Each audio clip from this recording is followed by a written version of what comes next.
think we are live. Hello everyone who are probably watching from VODs. Thanks for tuning in for another day of Devon. And today is going to be a kind of a miscellaneous day. Hey, what's going on, Zero? It's good to see you, man. Hope you're doing good, man.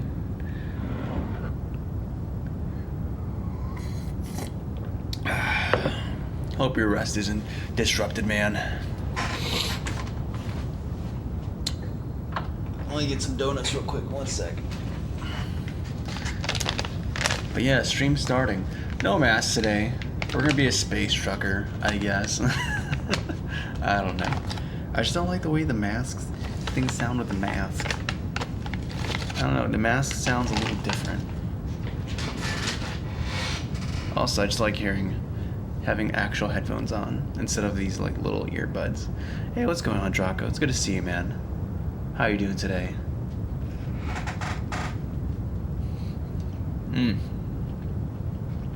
Splendid donut. Hopefully your hump day went well today, guys. Your Wednesday. Your Wednesday.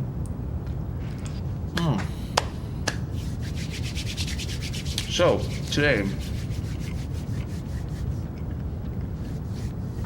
last stream was very focused. We're working on the hazard thing. Today's gonna be kind of miscellaneous. We have like a couple different things we'll be doing. On the docket.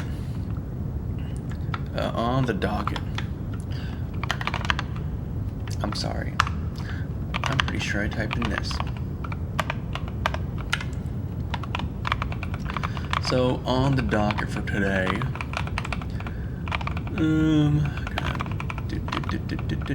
another to-do. Ignore this. That's not real. Get out of here. Get out of here. You're not real. Okay, let's deal with real things. So, there's a couple things I want to do. Let's actually play the game. I think it'll be easier to talk about the things that I need to get done. So, whenever this compiles, we have this whole ability thing, and it works pretty cool. But if you notice, when it destroys the tiles don't update to like the correct the correct structure, right? We can leave it broken like this, or we can have it be dynamic, so when it gets destroyed, it uses the correct sprite, so that you don't have these black holes, you just have something that looks correct. So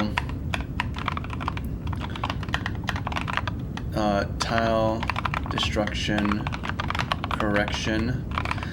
The other thing we can do is have it so that when you do destroy tiles, that you're not going to just see this nice pristine version of it. Maybe we can have some kind of damaged version of this. I don't know.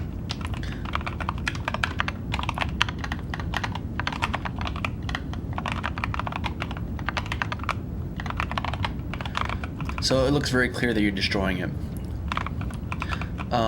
This can be tied to the wrecking ball, though we're going to change that.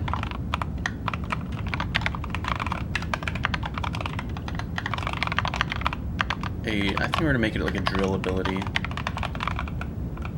with a dedicated sprite. So that's one thing. Another thing I want to do today, I'm thinking, is have level tile sets be associated with the level assets.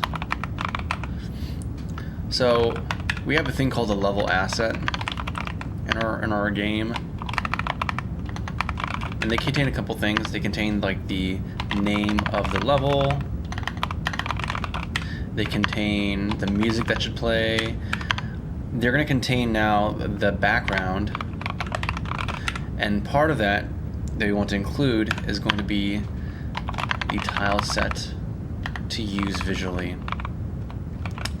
So right now we don't have these at all integrated. We have these. Actually, we have a couple more than that attached to levels, but this is the main idea.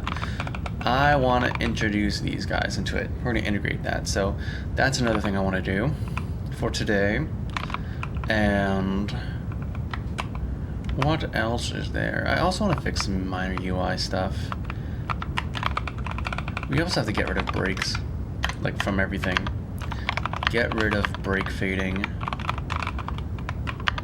No one likes you. So that means remove from the player class, remove from UI, just remove from everything, man. We don't need you. No one likes you, break fade. Other stuff.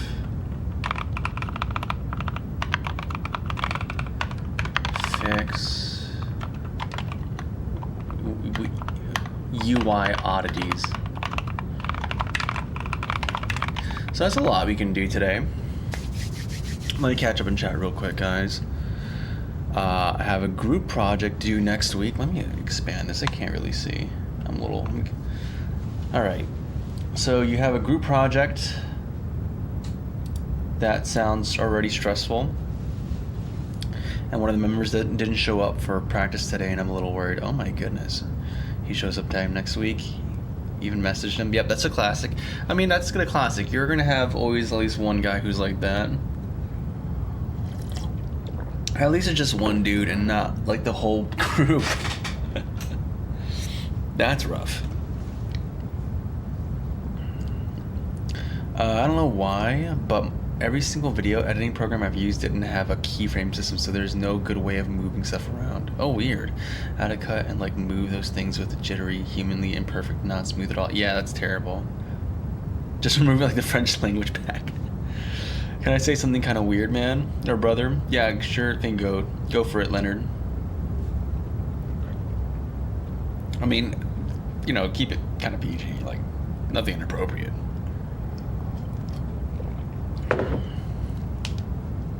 Oh, my hands. I did something to my hands. I don't know what it is, but there's a weird twisting motion that just hurts in a weird way. Oopsie. Wrong. Here we go. There we go. Alright, let's get ready to work. You look like you smile a lot. Keep it up. Thank you, Leonard. I appreciate it, man. Really appreciate it. Well, since we should have 4 people, but one of them is out as they had their baby first week of class. That's wild. Just carry it on your back, man. I still remember having like a group project where there's 6 people in the team and only me and this other girl ended up doing anything for it. That was rough. Okay, so there's also some weird stuff with the shader, so let's just fix that real quick. And I think the issue with the shader, if you notice in the game, you might see that the blocks that are not lit by anything are just a different color that's kind of incorrect compared to your neighbors. That's not right. So we're gonna fix that real quick. I'm hoping it's nothing drastic or crazy. What is GFX? What is this? Oh, that's the background that's running. Okay, I can't delete that.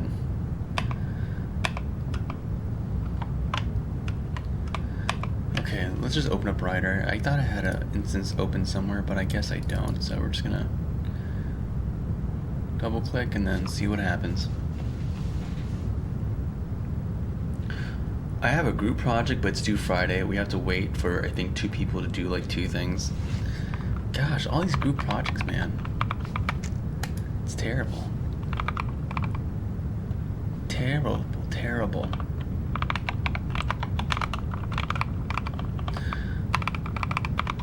Yeah, I do not enjoy that.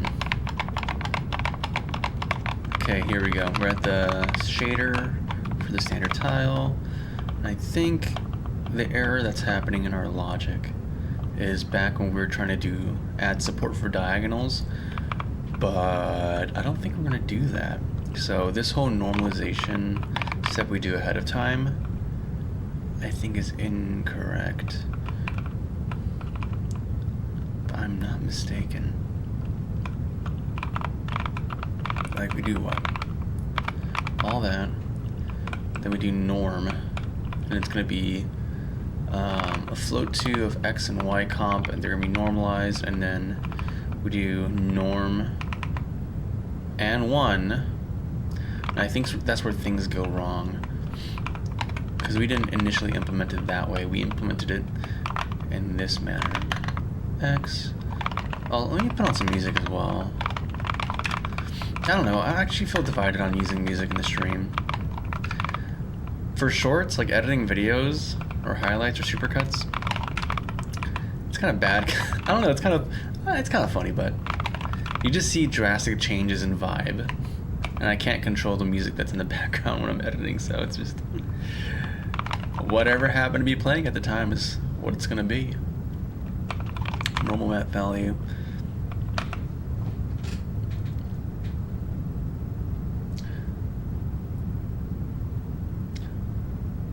I'm a script writer and director, and he's one of the actors and also the designer. Yeah, Hate Group Projects, yeah. Well, that's when you go to, like, I don't know, go on Fiverr. Just outsource it, man. Just hire, dude, don't even go to Fiverr. Just find a bum off the street, man. Say, hey, man, you wanna get an easy $25 in a McDonald's? I don't know, cheeseburger. I almost said Whopper. No, a McGriddle with cheese.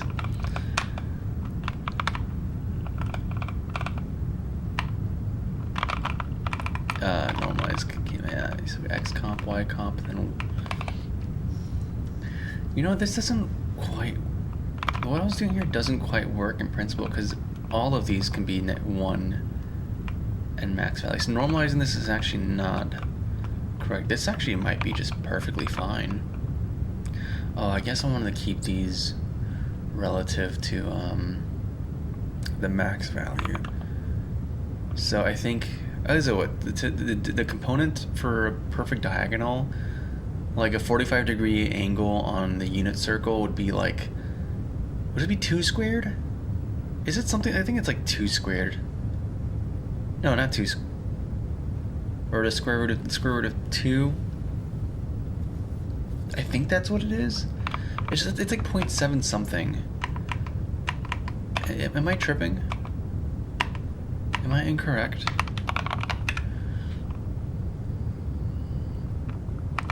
Squirt 2. No, it's 1.41. No, that's not correct. I forgot what it is.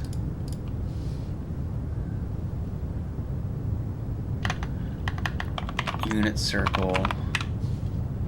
Is it like square root of 2 divided by 2? Maybe that's what I'm thinking of? Square root of 2 divided by 2? Yeah, square root of 2 divided by 2. That's what I'm thinking of. That's what I'm thinking of. That's the ticket.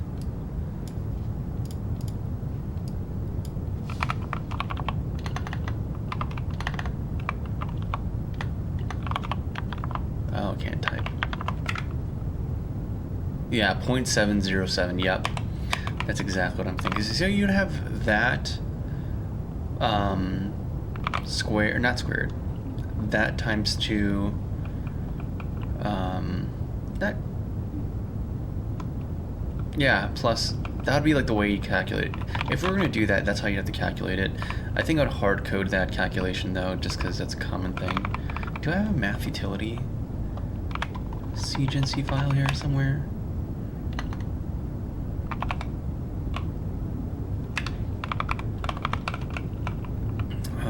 I have a couple things, but not that.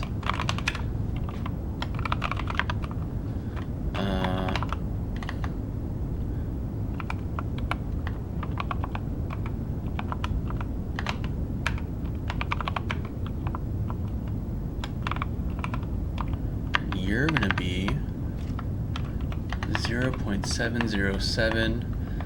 That's all the precision we need, right? We don't need more precision than that. 106.781. That's good enough, right? Who needs... That's for nerds. We don't need greater precision beyond that.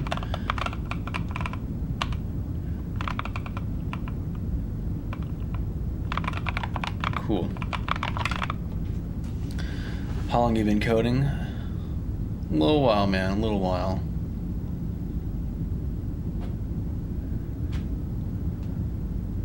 You take a Whopper over a McGriddle? Really? I don't know, man. I don't like either anymore.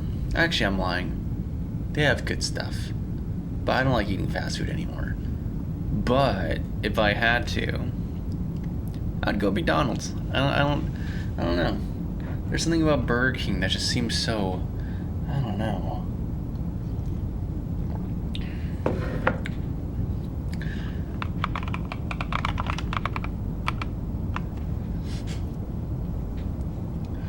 Hertz monitor? I have no idea. It's probably 60 hertz. It's the best I've used Draco. I'd recommend using it experiment to see how you like it.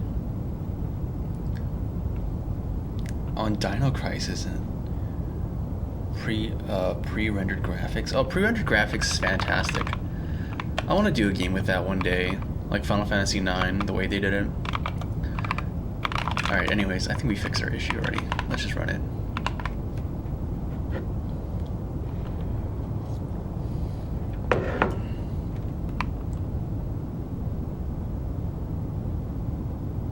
Okay, we're running, we're playing the game. And is the environment? Yup, now the shadows look correct. Shadows look correct now. Beautiful. You'll love to see it. You'll love to see it. Okay, cool. That's one thing down. I think if we do the correct thing eventually, what I'm gonna do is within our end F. Does it have an else clause? Or I think it's else.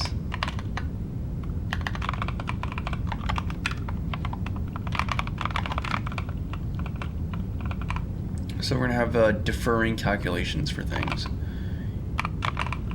So we're gonna do this one. But we're doing the diagonal calculation, then we gotta do this one. We gotta do, oh, I don't know.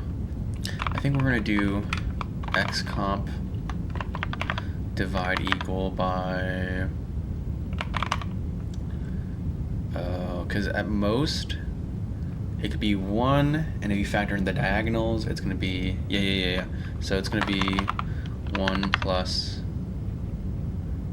2 over pi squared. No. Square root of 2 over 2 plus square root of 2. Or we could just do times 2. Either or. I just want to make sure we put parentheses because I like to keep things commutative. And then we're going to do the same thing here, but for y comp, divide by this, and then this would be correct. We don't even have to do this mirroring thing because we're gonna, yeah, we're doing the normalization over here anyways, so we can just keep this as an indef. And if we go down through this branch, we just do an additional, we just do the additional computation.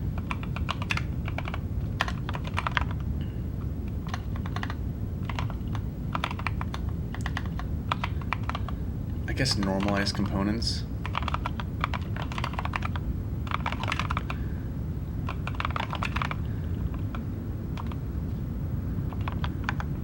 -1 range. Okay, cool. This makes sense to me. I have no questions, class. Okay, cool. So we have that. And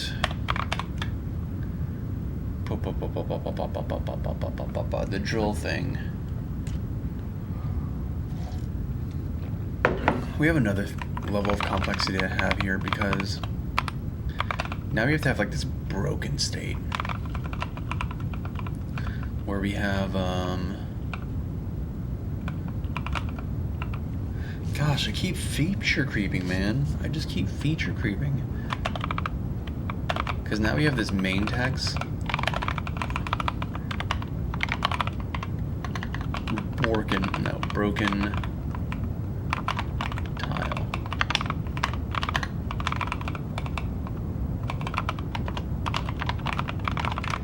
We're gonna have this broken variant.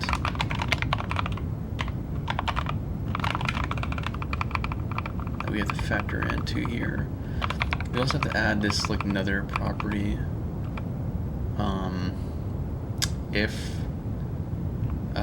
If we do that, we're gonna have to have like, what are we gonna do?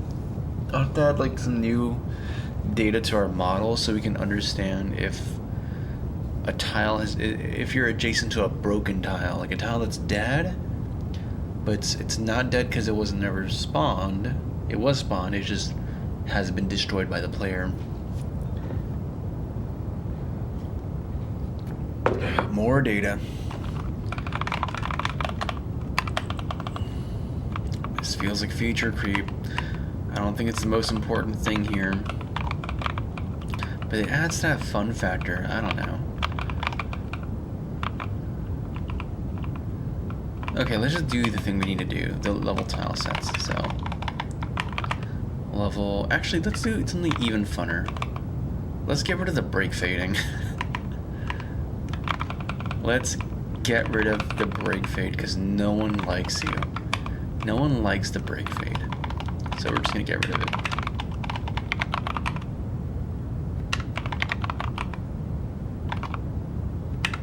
Yeah, see that? See that? Everyone in chat, say goodbye to break fade. Bam, done. Bam, done. Do you have a message here? Oh yeah, break fade health update. Goodbye. Goodbye. No one likes you. I don't know why. I just think of that episode of Billy and Mandy, where Billy has this pet spider, and the pet spider sees him as his dad, but Billy absolutely hates him and wishes him to die. Like on sight, every single time Billy sees that spider, he's like, I hate you. Let me see if I can find it. That's how I feel about this break fade thing. That's how I felt about the radial thing. Actually, not really. I kind of like it, but this is not for this.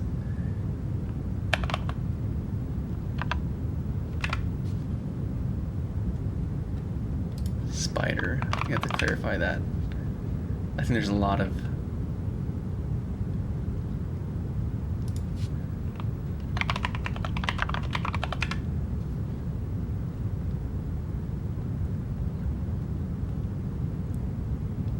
I think this one. The spider. Hi, everyone. Would you please tell the Come on. relationship with Billy? He's my dad. Billy only hatched the egg, people, that's all. How would you rate Billy as a caregiver? Pretty good, I guess. Except that he's never remembered my birthday. Or paid child support. Yeah. In fact, he usually just jabs me with a big stick. Ow!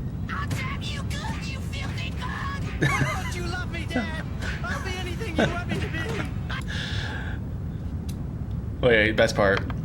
Filthy bug! Why won't you love me, Dad? I'll be anything you want me to be. I want you to be dead! So that's what we're doing right now. That's what we're doing to all this break fading stuff. It's just... Goodbye. Goodbye. You're not real. No one wants you here. So goodbye, break fade. Is that everything here? I guess so. There's an error up here somewhere. Oh yeah, because you're trying to do stuff based off of this. Yeah, no, we're not. First of all, we're gonna get rid of this function here. You're not needed anymore. Goodbye.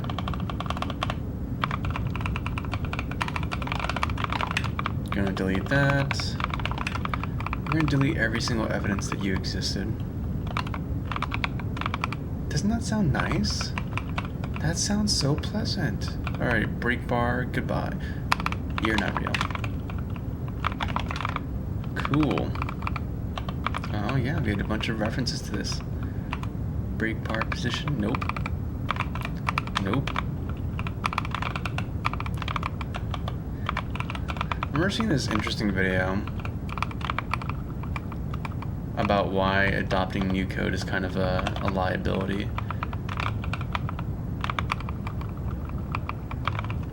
And the whole idea is that code is just a liability inherently. It just is, man. The more of it you can get rid of, the better, dude. Less problems. Really? I have this unitask utilities thing for what? Shoot and dump? Wait, when did I do this? Add to mono behavior.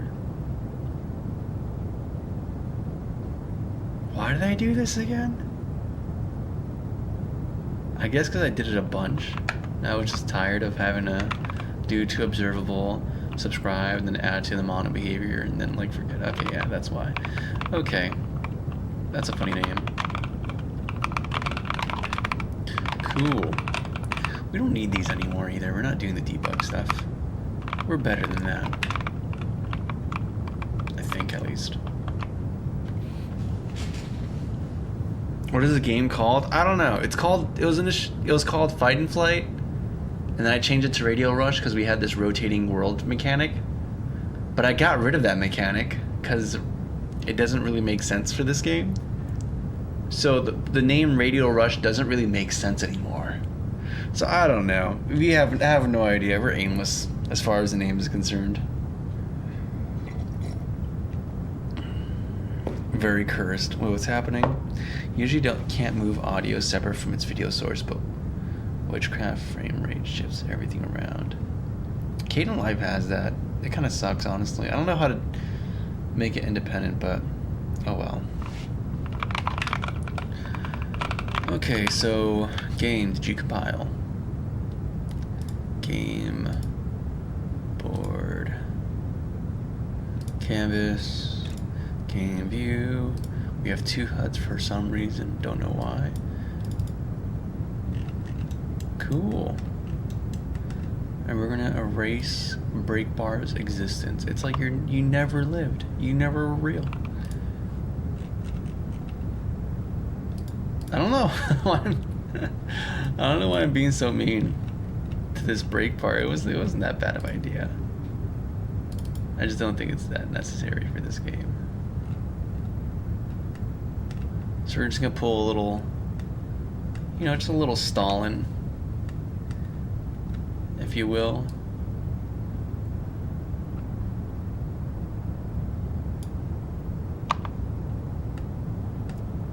Jeez, why are we so laggy? Oh, there we go. How's it going, Surya? I'm from India and I'm into computer science major. Can you please introduce about yourself to me? This is like a job interview? I'm just a dude who does game development, man. Glad to have you here. And I just stream the process of making games, man.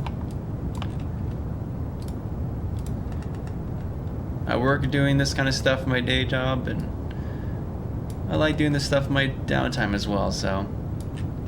Right now I'm in the process of making a game that we started like a while ago. And I usually stream the process of making this game. It's kind of cool because you get to see like everything since the day one from when this game first started germinating in my brain.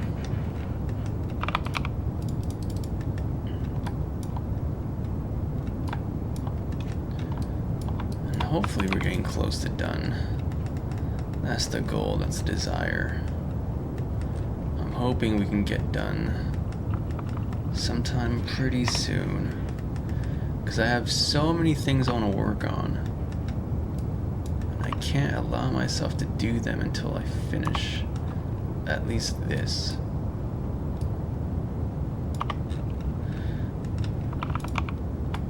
Sounds like a fun time to be studying computer science, though.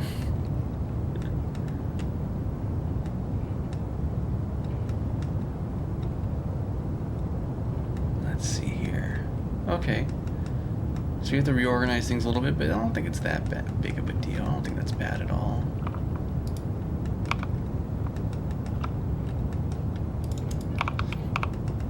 Inspired from you? Hey, man. I appreciate it. Well, all it takes is it's fantastic this day and age we live in. It's actually so accessible to get into this stuff now. So much information online, resources, all that kind of stuff. Videos, examples. And a lot of technology has reached more maturity. I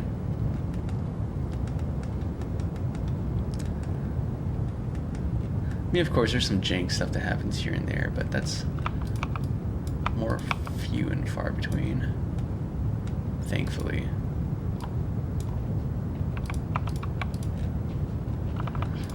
Like, I still remember when Unity was supported JavaScript, and they had their own specific, I think it was like Mono Edge or something like that.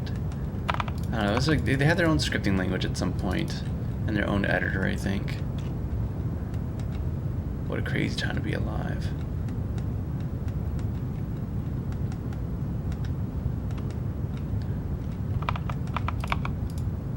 Let's go. Let's go, brother. Yeah, I remember back in college, I used to be part of this club for game development, and they would always have like this real dev hours thing where they would just spam at everyone, and everyone would get online, hop into Discord VC, and just do some co-working. That was pretty cool. I enjoyed that. There's something about working with other people around that's just different and fun. It provides motivation or maybe some inspiration. Alright, we have this new overlay design now. It's more flat. And we got rid of the brake fade. She's gone! Coin count, you are going to be somewhere different now. You're going to be right here.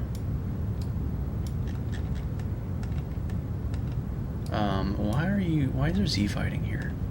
I don't get that. Behave better. Be better.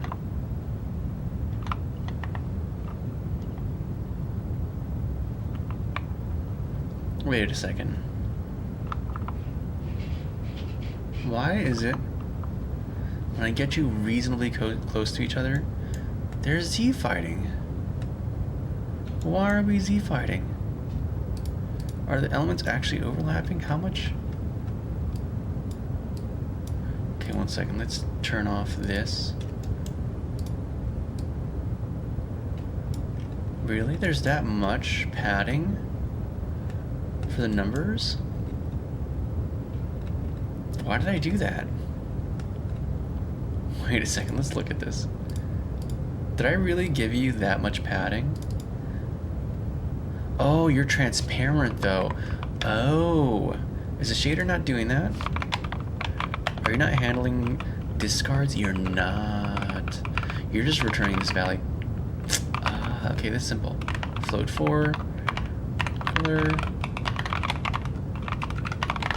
We're going to check for the alpha of the colors. So we're going to do color.a if it's less than 0.01.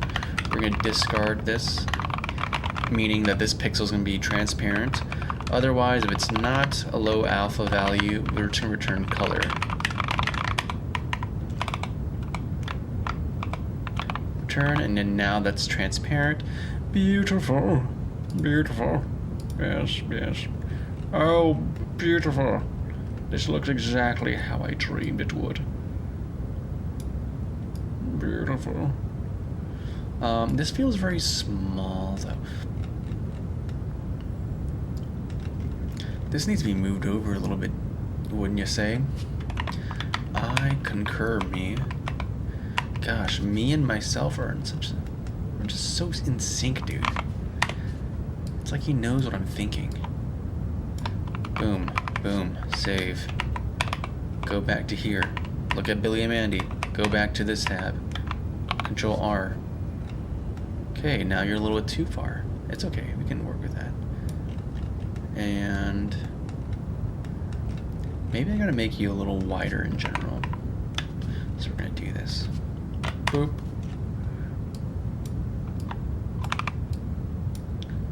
Expand.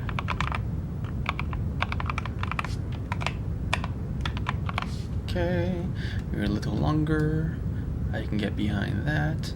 This game can very easily get into the thousands. I might have to accommodate that, honestly. Pocket Coder, using a Sprite, or is that your own Sprite creator? No, I'm using a Sprite. Also, what's going on, Leno? How you doing? Good morning to you. I made a code editor app, and I think that's cool because it has a lot of features, but you can only execute or run index.html, CSS, JavaScript because I built it using front end. Okay. Are you using like Node.js, like a JavaScript runtime to run it?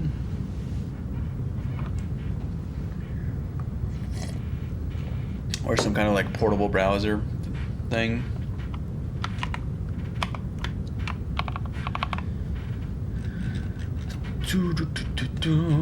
Okay, this looks good to me. I'm gonna, we might just, I don't know, man.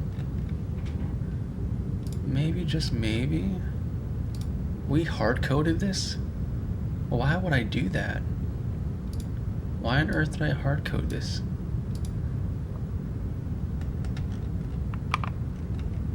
I'm gonna add another digit. I know, kind of crazy, but we're just gonna do it. Add another this, move you up. You're gonna be right here. We're gonna save. I'm gonna move the coin counts over just a smidgen, hoping that we can get into frame, but we're not. So what we're gonna do is either make you smaller. That's probably what I'm gonna do actually. I'm just gonna scale you down just a little bit. You're gonna be 3. Okay, maybe 4. That looks like a perfect match.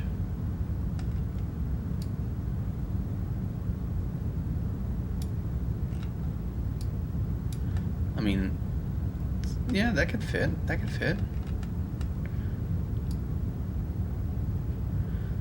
Yeah, we're just gonna have some weird offsets happening here, but that's okay. Save, run. Let's see how it looks.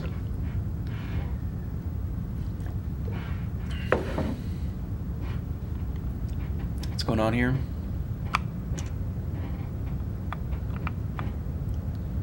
Alright, beautiful. The shader is working, recompiled, but it's working correctly. The numbers are working the way I want them to. The indicators are working, beautiful. All the shaders are recompiling. Don't remember doing changes like that. I'm still thinking about maybe making like a...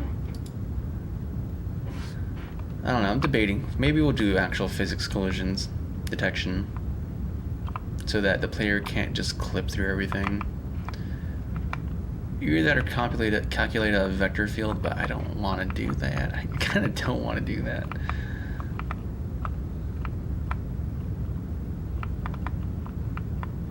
Maybe just have like the bounce back be really strong. The issue is in the invulnerability. That's honestly what's going on here, is invulnerability.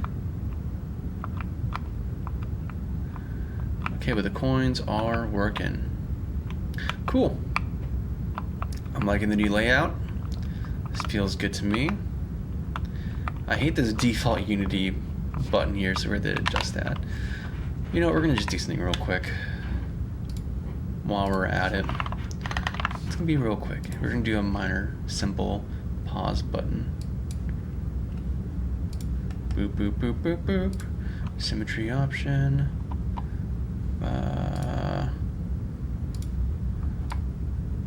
Rounded corners.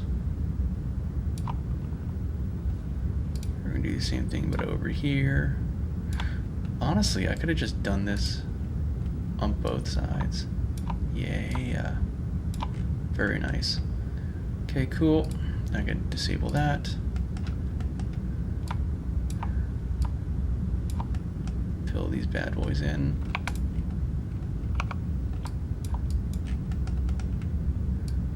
Cool.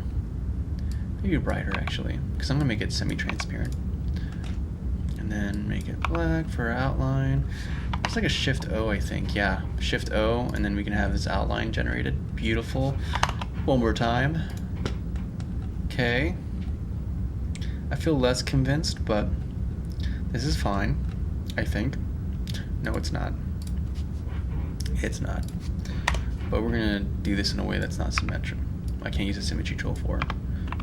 Short like that, like that, like that, like that, like that.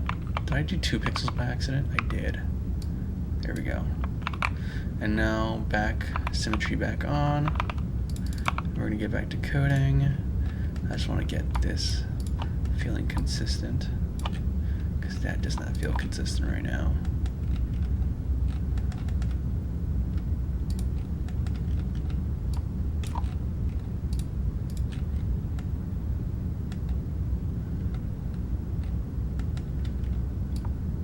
You know what? We're not gonna try. We'll make it rounded on the top. This is fine. Okay, cool. Voila, we have our pause icon now.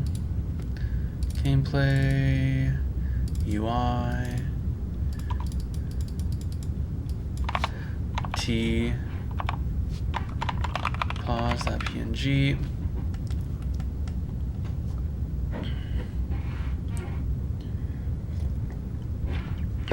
Cool. Now let's get rid of this icon that we have here. Where are you? Yes, you are. Here you are. Okay, pause. You're using an image sprite. Cool. T_pause. I'm gonna select you. We're gonna apply our pixel preset off. But then now we're going to change this to instead be a sprite object. Apply. Go to here. And now we're going to select the correct sprite we're looking for. T. Pause. Perfect. And get rid of the text. You're going to be semi-transparent as well. So alpha around there. Also, the UI button, you're also going to be partially transparent because you're covering up a significant portion of the screen. And I think having you be as opaque as you are is a problem. So, yeah, same goes for your cooldown icon. Cool. Maybe I should use the same sprite.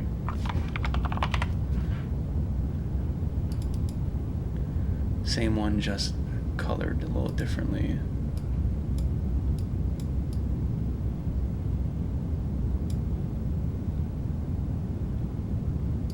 Maybe have a higher transparency as well, so it sticks out a bit more.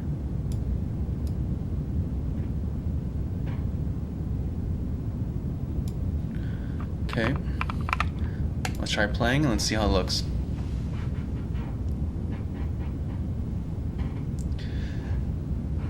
Yeah, that's gonna come later. This is just the thing that's most apparent because every time we play the game we have that and it screams that we're still not significantly end. When we do that UI for pausing, there's like, this for sure needs to be revised, but At least for now, we can have a little bit of a semblance that this is not a work in progress. Cool. This works. This works. This looks better. I like it a bunch. Cool. Now we have our cooldown. We might have to have this work in reverse, where it starts completely dark and then... Yeah, I think I have to reverse it actually. Where's the cooldown? Where's the shop? Also, on item purchase, you're not being used. I don't know why. Is there a cooldown thing somewhere here? This is the shop view, not the game view. I was wondering, like, why would you have a message for on an item purchase, but it makes sense here now. We're in the wrong class.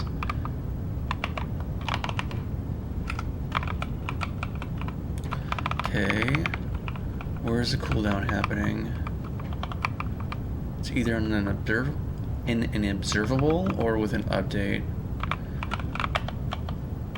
Receive, pick up, get coin, hull health upgrade, update, game over. Okay, those are messages. On transition end, transition start, and that's the transitions between stages or from shop to gameplay. Where is... Okay, there's something very, there's something I'm particularly looking for here. Try making a Metroidvania next live. I'll be so impressed. Let's try finishing a game first, man. Let's see if I can finish this game before I do anything else. I already have another idea though, but I need to go back to working on my game engine before I do it. Before I can execute it, but I have some idea. I have a bunch of ideas. It's kind of why I'm like, I just want to get this game done so I can work on these ideas. Okay. Renable pausing. Renable. Yeah. Coin update. Hazard. Okay, how about this? We're gonna look for... There's a chip button. Do we handle the progress? In fact, I think it's called progress. So if it's not handled here, it has to be handled somewhere else.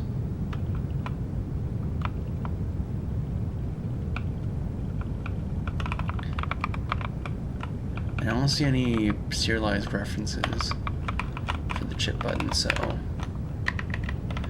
Game view UI... Yeah, no. So if it's not there, let's go to the player. So I at least know for sure we emit something when chip progress happens. In fact, let's chip and cooldown. Do you have a cooldown progress? Perfect. And then when are you assigned?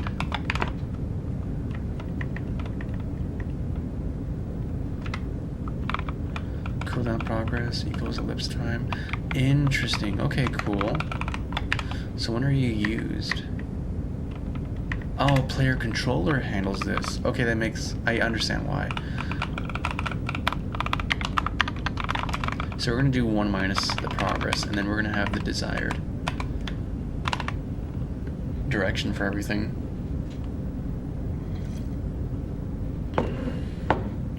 And compile.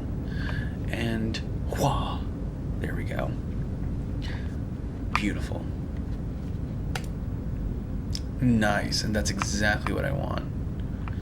Precisely what the doctor ordered.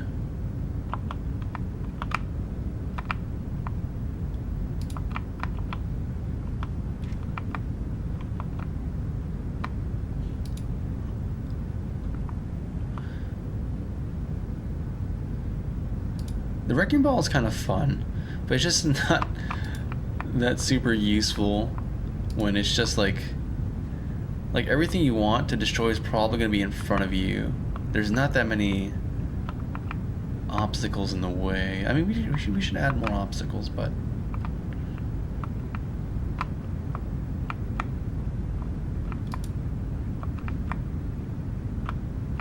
Okay. Cool. So, let's look at our to-do list real quick before I move on to the next thing. So... Wrecking ball. There's another item here we had. Fix sheet. Tile shader. And we did that. This is the next thing we need to do. Ability. We also fixed a bunch of UI stuff, so I think we've addressed that. Get rid of break fade. You did that. Okay, now we have to do this. Okay, and I don't think that's going to be that crazy. So we're going to go to level assets. And yep, there's a bunch of things here. So what are we going to do? What are we going to do? This is a descriptible object, as you can see, so that means I'll be manually assigning this stuff. I think it's going to be as simple as like a texture 2D.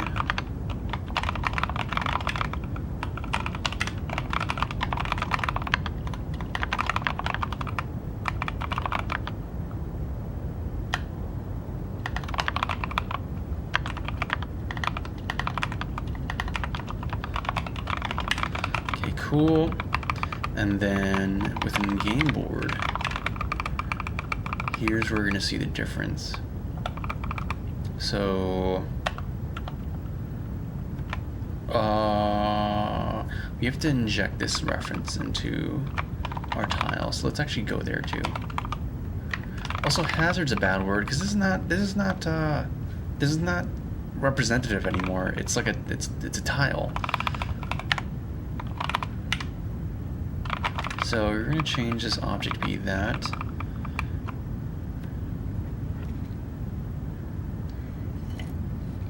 Hopefully that doesn't break anything. And then when we do assign, not only do we assign entity, we also have to pass in the texture 2D for tile sheet. That's what this is going to be. And then we have to do set, I don't know. Yeah, I guess just set texture. Is there anything we have to do here? Nope, we don't have anything specific for that. That's not a hard, fast thing I've defined, so I could do main texture. And I think that should work as well. So long as I never rename the shader's main uniform, we should be good. Cool. And now we have a broken function call somewhere. Yep, here.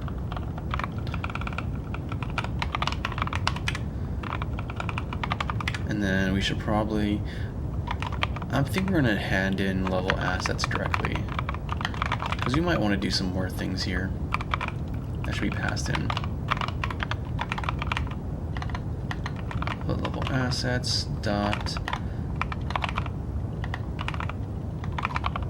I'm sorry. Oh, it's lowercase. Stop making things. Oh, it's just called assets. Whoops.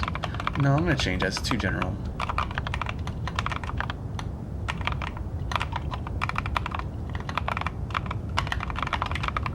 Okay.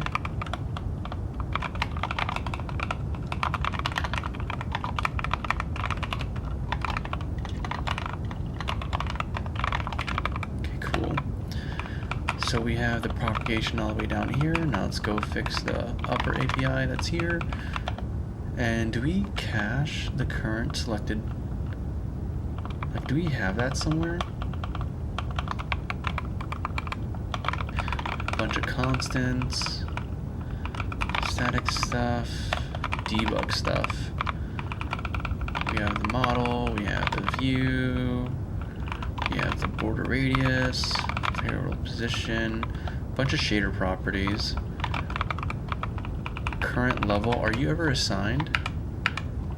Or not found? And that's enum either way. That doesn't even factor into anything. That doesn't matter. We have the current assets, but this is just a collection of them. I need to have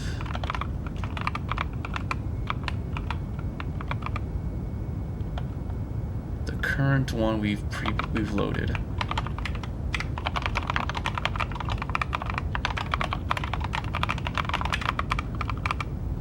And then every time we do the level generation,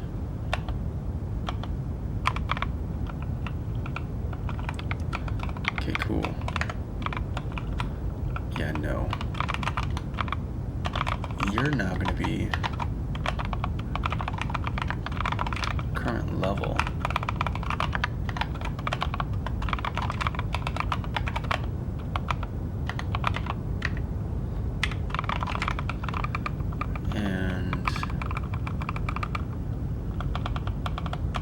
There's still an issue here.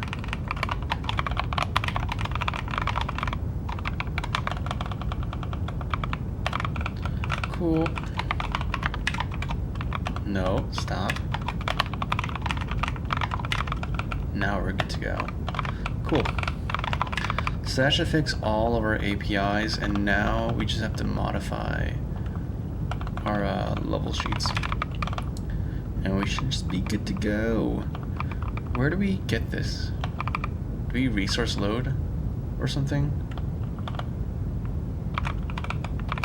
Current assets, where are you assigned? Oh, you're a serialized field, so I directly assign you. Gotcha. Okay, that's easy. Let me catch up in chat real quick, guys. My bad. What's going on, official? Good morning, Yelena. Todd, cheating is very important. If you're building a game, your game is like a giant complex. Without cheating, it's hard to debugger. What do you mean cheating? I feel like I just got in the middle of a conversation or something. To do, I love it. It is really important. Mine is very good and mature. Thank you. It's for fun, official. I'm just a game I started a while back. It was meant to be something small, and it's still kind of a small game. It's just instead of going in a straight line, I've kind of done detours, exploring ideas that are actually kind of not necessarily dead end, but not right for this game. Come to say hi. Can't stay long. Today's a Japanese exam day. Tragic, brother. But hey, you know what? Thanks for popping in. Always good to see you. Good luck on your exam, man. Eat your Wheaties. Get your 8 hours of sleep. And then kill it. Ganbatte. Ganbatte. What language is this? It's C#. And HLSL for shader stuff.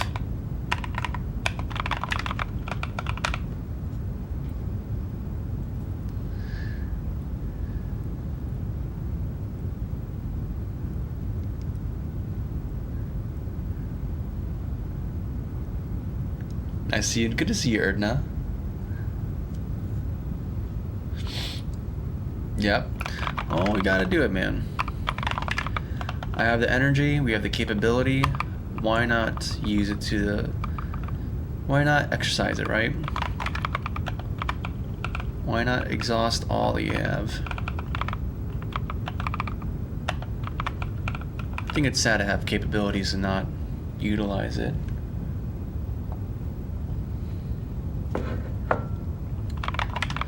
Well, I mean, I guess it also depends on what you're utilizing it for or on.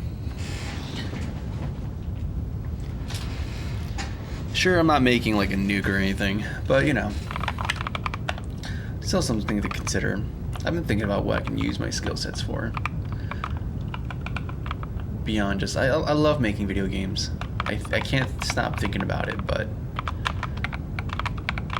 Even if my day job does provide some social utility, I wonder what it would look like if I do, how I'd apply that in my personal life, or personal time.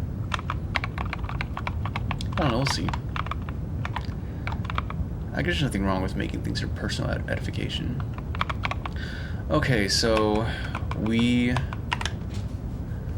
have changed stuff. So we can go to the game board. I can select the level assets. And now we have all the stuff here, the weights for all the enemies and their probabilities, the bonus splits, which is no, I don't think I'm going to make it applicable. I'm going to change how we design this. We have the chunks, that's not a thing anymore. I think we're going to make a prefab.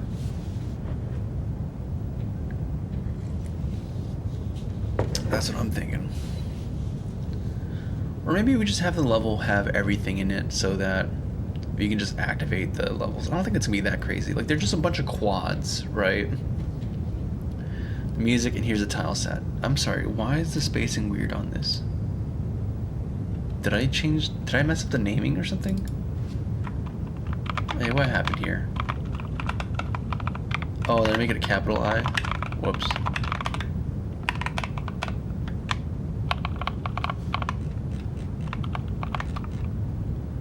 Okay, recompile. Someone's not happy. Okay, now it should compile. Do you make projects when someone approached you to make a game, and what would be your fee? No, I don't work for people. I do games in my spare time for fun and for myself. I have so many ideas that I want to execute on. So, yeah, personal programming is for fun and whatever ideas I have. I already have a job professionally, so. Ooh. Did we not assign? Oh, we didn't assign it. Okay, so it's working. It's working. Now we just have to actually assign the asset. That's not crazy. That's easy.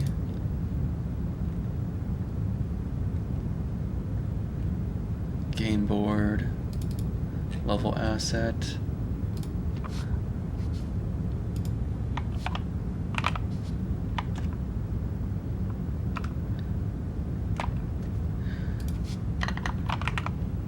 Yeah, and I think the biggest thing is not even time, but rather, or not money, but, that's something I really enjoy and I think is a good idea, or just interesting. I mean, making a game is a lot of time and energy, and if you want to do it right, then it also means a lot of iteration, because the idea you initially had may not be actually fun when you test it out. And sometimes the only way to realize it's not fun is to actually implement it and have someone play it. So, or even have yourself play it.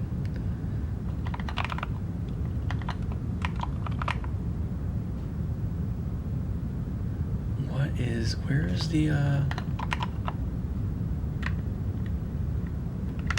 one second, I have to find this. I forgot what the name of this is. I feel like I have to have some kind of level naming convention.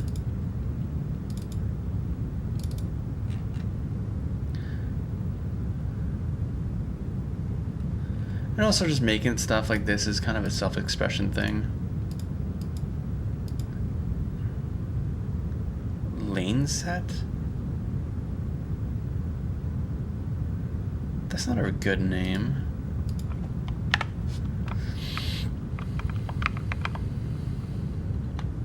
Track set, I guess.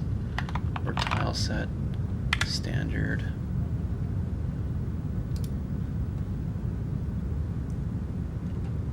So we can go back into here.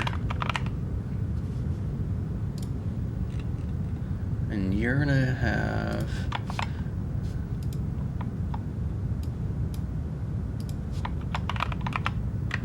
there you go.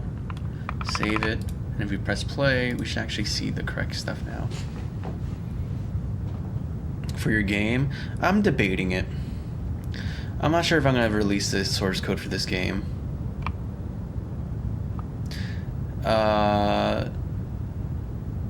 You have many ideas. I remember you still want to make an action RPG, right? Yeah, there's an action RPG I have in mind where, like, because it bugs me that in RPGs you can have a party of people, but it doesn't feel like you actually have a party.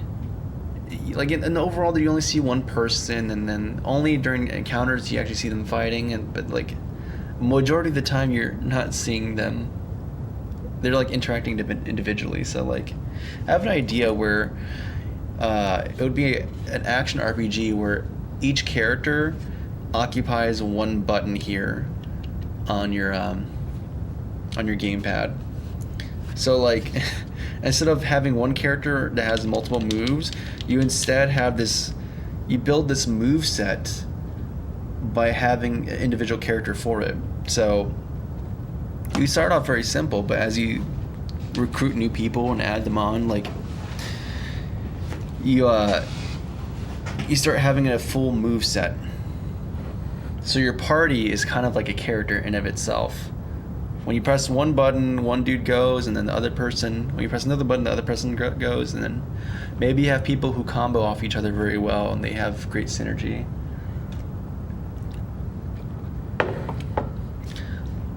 Like, it'll be a cool avenue, because you can even have thematic elements be expressed mechanically by how much synergy a character has with another character in the movesets. I think it's a cool idea. I haven't seen it done, so that's gonna be a tricky thing to do, but I think it's gonna be something really rad.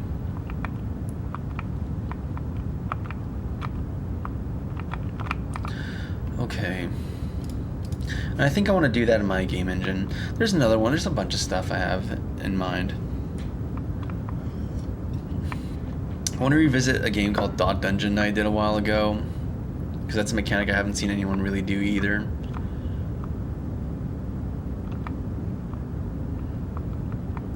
That one is really much more better built for mobile, so I'm going to have to either figure out how to make my engine work on mobile, or just use an off-the-shelf engine. Okay, anyways, so the tile sheet is working. Perfect. We have it working. Beautiful. So let's go back to here. Done. And all this by extension is done. Cool. Wrecking ball. So,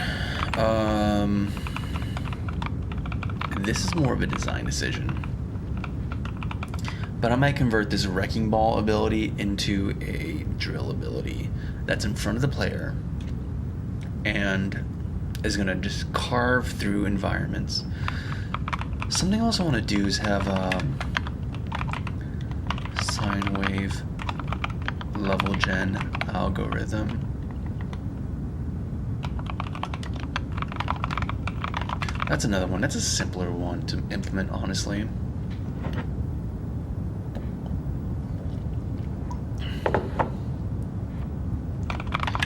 How many hours have I put into this one so far? A bunch.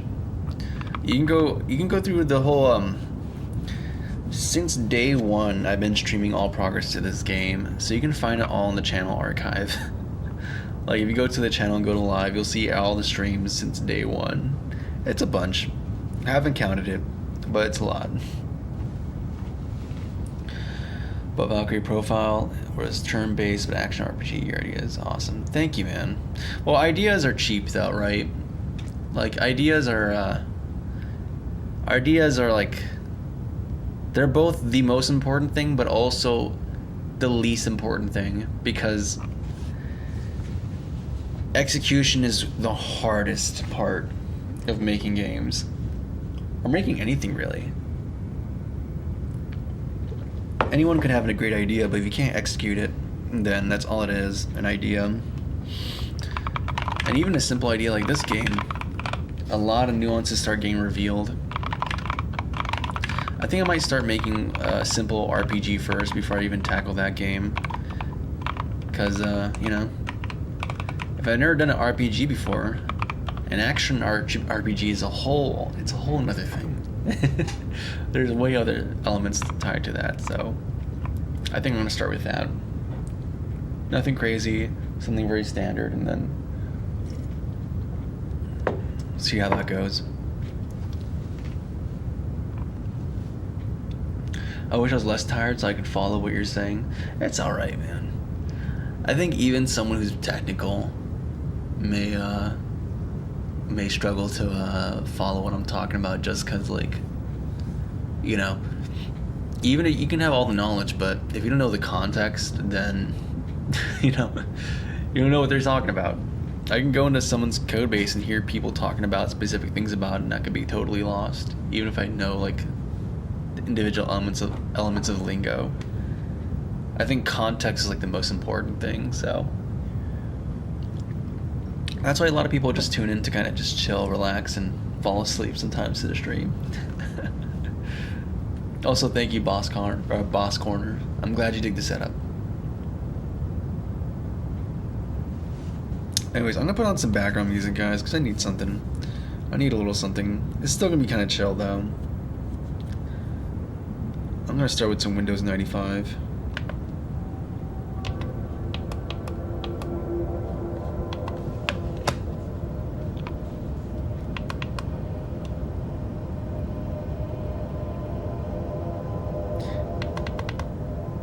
You know what? I think we're gonna do a different CD. I don't know. I don't have. 1 second.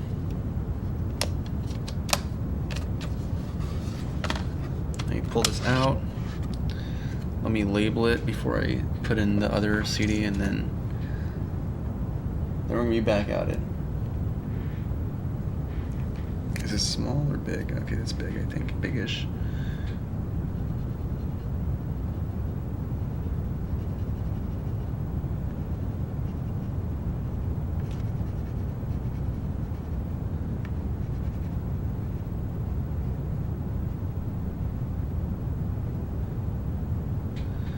Here we go.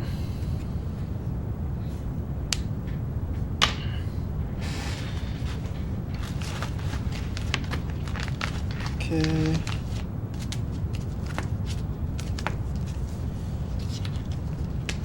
Put this away. Very nice. And then where's the chill VGM? Chill VGM. It's a regular one we listen to, but I like it a lot. It puts me in the kind of headspace I want to be in for this, for development.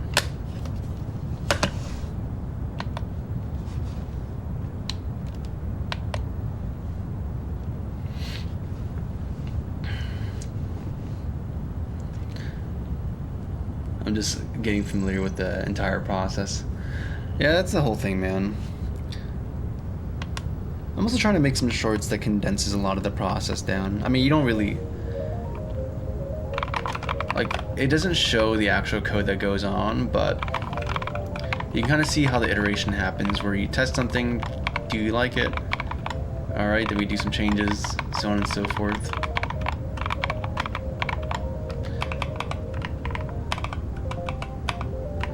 I'm still thinking about that destruction thing, because I think it's going to be fun to be able to destroy the environment. So I think we're just going to do that, actually. Which means a shader. If a cell was destroyed adjacent to you, you're going to use a different tile set. Okay. So we have to change the type of data that's stored in our model. So you are an array of entity, right? Yes, you are. But right now, We have the type, we have the vector 2 positions, and we have a boolean for is it alive. So we can have another boolean flag for was destroyed, and it's typically going to default to false, but on player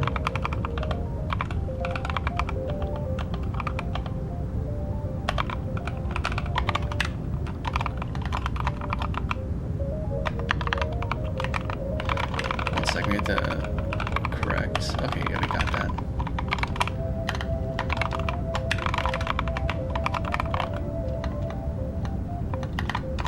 I think we have something here. Mark entity as dead.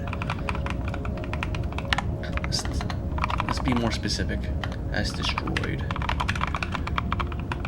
So not only are we setting this to false, is alive, but we also have to mark it as was destroyed equals true. So now we have a way of checking to see, hey, was the cell above me destroyed? If so, we're not going to use a normal tile set. We're going to switch to a destroyed version of the tile set, so it looks like, hey, something bad happened here. We wrecked something. Okay, cool.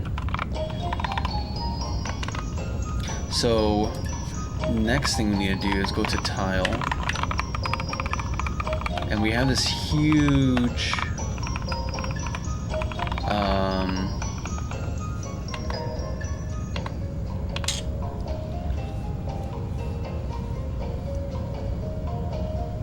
yeah, we have this huge oh,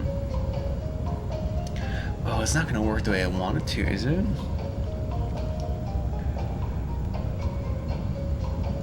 Okay, let's talk about my thought process here, because this is becoming more complicated than I would have expected.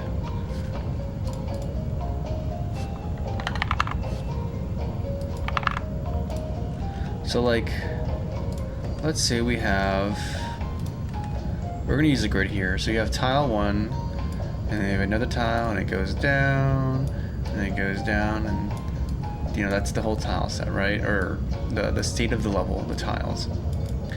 And then the player decides to destroy this one. So now the new surface of it is going to be this. However, lower this down a little bit. However, this doesn't work fine. We're going to just have a different version of this tile that's going to have a destroyed surface there, and one that's going to have a destroyed surface there. Now there's the edge case here though, and what I'm thinking about is the edge case where, like, I don't know, we have a surface like this, like that one right here, and then this one is rendering perfectly fine, but we destroy this side, and now the new surface is going to be this one, and this will be the side that's going to look destroyed. However, since we're setting this tile set for this entire cell, not only is this cell going to look, this side is going to look disheveled, these sides as well are going to look destroyed, even though I only want this side to be destroyed. That's the tricky part.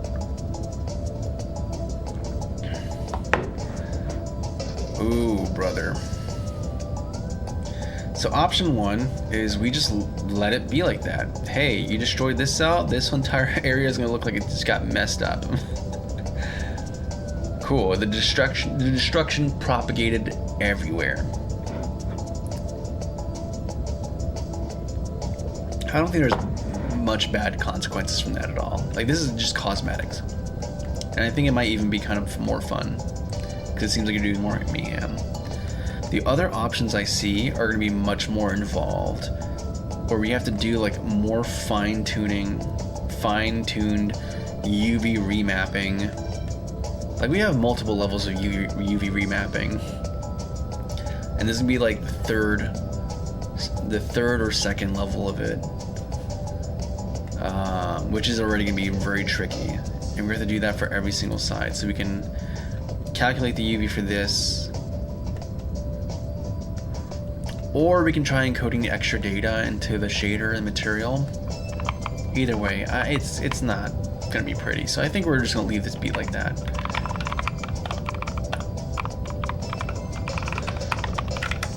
So we're just going to make a boolean here for was destroyed. It's going to be equal to false initially. We're going to do this up free, down free stuff. And since it doesn't matter if any, like if one cell was destroyed next to it, all of them are going to be marked as destroyed. Then we just have to check to see core to index.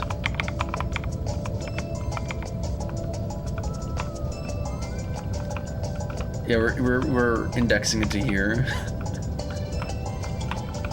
So what's destroyed is actually it's gonna be pretty simple to check. And it's simply gonna be, in fact, let's just do this. No, I want to make a local copy of the model of that array. That's gonna be sizable, so we're just gonna keep indexing directly into it.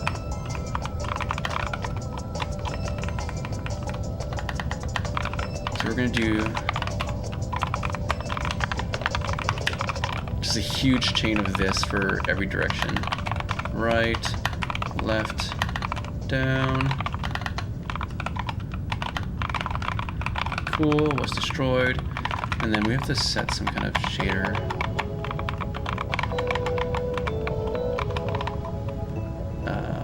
You have to set some uniform here. Where's uniforms? Constants. Uniforms.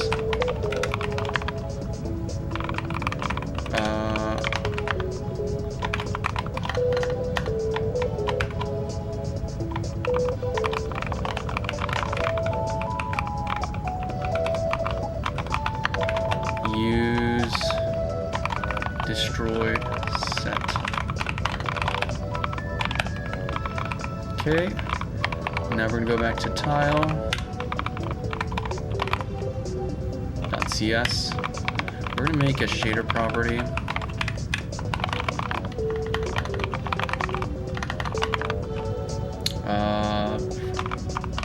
Int.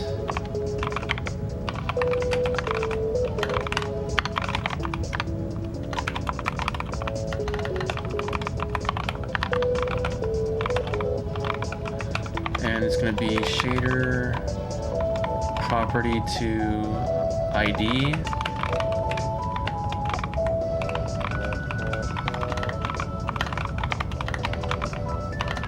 Come on. Okay, cool. And that's going to allow us to cache shader property. We should also have the static prefix to it. I'm very bad with using that though. And then finally, destroyed. We're gonna do. Oh, we have to do this in the caller function. It returns the tile type. We're gonna also do this.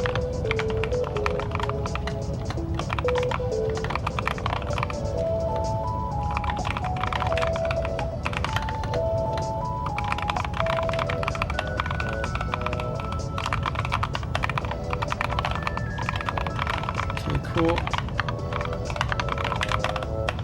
And then within this function here,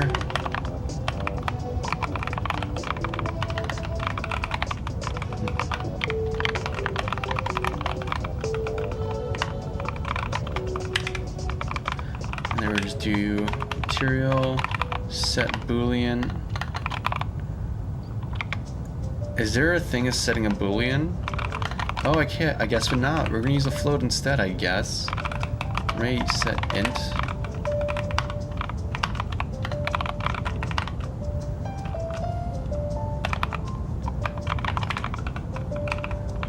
Okay.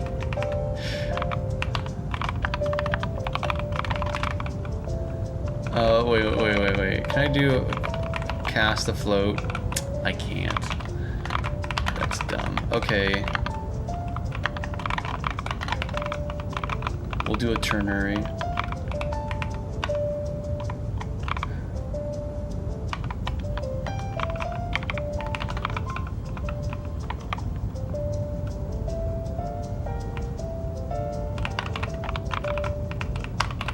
What's going on here? Why can't I? Oh, I'm stupid. It's an integer. That's the type we're using. What? Are you backed by a float? I'm sorry, what? You're a Boolean return. I should be able to do ternaries in you.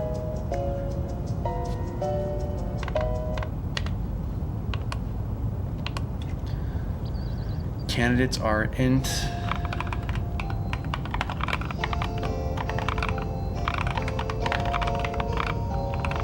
What's going on here? Oh, I'm missing a parameter. I'm dumb. My bad.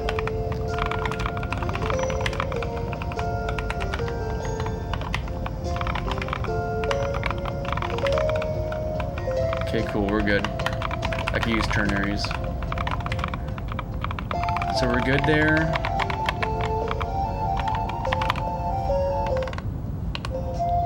This feels very loud. I'm gonna put it over here.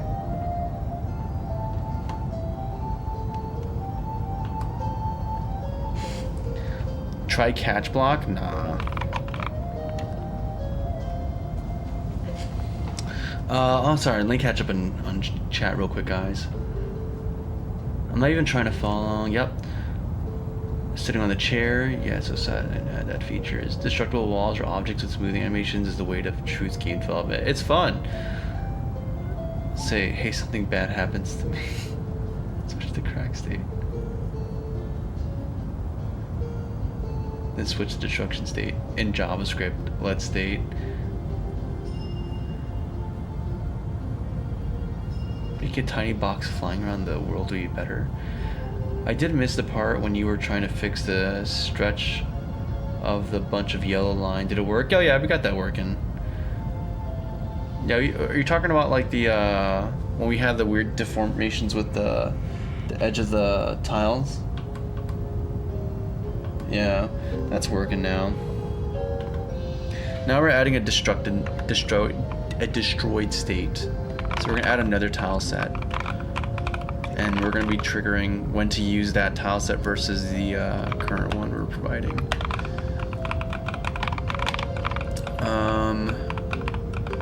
Chord to index.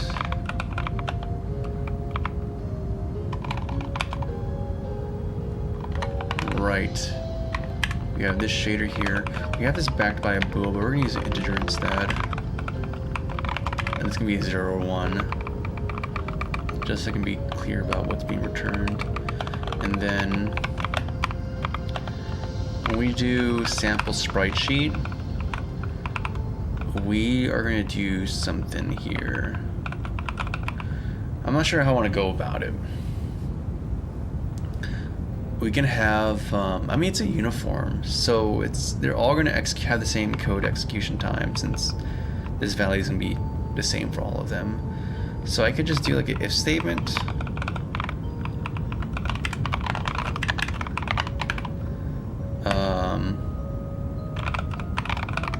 Or we can do calculate both values for the texture and then lerp it. That seems the most straightforward one.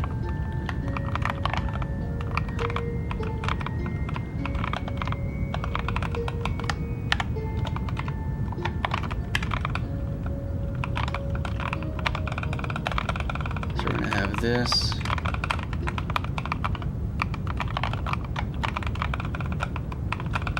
Instead of using sheet, wait, what are you using the sample? Oh, it's always, oh, I've hard coded using main in the function. Oh, okay, oh. Oh, passing samplers and functions are kind of weird sometimes.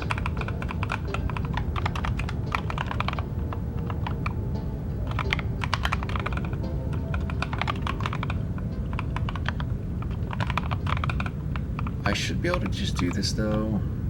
I'm hoping.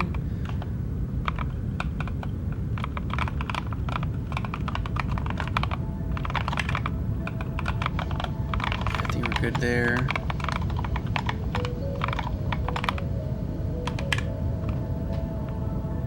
Okay, where do we call you? We call you in a bunch of places too, so it's gonna be kind of odd. Like, I think there might be some compile errors. Or I guess there's not. It should. Okay, there we go.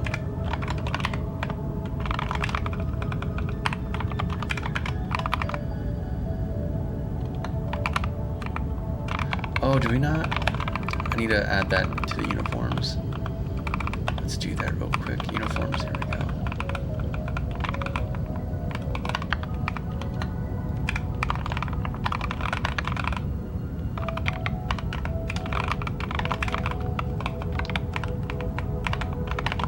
Stop! I was in command mode.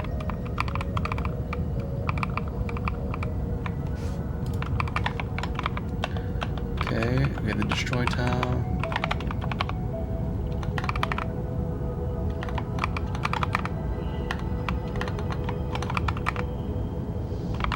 I'm sorry, I'm pretty sure I have. It's called broken tile.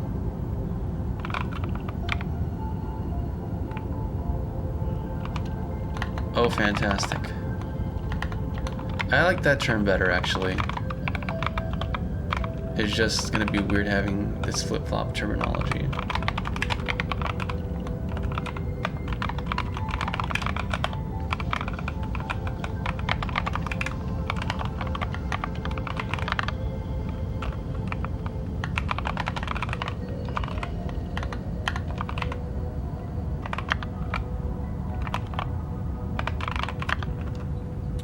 And then we're going to use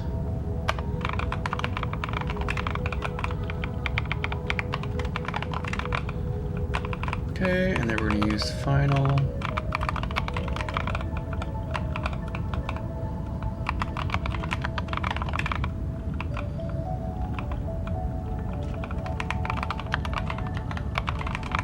Mutated, cool. We should be good there.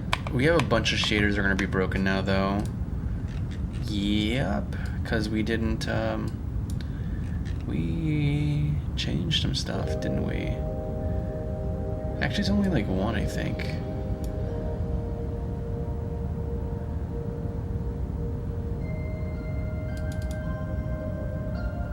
I'm sorry, what? Don't do this to me.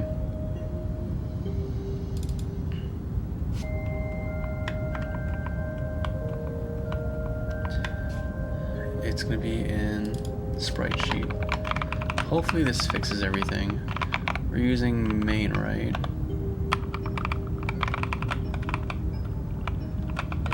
Oh, this has to change as well.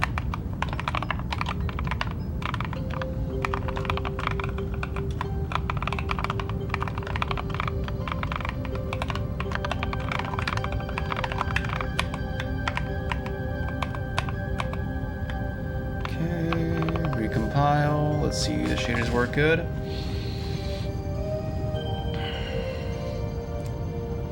States destructive, removes boxes, make a boolean, start destruction, false. What are you talking about, man?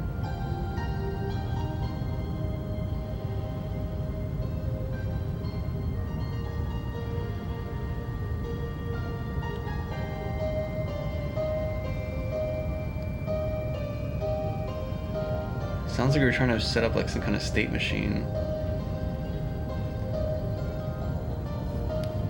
Huh.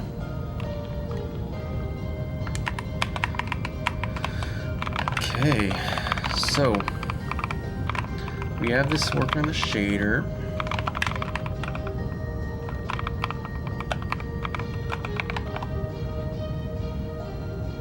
JavaScript syntax. Yeah, but I'm kind of more curious about what you're writing exactly.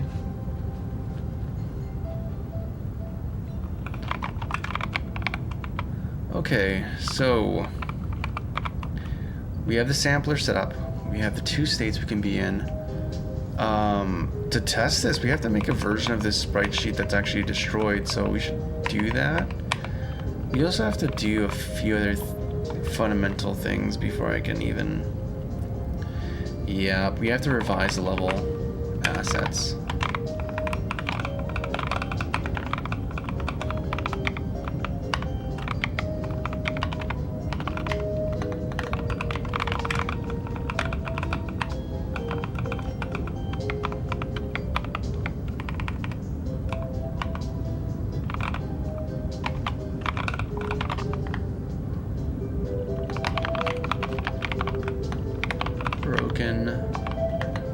Tiles.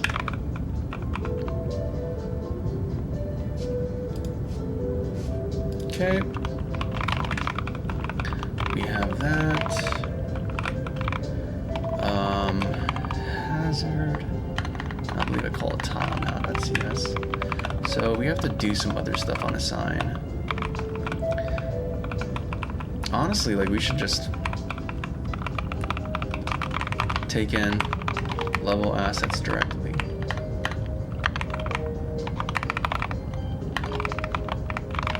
That sounds good to me.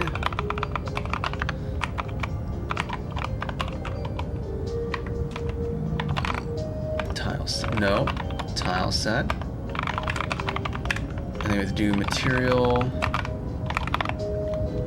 Set texture.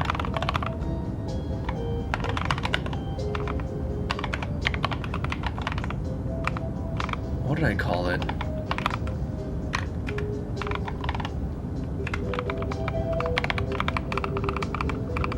You're called broken tile. That's so simple. I love it.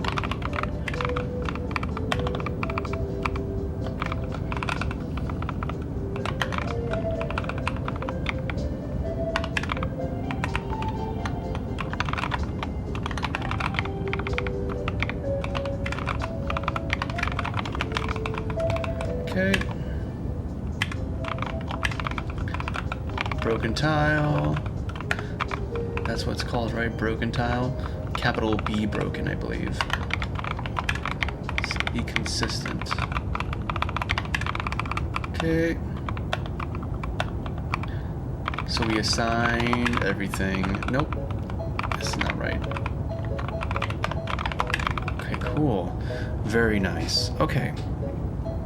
I think we're in a better position right now than with this.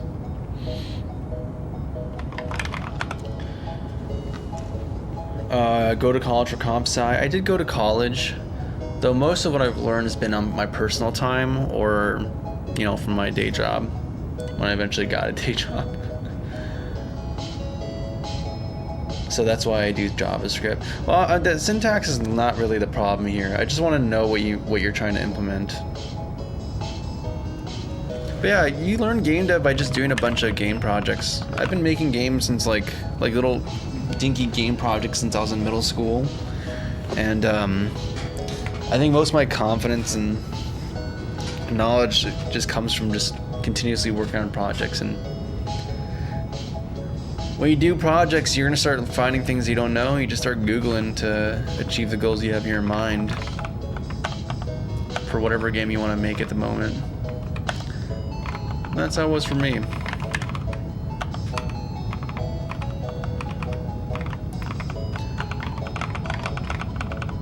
Yeah, I started with GameMaker. Actually, I started with C++, and that was helpful for understanding just basic ideas like data types, and like loops and stuff like that. And then I eventually went to GameMaker because I can actually make a game in that. I didn't know how to make an engine or do any of that stuff in C++. I just knew how to make terminal apps, and that's it. Okay, we did that. Yeah, let's make our variant now, because we need to have that. We can't test without it. So let's just go into entity, hazard, resources, toss it standard. Cool, I'm gonna select everything here, copy it, make a new file, paste it, I selected you. Oh my goodness. That was way too big. Okay, there we go. And let's do canvas size. View, grid size, grid settings. You're gonna be 32 by 32, I believe. Perfect. And then we're just gonna get rid of everything that's not gray. 'Cause that's the only thing that really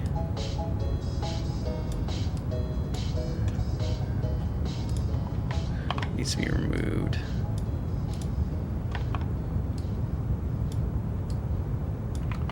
Oh, come on.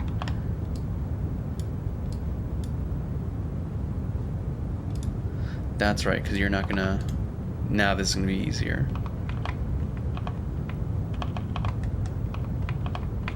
I'm sorry, what?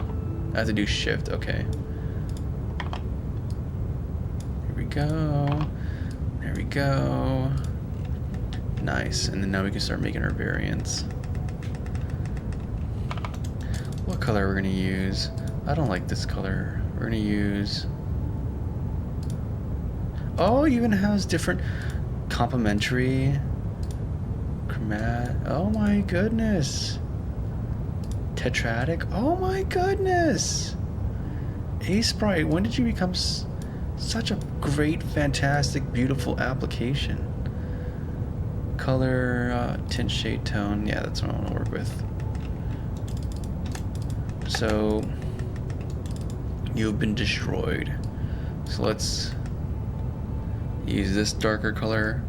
We're gonna keep things very simple. I'm just gonna make something that looks like that. But it's always gonna come back to 1 pixel above the base.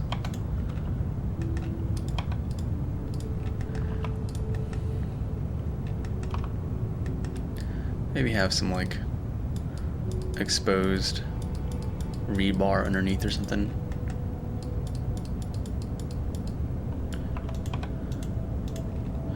I'm not going to spend too much time. I just want to have something that looks visually very distinctive. So it's very clear when we destroy it.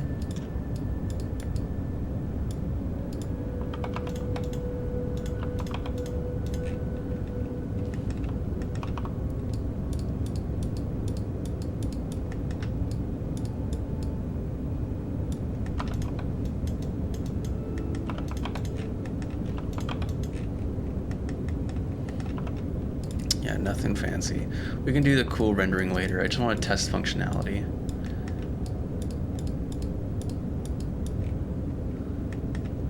That's the only thing I really care about right now.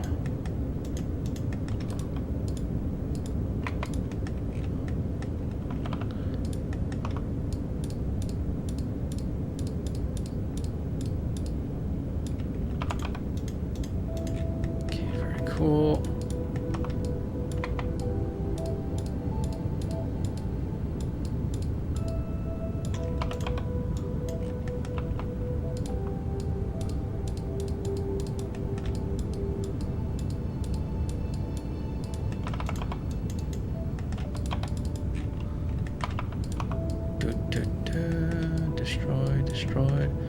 Destroyed. Perfect. I sound like an evil villain right now.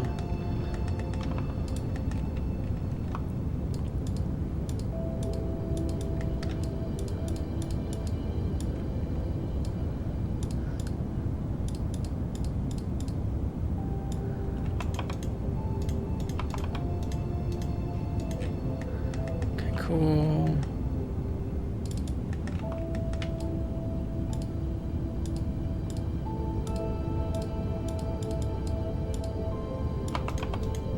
Might be enough just to be fun. And then the last part, and then we can test to see if this is working the way I have envisioned.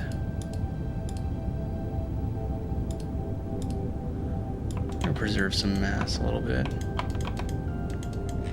Okay, cool. Almost missed that guy. Sweet, we have our destroyed variant for the tiles.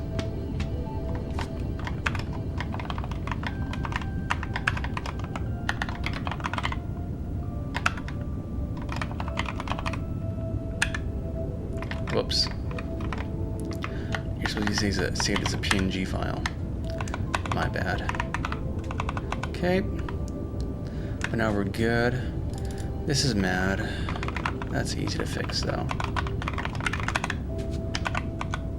We can go back to Unity, let it recompile, let me catch up in chat real quick.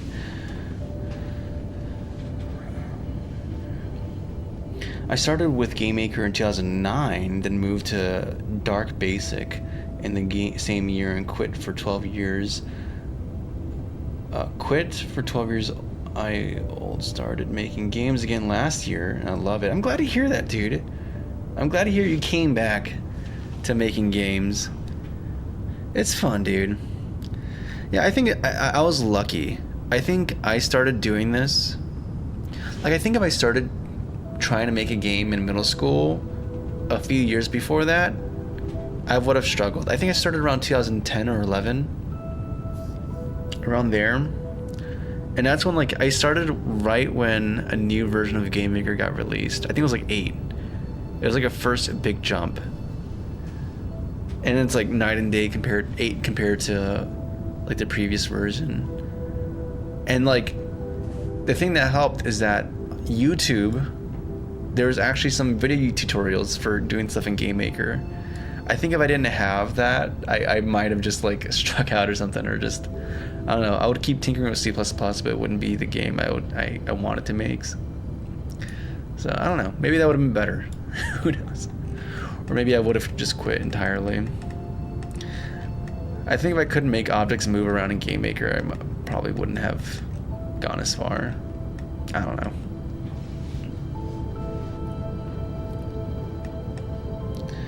I'm just 13 years old and I have knowledge in world technology. My dream is to become a professional game developer, like just this guy sitting on his desk making games.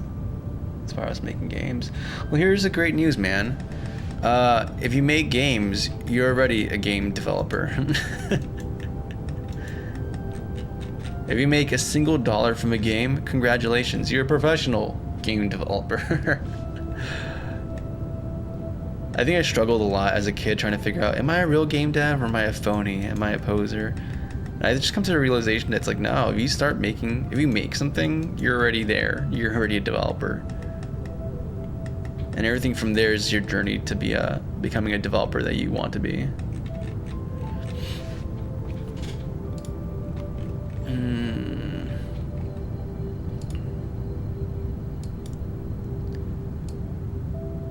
And there's someone who asked like on the channel before, or like on the last short I did, if it's possible for them to be like make like their dream game or the ultimate game or something. And I was very careful in my response, because I think the most important thing isn't necessarily hitting whatever goal you have in mind. I think the most important thing for games for me is putting yourself into it and making something that has you in it in some capacity, that achieves something that you desire, right? And by that metric, I think many people can make a game that hits that. And you don't even need that much to do that, depending on what you're doing. Alright, let me focus for a second. Because I was trying to do something and I can't remember what it was. Game board. I have to assign the new sprite. That's right. That's right. That's what we're doing. And we have this new, T. Let's move this forward. Okay, let's go to here. Apply.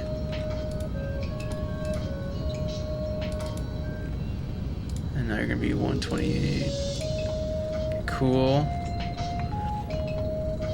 And then, so this is almost there. This is almost there. But now we have to have the tile set. Like if you run this, you're not gonna see that new broken version once something gets destroyed, and that's because we haven't notified the tile to actually update the shader or the material. Like, this whole thing is ran once when this is assigned, and never again when the board has been updated. So I think we need to have some updates happen, some updates propagate.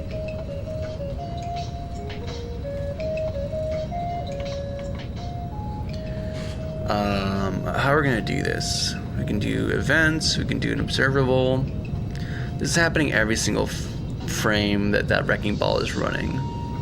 So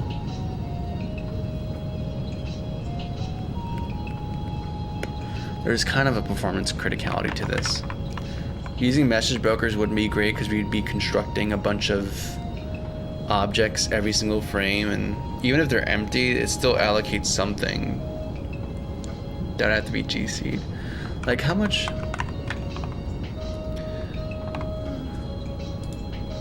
C#, how much is allocated for an empty struct?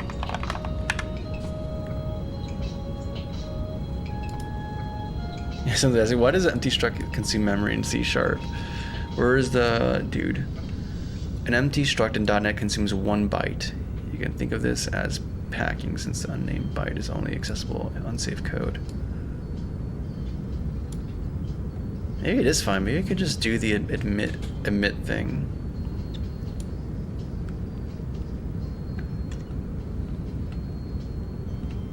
You know what? Maybe we just do that.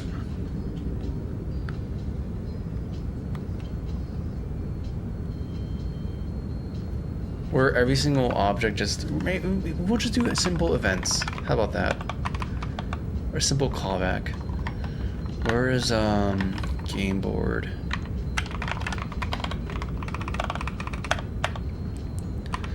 We gonna have, I don't know, I guess a public event.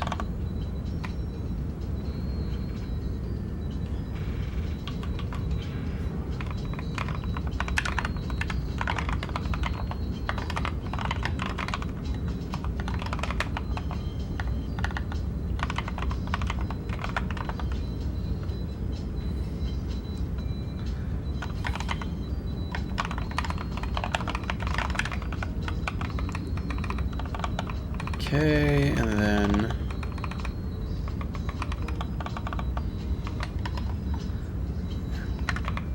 on mark as destroyed, we're gonna do index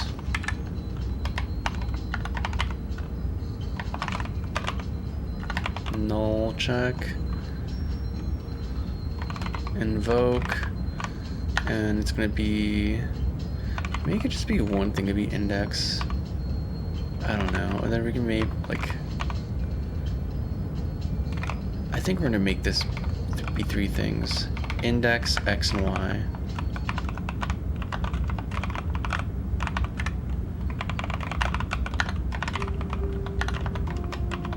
That's gonna be the structure of this.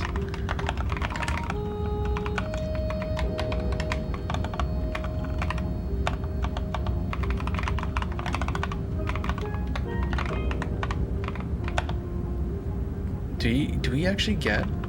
We don't even get this. Okay, we can do yeah, because X and Y is more relevant.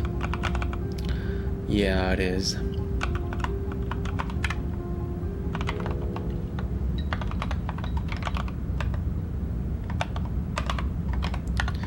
Chord from world.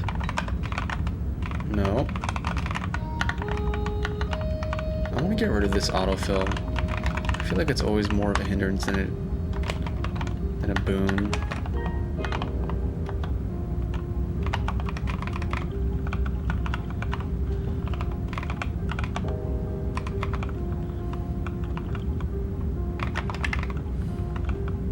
I don't know. Is it hard to learn? No matter how smart or stupid it turns out. Yeah, dude, official, like, honestly, there's so much more fun in small projects, and you can do so much more in small projects. It's very weird to think about it that way, but small projects gives you a freedom and control that you lose the bigger a project gets. I think, like, you can have a small and focused game and have it be something that's genuinely special. As for Unreal Engine, Wally Pizza, I've tried it before and I've done some stuff in it. It's just not for me. I think Unreal's way too beefy of an engine, and I like making games that are very lean and very performant. And Unreal's just beefy to work with. Beefy to deploy, like, not only for the final builds, but it's also beefy to use. So I just don't want to use it.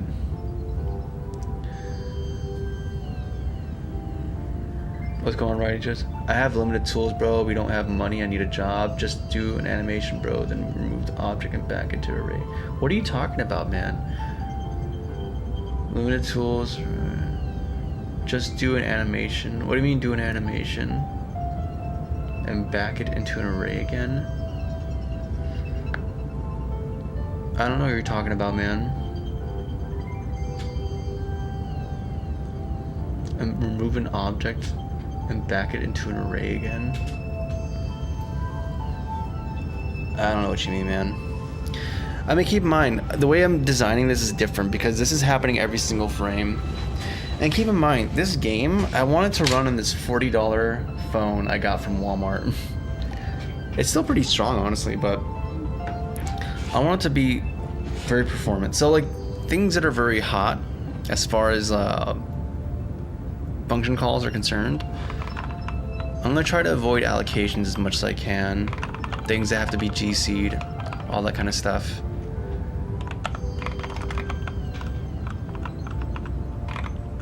Which is why I'm, like, electing to do things in this very particular way. Returns are vector 2. Chord. I want something that does... I want this to be a little bit different. Cause it's gonna be... I don't like that. There's 4 usages of it, so I don't trust it either. I'm gonna do an overload. But yeah, you're, I'm not sure how much into this you are, but there's a reason JavaScript is used for certain things and other languages are used for other things, like C++ or C# or what have you.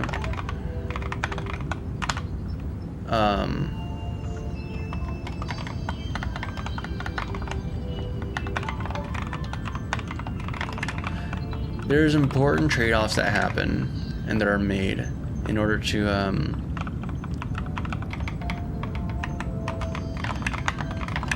implement a feature.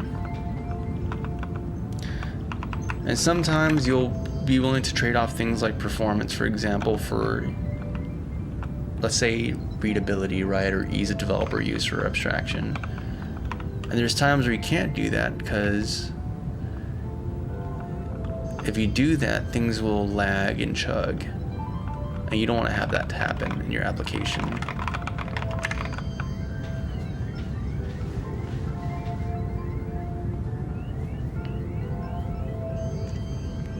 In the browser, just what are you talking about, dude?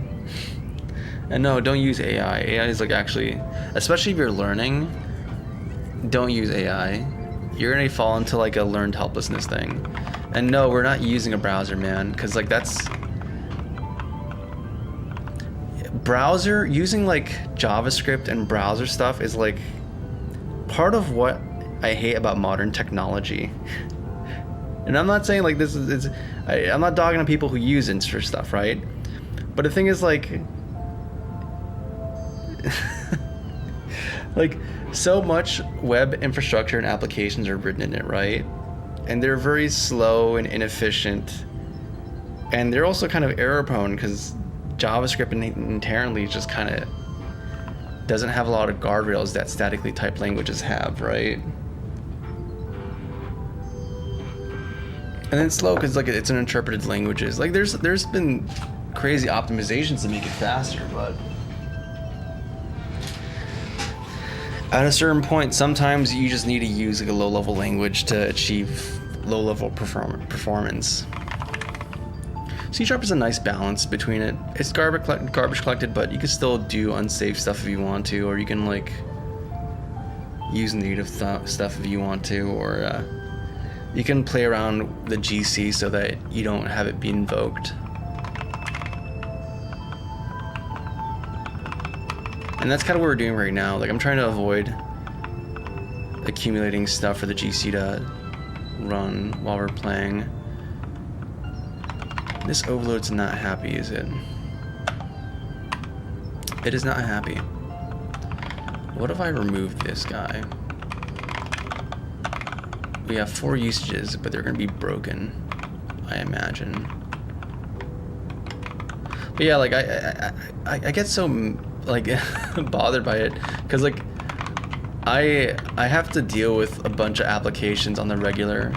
There are like basically JavaScript applications running in a mini web browser, right? That's essentially what it is. And there's just so much like so much jank that's been produced because of that.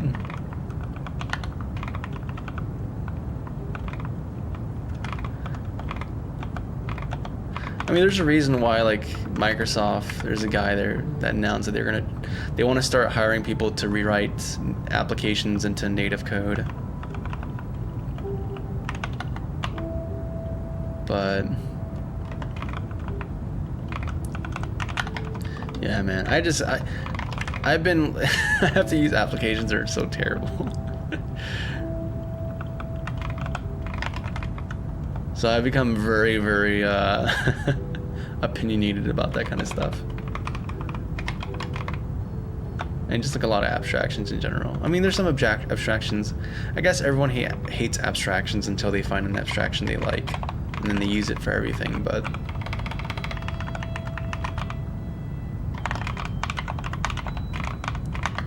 I think there's levels to it.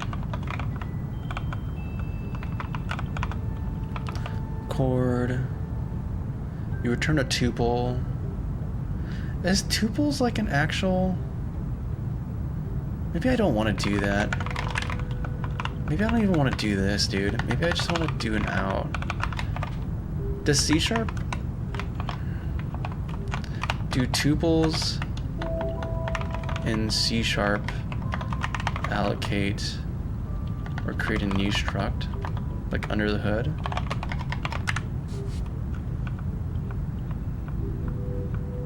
I guess it doesn't matter, because like all this stuff is happening in the stack anyways.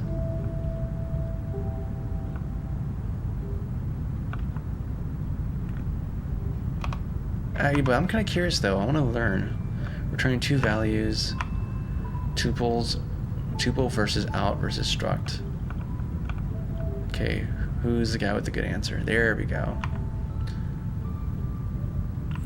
Out parameters are fast and cheap, but require that you pass in a variable. Okay, perfect. Create a collection.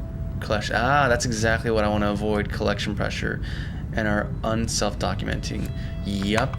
Okay, we're not doing tuples because I already did not like its usage here, and it's adding GC pressure on top of it. So, yup, I like this so much more. This actually simplifies the code significantly, because then we're just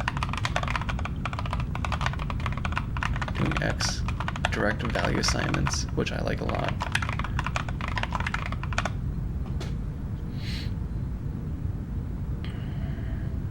I have a lot of information in my mind, but it was all useless. I'm sorry. You don't have to apologize, man. I think some of my questions were more just trying to understand what's going on your end.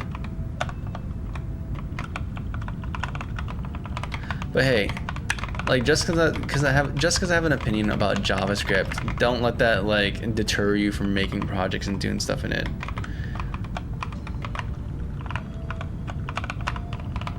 You're still gonna learn by doing that stuff. And honestly, like for quite a few like different types of games or whatnot, you don't have to worry about this stuff as much.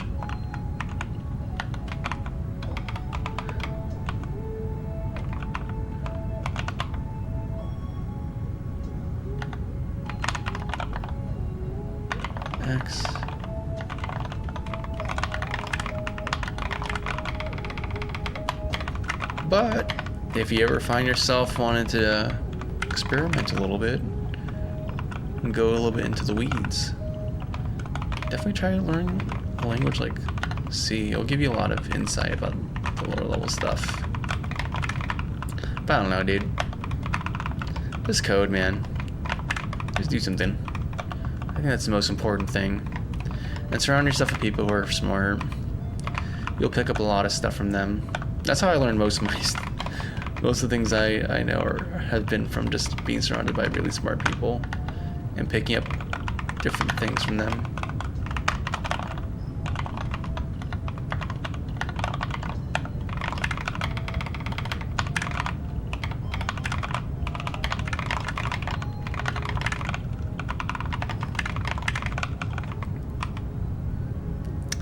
Oh. Is this a reserved variable? Yeah, it is looking for something called position. Oh no, position exists.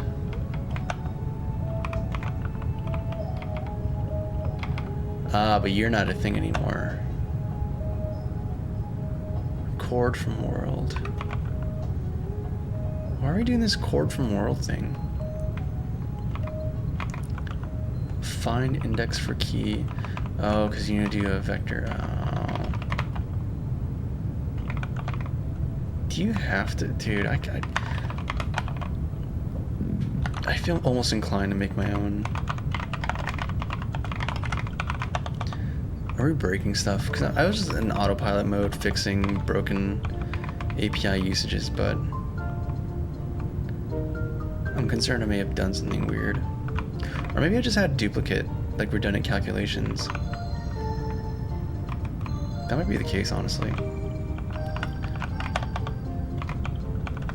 Yeah, we have to do vector 2 chord.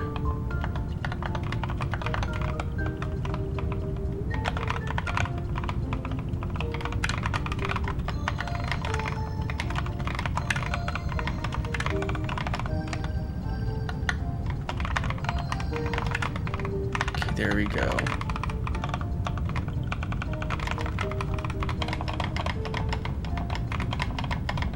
Okay. We're here. Buffer chord utilities. You're not a thing anymore.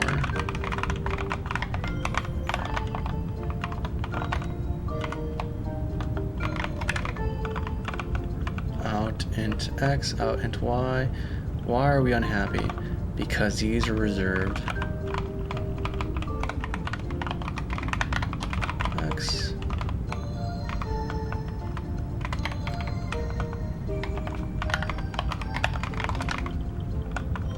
Okay.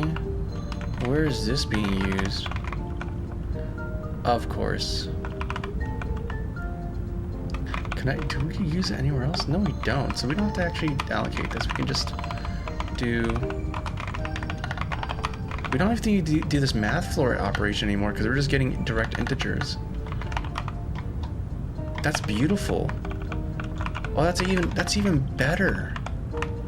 So just cleaning up our function signature is resulting in just better code across the application. That's better. That's beautiful, man.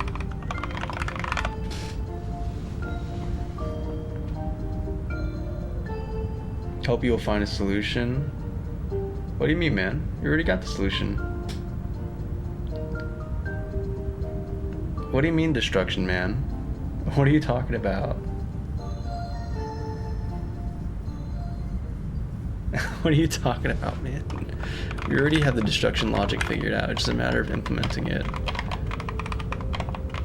I'm just fixing some, I'm refactoring some code right now. So you can have something cleaner, and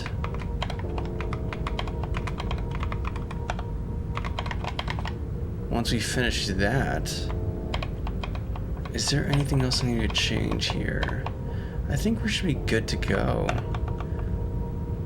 No, because you have to fix the tile CS. Yeah, we have to do the notification thing, and then we're gonna be good to go.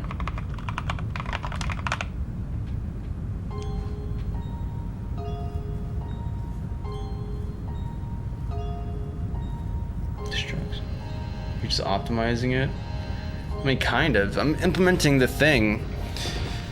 And on the way of implementing it, I'm also making things just a bit better. I mean, I'm also just implementing it, I think, the correct way the first time, instead of doing a sloppy, like... I don't know, I'm not sure if you're familiar with this, but there's like things called reactive extensions, right? It exists for every type of language. And usually when it comes to this kind of message propagation thing, I use message brokers and messages to do that kind of thing, or observables. But for this particular thing, since it's a very frequently called thing every frame, there's a thing called GC. JavaScript has this as well, right? A garbage collector.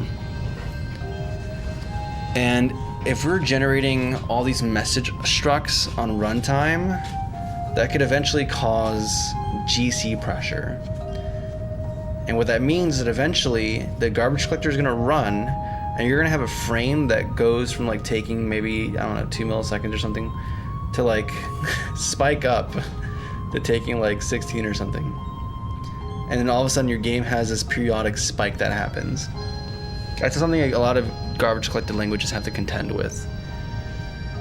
And part of that was just, you know, part of this I'm using events instead of like doing this. But the other part of this is that I had a bunch of functions that are called, would either return struct or tuple, and that's just adding more to the GC pressure. That's what it's called, GC pressure. The more objects you stack up and add to that need to be garbage collected, eventually it triggers a garbage collection, right? So part of that is just correcting that and making sure that it's correct the first time. And now I'm actually dealing with the logic of having this do the destruction of the models. Or actually, the destruction's already happening. We just want to make sure that we notify the shader to actually use the correct sampler.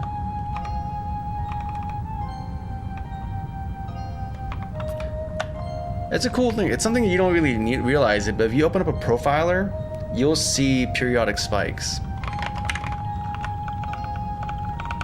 And you can even see, like, depending on what kind of profiler you're using, where the allocations are happening.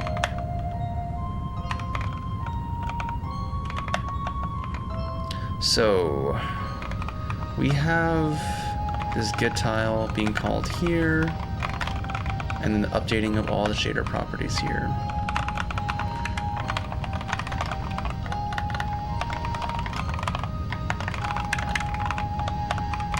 I'm gonna yoink this, move it into here. I think we're gonna cache level assets.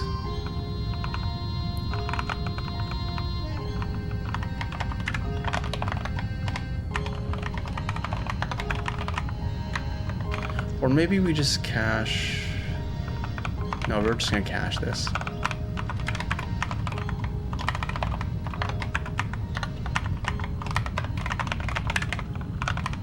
Okay, beautiful.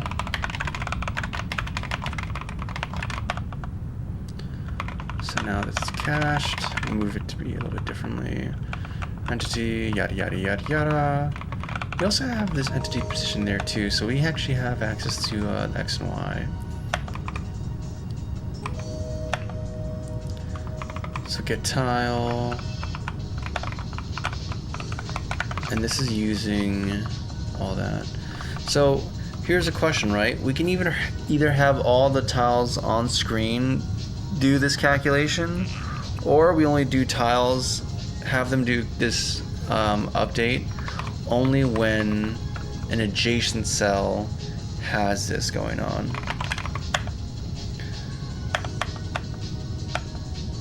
That's the kind of options we have here.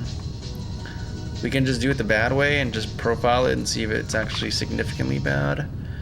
It may not be that bad at all, because I think there's not many tiles on screen at any given moment.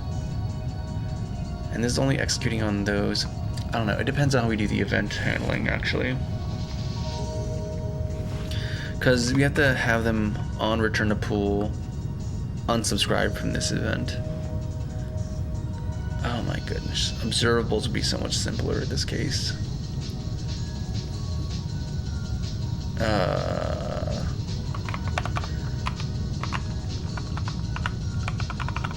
But I think that might be what we have to do, which means you have to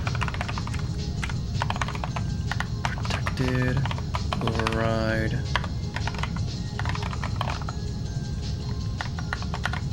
return, not to main thread,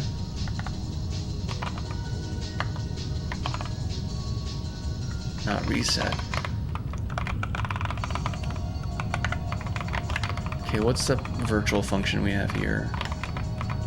Group update started, update time, resume, pause, reset parent, transform, return to pool. That's exactly what I was looking for. It's a public function though. Got you. So we have to do public override to pool. We're gonna do the base stuff. Before we do that though, we have to do the unsub. So game backend, no, game manager.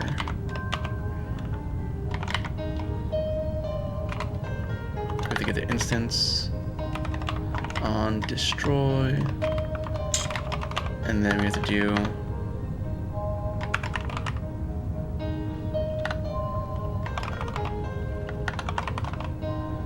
update shader.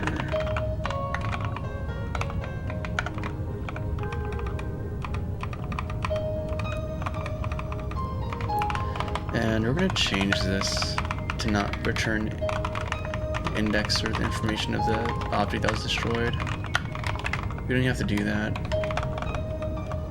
We can just simply invoke it and it'll be fine.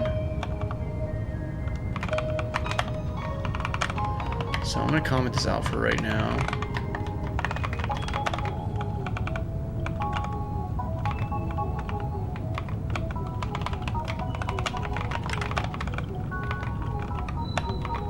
Is X even used?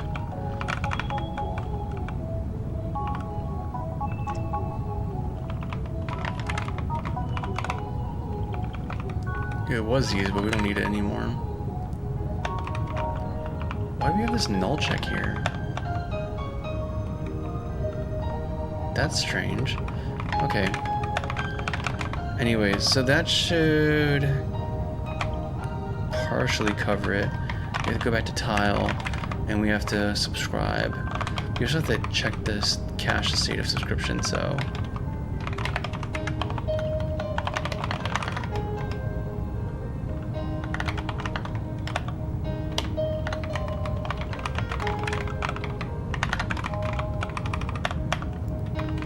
So when we do assign,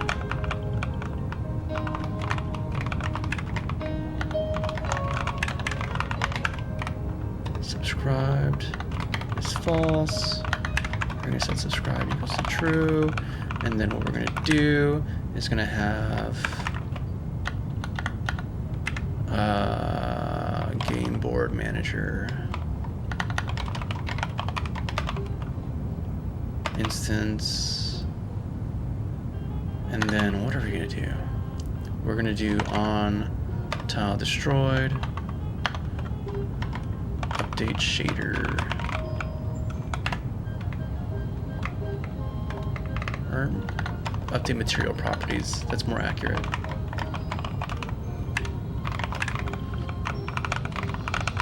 And then when we return a pool, if subscribed is true, we're going to do this, but we're going to unsubscribe from that event.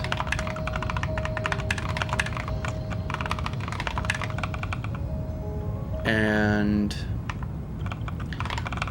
once we've done that, we're going to set subscribe to false. Perfect. So hopefully this should cover everything.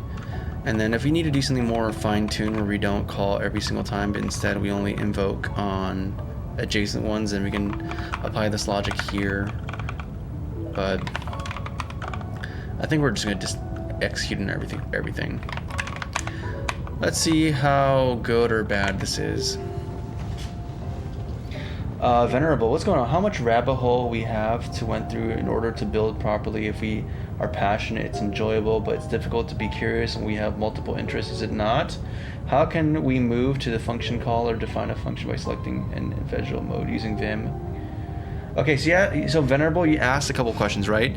So first of all, how do you get, it seems like you're asking like how do you get good while having a bunch of different interests? So I have a lot of interests. For me, I just let myself get surrendered by it, right?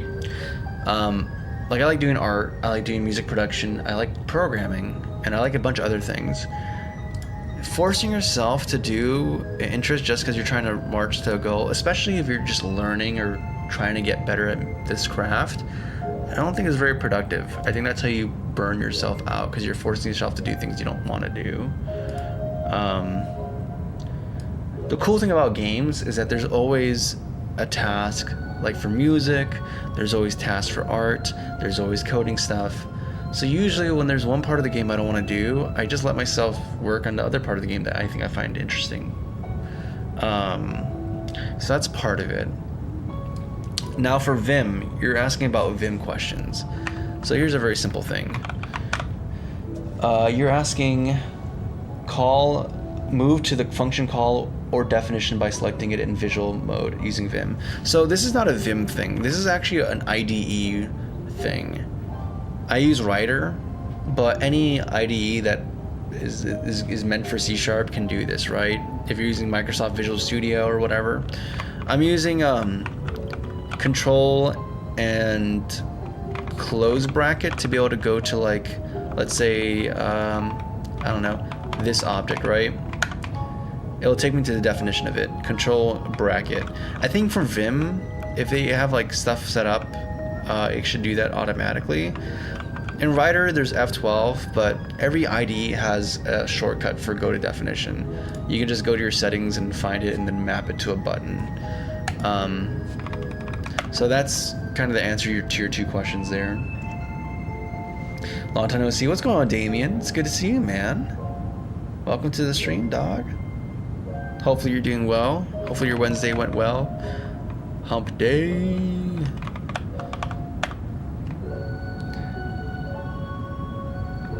And it's killing my focused work and curiosity sometimes, especially for game dev. They just get easily overwhelmed. Yeah, like I mentioned, I just go into rabbit holes. I surrender myself to the rabbit holes. Because, like, especially, you know, when you have the interest, you're willing to go so much more harder and so much more deeper into whatever rabbit hole you're doing. And when you finally come back to your game project, you're going to have so much more of like an insight versus, like, you know, you finally finished whatever you're doing and then you decide to go explore that rabbit hole when time has passed and you're not as excited by it. You're going to be in another situation where you're kind of forcing yourself to do something because you know it's going to be good, quote unquote, right? And you're not going to go as deep. You're not going to get the same knowledge. It's just not going to happen. I think I've talked about it before, but there's like, you may see me as a programmer now, but most of my life initially was I was focused on just being a pixel artist. That's just who I was. That was my interest. I just wanted to do that. And then eventually I switched to doing music production, and that was who I was for like a few years. That was my main focus, was music production. And only now, since I started working doing this stuff, did I really get serious about programming and learning how to do this stuff. And you know, now this is my main obsession and main focus. But there's other things too, like I do woodworking, and that's fun to do. And whenever I had the drive to do it, I just fully commit to doing it. And if I decide to take a break or two for a year or more, that's fine. I'll come back to woodworking whenever I find it interesting and when I really have that desire to do it. So I allow myself to just get surrendered into the interests. Long time no see. What's going on, Fanta Black? Maybe have people popping in for a minute. What's going on, dude? Hope you're doing well. I'm doing pretty well, man. Just chugging through this. Hopefully you're doing well as well, my friend.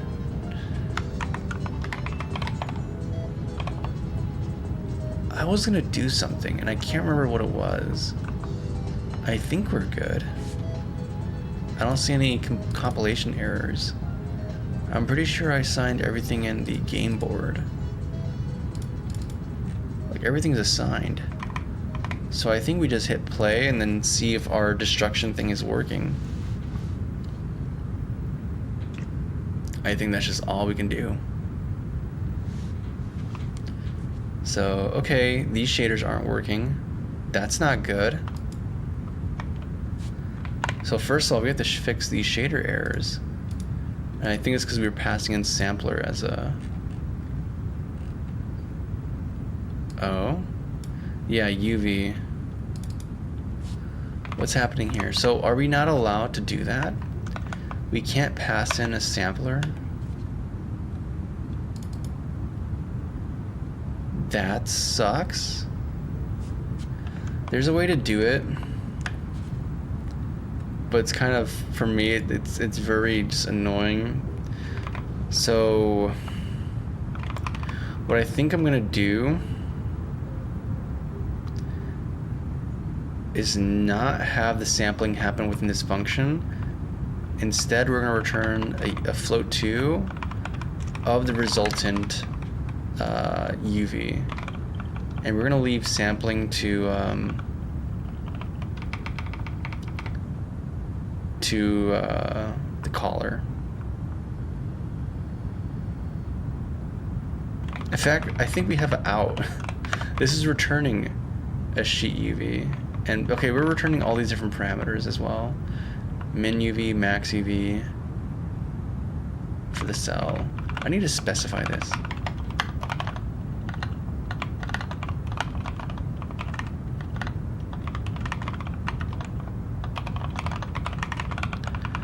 And then sheet UV.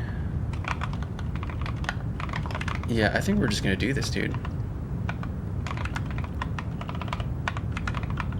We're gonna get rid of this. Instead, we're gonna return it. This is gonna break stuff. But I think this is gonna be better than, and more straightforward than what I had in mind.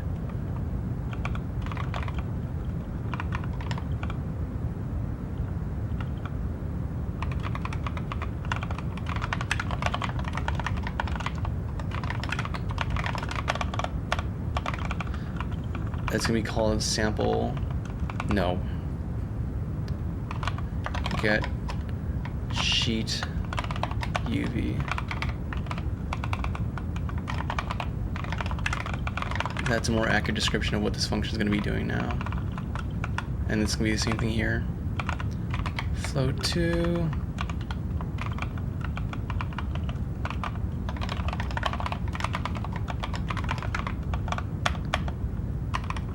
Sprite sheet UV. Do you like finish building a whole game, then go build another or build many in one time and switch between them? So usually I like doing that, Vanta. I like switching between projects, but I think lately, this past year or two, honestly, like the past couple of years, I don't know. This past year though, specifically, I've been just focused on finishing this game and then moving to the next one. And I think I'm gonna be very focused like that. Maybe I might do like some smaller games in between, but this game was meant to be done in 3 weeks, and we're on day 40 something. So clearly, I have an issue with actually scoping, or just I don't know. I guess scoping is it. We kind of explored some weird rabbit holes that end up kind of were dead ends. So I don't know. I just kind of go. Usually, I go what interests me, but I think for this, there's something I have to prove, which is that I can actually finish a project. So for this one, I'm being very focused and disciplined and just like trudging through it, because I don't know. I just need to prove that I can finish the projects.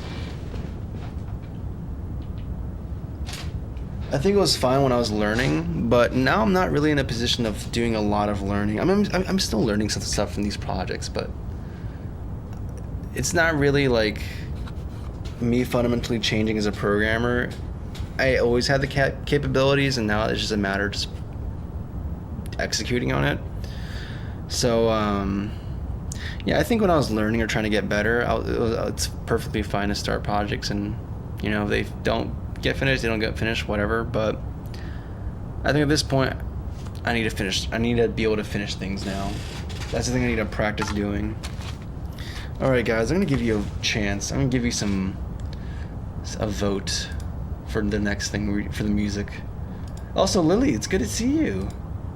I have faith in you. Thank you. I appreciate it. Yeah, we're gonna keep trucking through it. What to play next? Win 95. Ambience. That's option 1. Option 2, mystery CD. And that could be whatever type of vibe. And then the option 3 is gonna be silence. Maybe option 4 is like repeat the CD.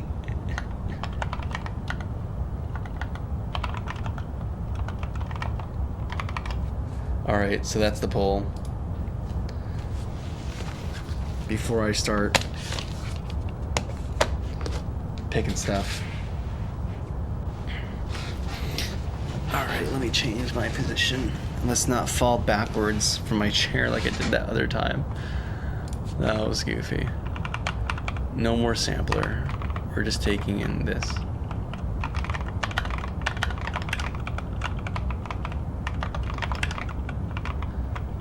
Okay. Returns get sprite sheet UV. Get sprite sheet UV. Takes in 3. Why do we have? Oh, because this is yeah. We don't need this anymore. Or actually, let's be more specific. We're trying to ignore these values. Cool. And now we have to modify every single shader that uses this because now they're just wrong. But it's fine, we're being more specific instead of trying to be lazy. So I'll make that trade-off any day. I'm fine with that trade-off.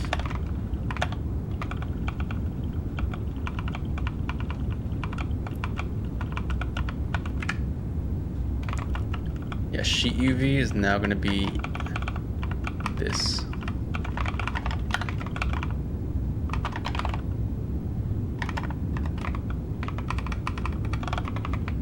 Get sprite sheet UV, no longer main text. And we're using assignment operator.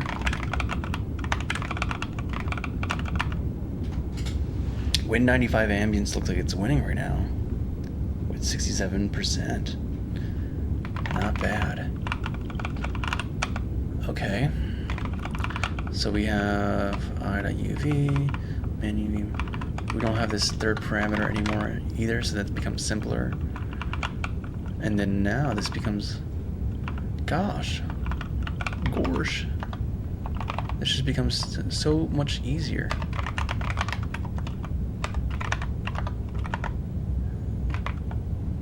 Sheet UV. It's funny, my mom,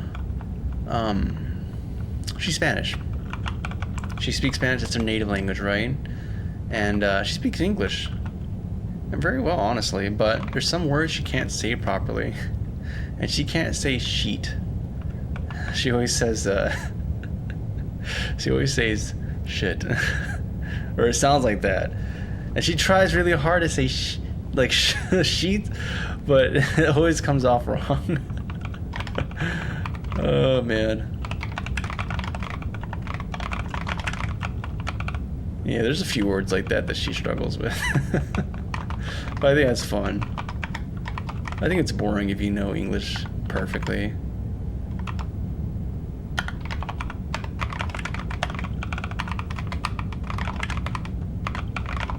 But yeah, every time we go to the beach or ask her to get some sheets from the laundry, sometimes I'll have her repeat it just to...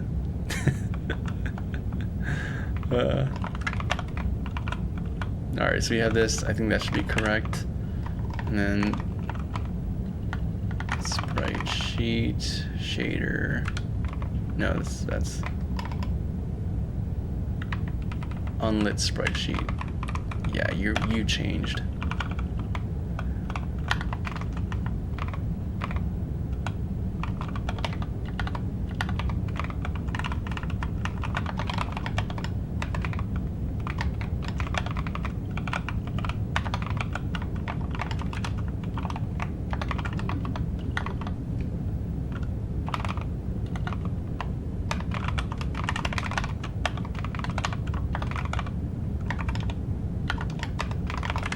Okay, hopefully that should fix things. Let's see.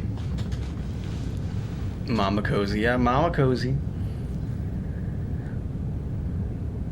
When building a game, do you prefer to test every element as you create it, whether it's a shape, a movement mechanic, or a direction, fixing issues as they arise before moving on to the next task brick? I don't know. I guess it depends on the type of game. Also, Win95 seems to have one, so I'm gonna end the poll. Let's grab the song and this Village VGM. 1 second.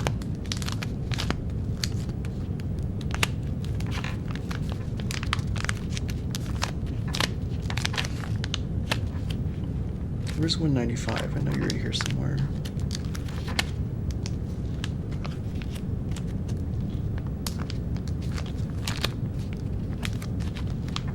Oh, did I never just put you back? No, that's chill VGM mix. Whoa. Okay, let's open this up. Let me put this back in the CD pouch.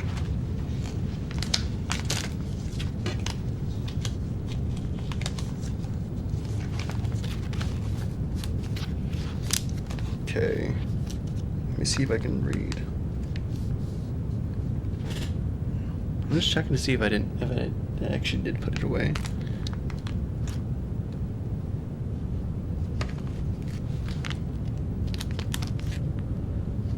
That's the village theme thing. Christmas VGM. Ah, here we go, Win95.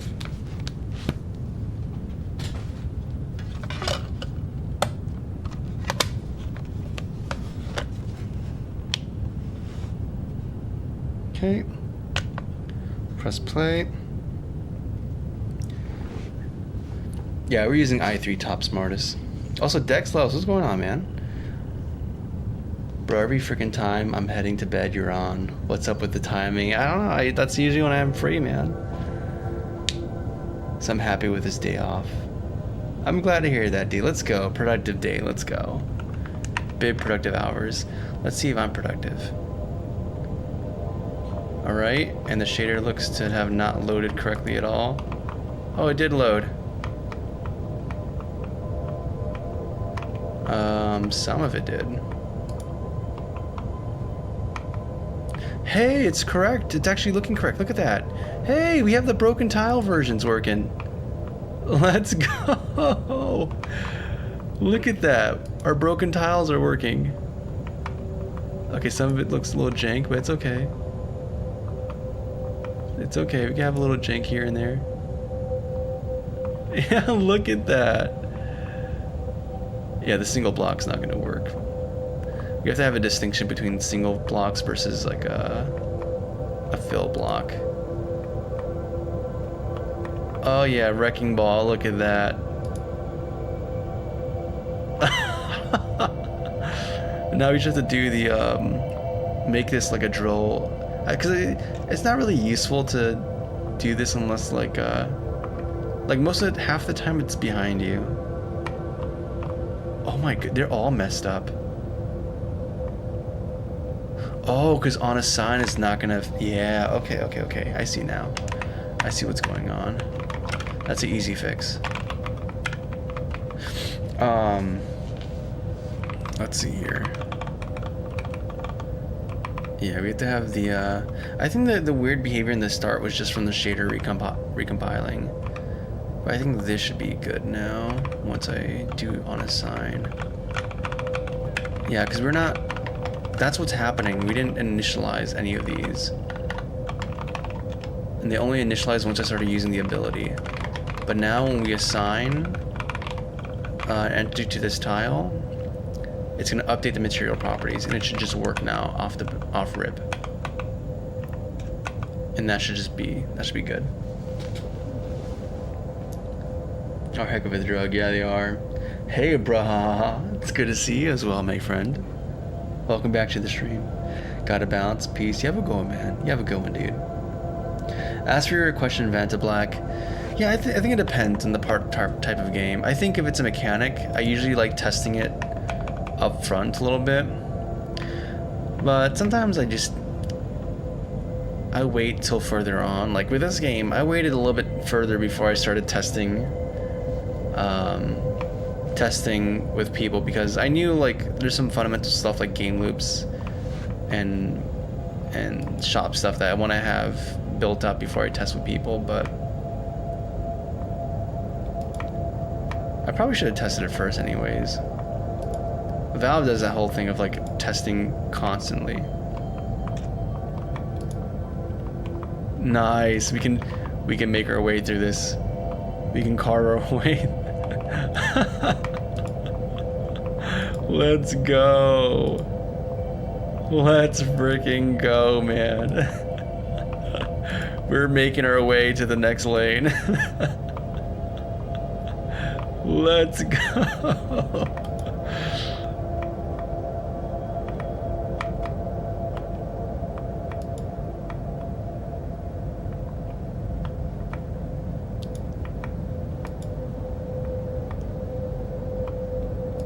Oh, dude, this is looking so good.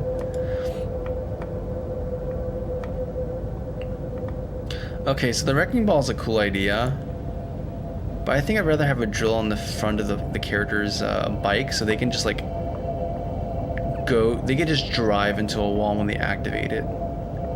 I think that's gonna be so much more fun. But dude, this is already looking so good. Like, this looks so much more fun. Oh, I died.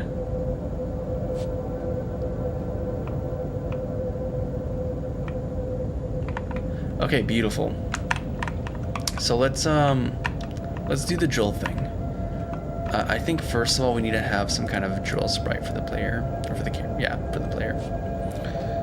So let's just do that.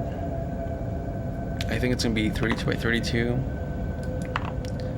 Nothing crazy. I think we're gonna make it just maybe bright yellow for the character. If we do bright red, it's gonna feel like a hazard or something. I don't want to have that.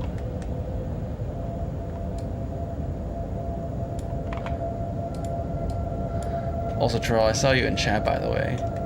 How you doing, man? Also, your vacation ended so quickly. Like, when you said you had the double truck day, I was like, what? Already? You're back? Was that a week? That's crazy.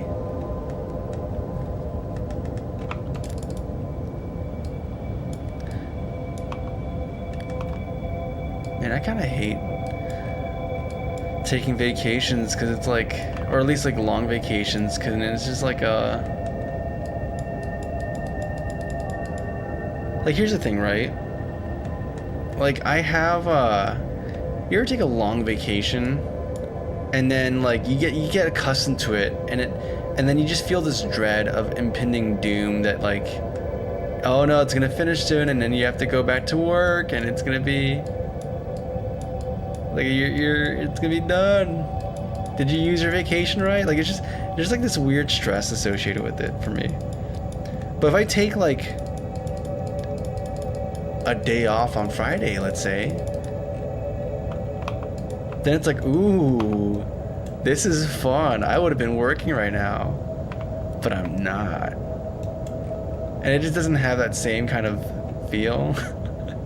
You know what I'm talking about? Like, if I had 7 days off from work, I feel perplexed. Like, would I actually take a full week off? Or would it be better just to, like, have, I don't know, a month or two of just a 3-day or 2-day work week? I don't know.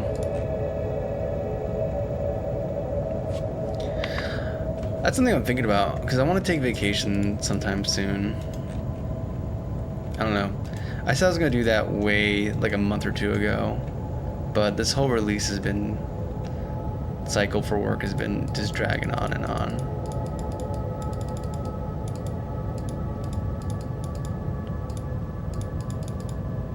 So I don't know when I'm going to actually get to take it, or be willing to take it.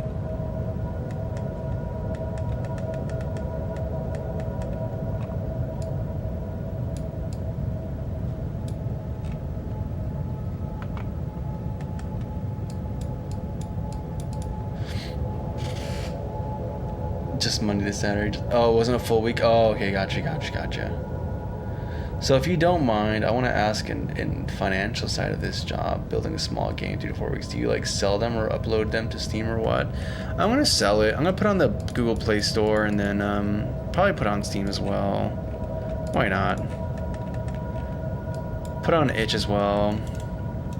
I mean, I don't do this for a living. I don't think there's ever been really a time where I've commercially sold a game.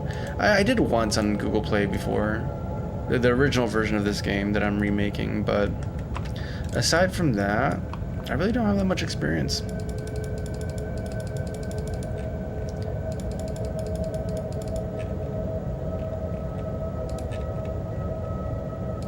So we're gonna find out how things do when I do put it on.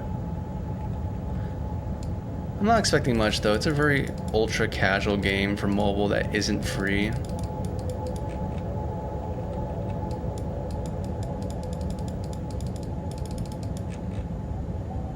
So I don't know.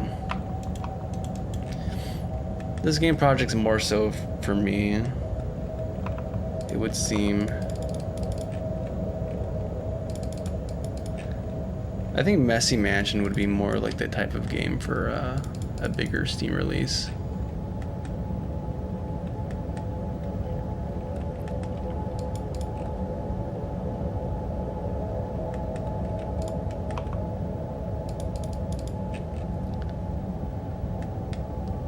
I wanted this to seem like a hologram. I can do this through shaders, or I can try doing it here. Just Monday to Saturday. Oh, that's every week. 365 days a year. Oh no. Only slumpers. Oh no. Yep. Love it.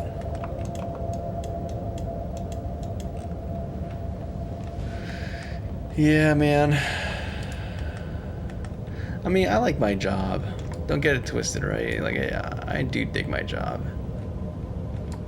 But it just be stressful sometimes, you know? It'd be stressful. And you know, I can't lie. I do wish I can do this kind of thing, like, here's a caveat. Like, I'd love to just be able to make games full time. The issue is that I don't want to be reliant on my games to make money. Like, I don't care if they sold a bunch. I don't want to rely on my games for being... I guess if it sold a ton where I can just... It sold a bunch and I could just retire, that's a different story, but...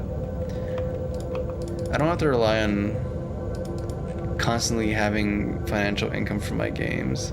I think that would ruin the fun of making games for me. They need to stay as something that's like a passion project thing.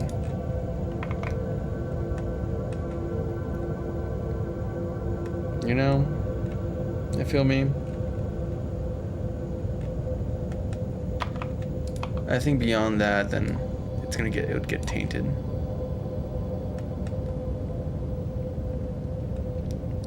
So the question is, do we do the scan line effect to make it feel like it's actually...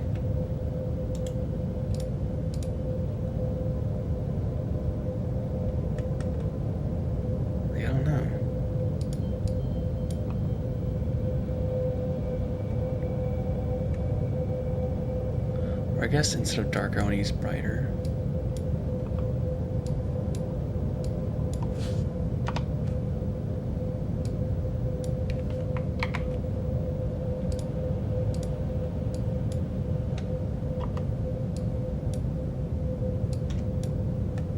Okay, and then we're gonna do late properties. We're gonna do scan or screen.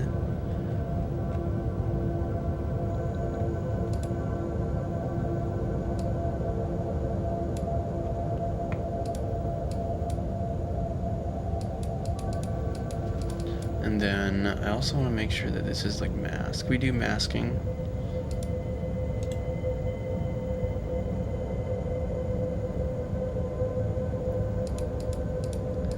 Pretty sure there's a way to do that, right? Opacity, that's for animation stuff. We're not doing that. Properties. Or you know what, here's the easier way of doing this. Bam.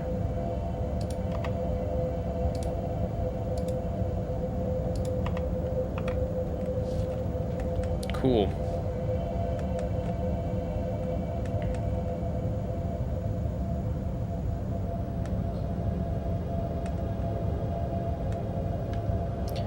I'm just gonna use this for right now.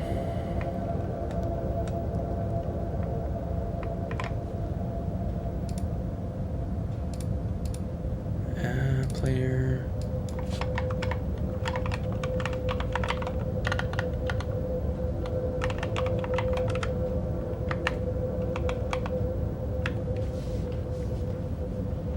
On the drill? Thank you, man. Let's see if it looks good in execution. We're gonna go to the player.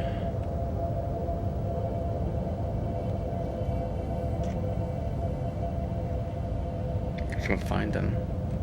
Here we go. Character. We're also gonna add a light source to it because it's super cool. Because I think that's the coolest thing is when you see the light source reflect on the objects, on the tiles. Like it looks super cool, and we're not using it to great effect. I may even try like yoinking this and making it a bit brighter so it actually affects more objects around it. Okay, it just looks super cool. And then as for the flicker intensity range, we'll do like 2, rate 1, and then min interval seconds. Yeah, the intervals are too crazy. I think the intervals should like scale the faster you're going. If I'm gonna be honest with you. Right now we'll keep it very consistent. And beyond that, oh yeah, right, we have to actually add the thing. So let's add quad, drill, move it forward. We're gonna do T drill, throw it on here. It's okay, we're gonna apply our preset. It's annoying that I have to do this every single time, but it's okay. Really? No, we're gonna use our FNF standard.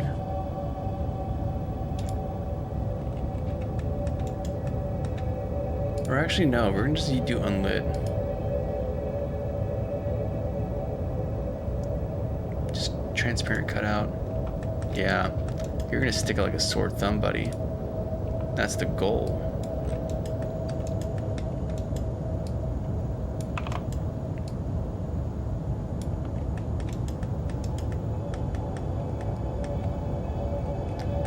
And then the player is going to have reference to it as well. So let's do that. I'm going to put this in the drill or in the partial class. So this is going to be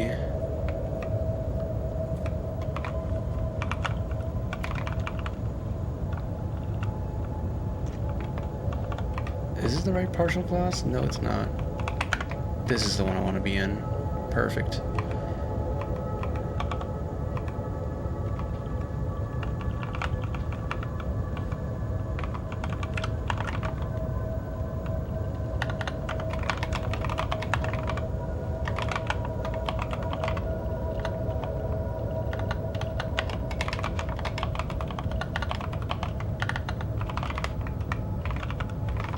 Okay, now we just have to add a variable in here. So I'm going to add, for example, where is the wrecking ball? Yeah, you're not going to be that anymore. We're going to change you.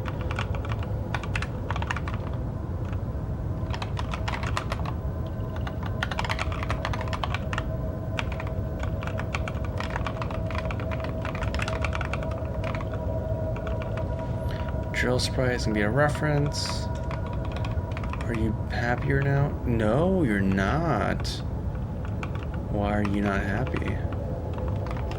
Okay, you have to actually explicitly be next to a variable. Okay, whatever.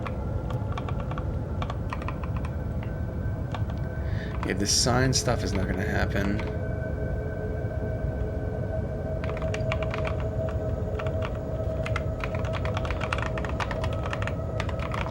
That's gonna happen. The transform position offset stuff, that's not gonna happen. So don't need that, don't need that.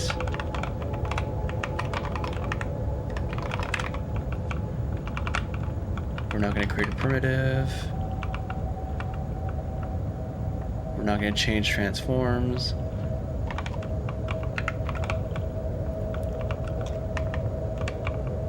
We are going to set active though.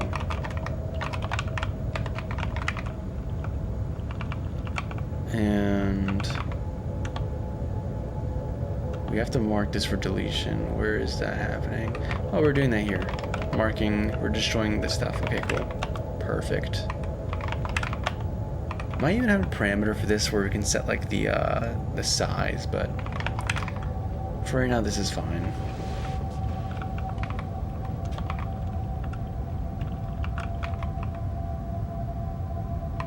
Yeah, this is all fine so far.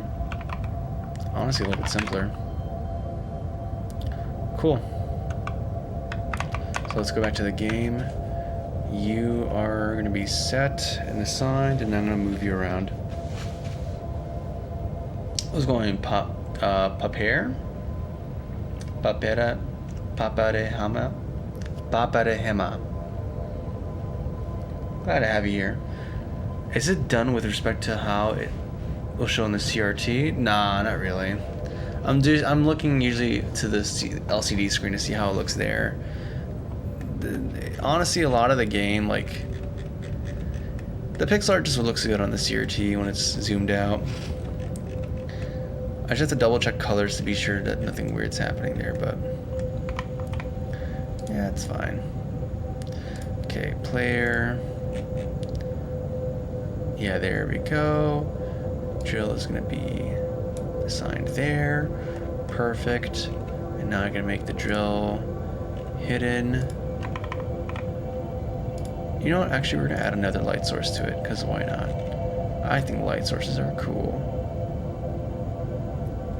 So the drill, you're going to have a CC light, or cozy light.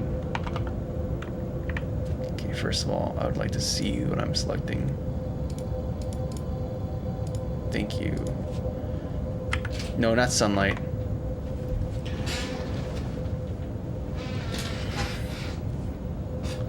There we go.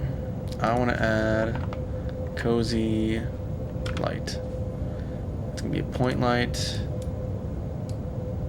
around there. It's probably not a good idea to use this with like blue light filtering glasses, but whatever. We just do it live. And radius is gonna be like, I don't know, 5. Okay, maybe lower this down and make it like, yeah, it's 5 too much?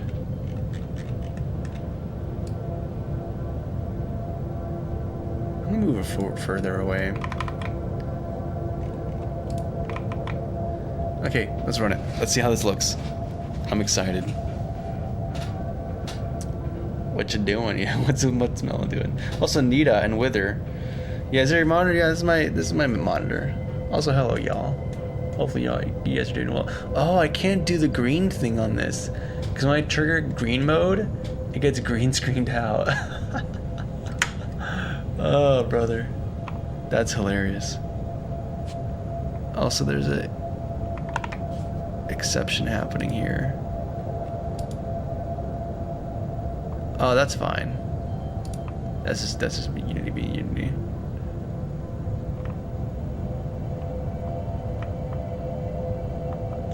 Okay, and then we're gonna do the drill. Oh, oh, that's great. Oh, I need to have the drill be like more extreme or something, or maybe have a radius. That might be the way we go.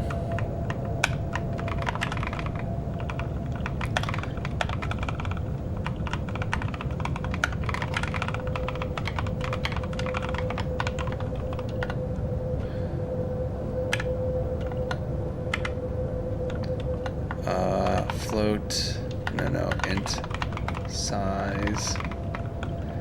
And that's going to indicate how big of a offset we need to do.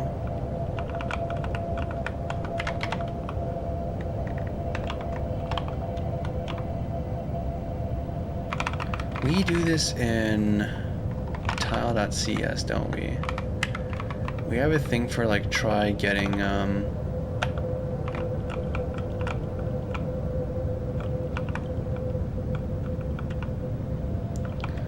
core to index.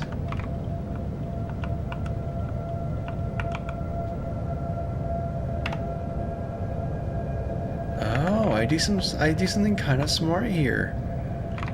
We make sure everything's bounded so that we never. Very nice. So I can just do core to index. What's going on? How's it going? You love the drill? Yeah, the drill's fun, Kate. Also, it's good to have you here. Hopefully everything's going well for you, Kate. Maybe add screen shake when drilling. Let's see. Oh, that's another thing I need to modify. I need to modify the camera offsets. But yeah, that's not a bad idea. Just to sell the impact more. Yeah, it's been a while, Royal. Glad to be back though. Hopefully you're having a good night as well. Oh, good day. Space Captain Cozy, I got a jet. Tilt and yaw out of here. To the next orbital station, stellar work, smooth sailings. You have a good one, man. It's been a good pleasure sailing with you, my friend. Hope you have a good night.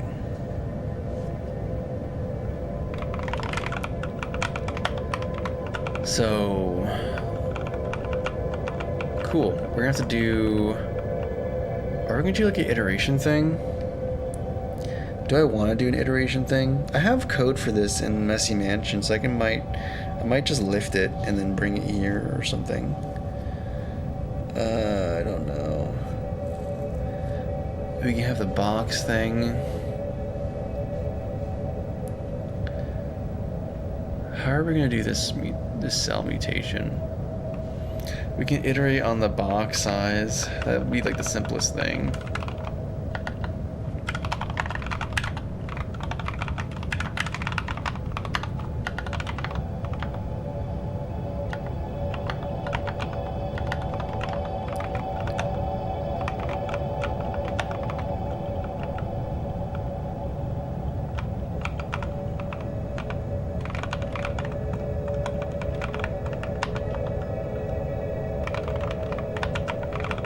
actually, we'd have to do like half size. Oh, there's something to do here, man. Pumpkin. There's a thing to do here.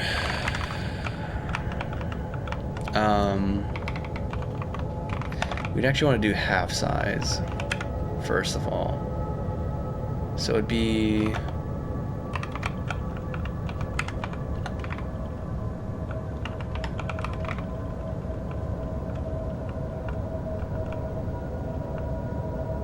Okay, there's a lot to do, actually. There's a lot of things happening here. Because you have to fetch the view object, or the object from the view, and then null check, and then return to pool, and then... Okay, so there's all this thing that... There's everything here that has to happen per object. Okay. So this is getting more involved. More and more involved.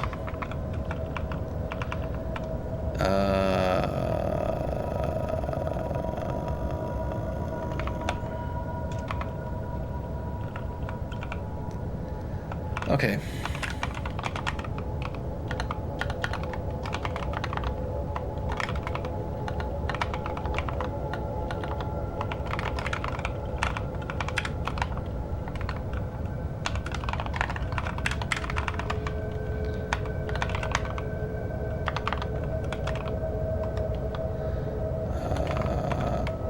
Negative half size. My x is less than half size. ix plus plus. I'm gonna do the same exact thing but for y.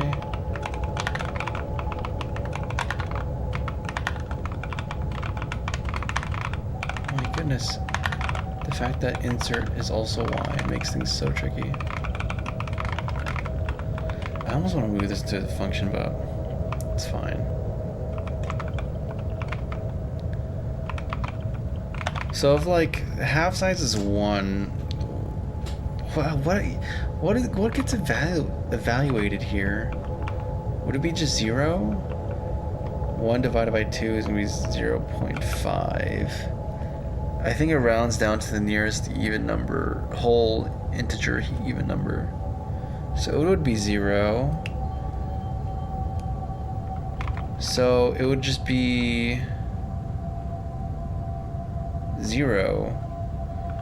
And this would like just be 0, and we iterate once and we'll be outside of the range. Okay, so it works fine then. And then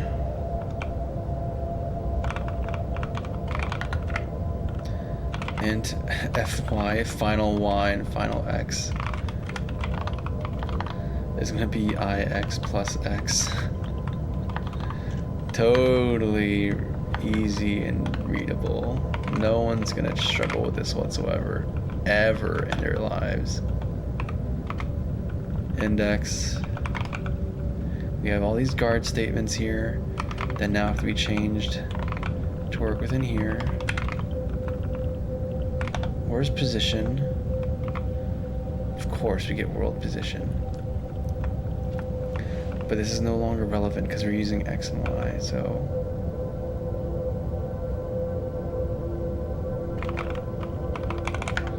What is this doing?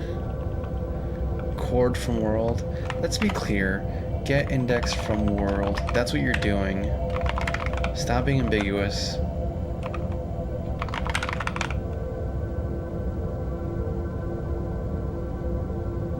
It wouldn't iterate at all because it's just less than. When it rounds. The first evaluation would be 0 though, so it would iterate once.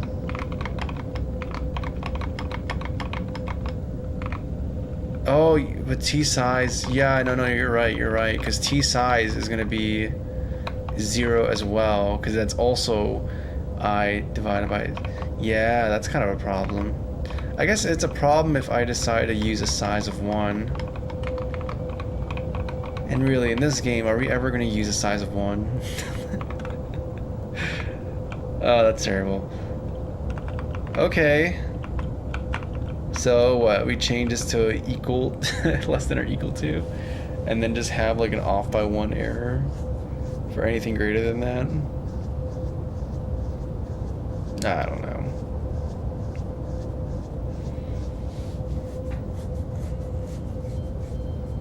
Pumpkin are not human. How do they remember all this stuff?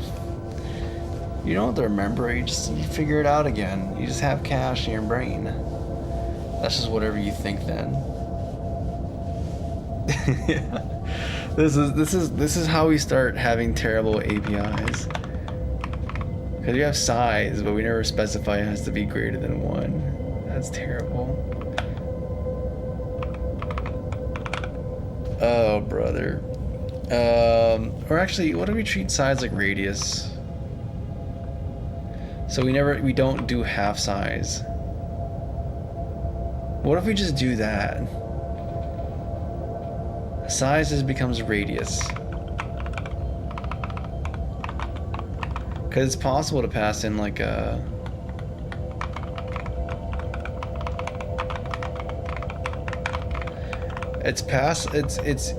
It's possible to have... If you pass in 1, you're actually asking for a size, a radius of like 0.5, and that's just not possible within this index space. But if we say, hey, this is like, or the extent, right? We're doing a box iteration, right? So it's not a radius like a circle. It's more like the extent, or extents of the box. But they're all gonna be the same. Anyways, but yeah, like this I think is more clear if we make that the intention. I don't know, width. No, not width. Is there a radius? Extent is like the only thing I could think of. That's like the equivalent of radius for squares or boxes.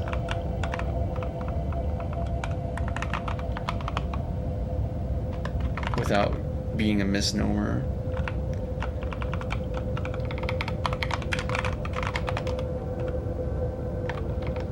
Actually, what am I doing?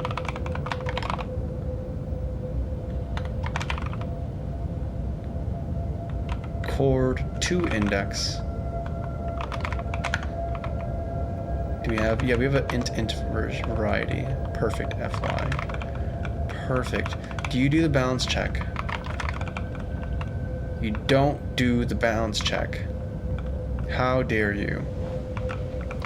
We're gonna do balance checks. We're gonna do it per component as well, because we can just do the balance check against the index of against the model, but then like you run the risk of accidentally meaning to go to the top of the box, but you end up rolling over to the next column and modifying or sampling stuff there. No, if you extend the height or width of our buffer, we're gonna just clamp the value. So that's what we're gonna do. We're gonna do bounce checking. Bounce checking.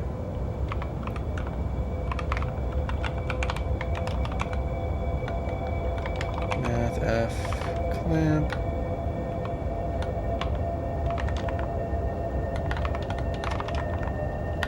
Can't type. 0. Game board. Sure, not board. Height. That's the max. Okay, we're gonna sort in this.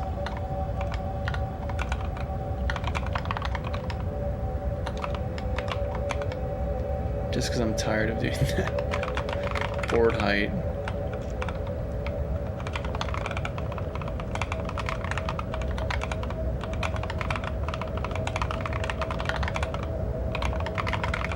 Okay, beautiful. And then now math clamp. Y, it's gonna be 0 and width. Board width.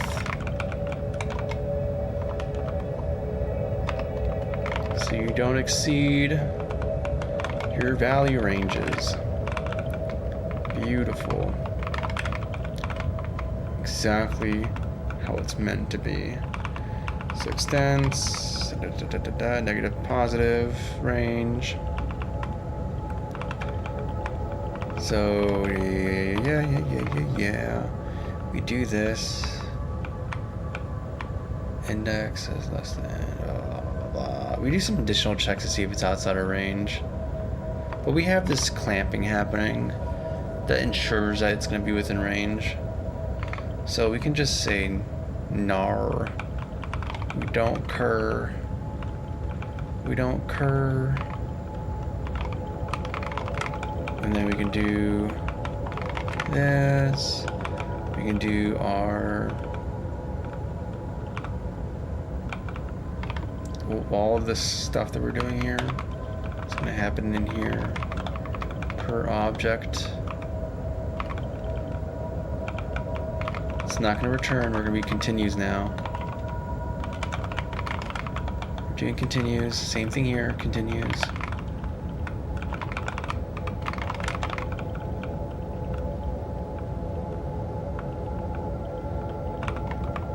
Yeah. Okay. So it's not found. I should really do like a try found thing for that, but whatever. That's more just syntax sugaring. If it's just a square, width would work, but I don't know for 3D boxes.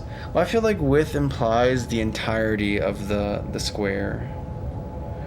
Really, I'm specifying the distance from the center of the square to the center of a side. So I don't think width would be applicable there. It'd be like half width, but I don't think there's a term for that. Perfect. Okay, so I think we're good though. I think the implementation is fine, and then we're doing this on-tile destroyed implication at the very end. And that seems to be correct. And now we just have to go to our player, who is mad because I haven't specified a size yet. Let's do a size of 3, just to be a tad bit dramatic. Tad bit dramatic. Do we have compile errors? Let's see. Bruh, maybe we should make a word. Maybe we should invent a word right here, right now. Write an academic paper that's just like a single line long, and it says, hey, if radius is to circle, whatever our magic word is to square.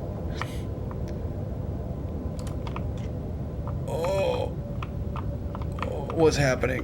We're missing stuff. What's happening? Why am I wrong? Okay, an exception's happened. No. That's even stranger. It's a rigid body thing. And that's because you have a collider on you. Why do you have a collider? You don't need one. But that's not going to cause the issues that we're describing or encountering here.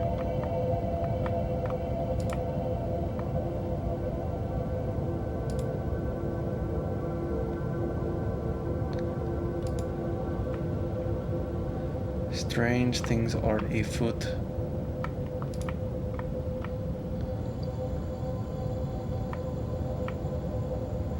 Is our angle just not enough for this to,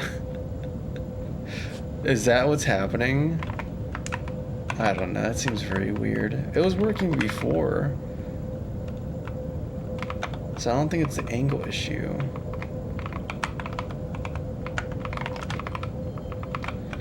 Okay, we're doing negative extents to positive extents. And then, yeah, plus plus. Plus plus. We have the center index that we're sampling, the origin, plus the iteration x and y, which is going to produce an offset. Oh! No, that should be... Oh yeah, we didn't do this here. We didn't update our usages, so we're. I mean, it would still produce one cell being destroyed, but yeah.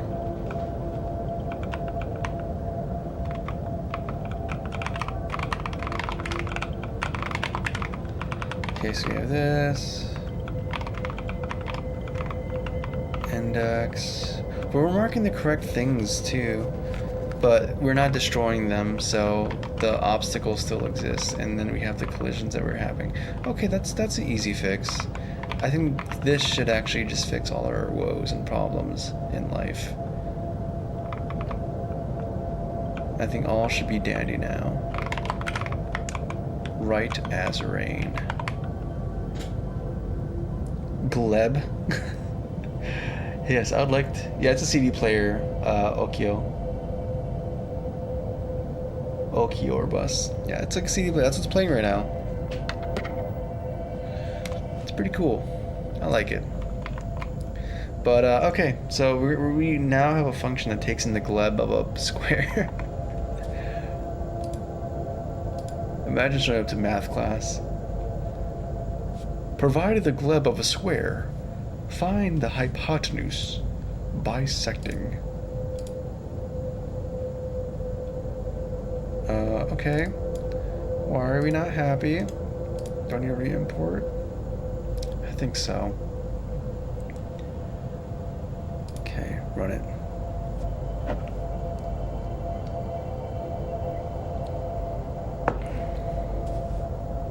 Come on. Come on. Okay, here we go. Oh. Our lookup is not working, so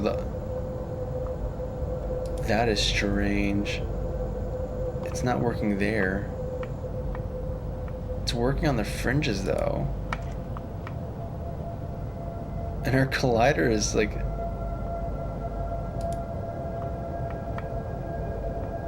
we're not taking damage in this state. But then once this returns, yeah, we could take damage. But none of the objects are being destroyed. That's super weird. Do we have like an early return condition somewhere in here?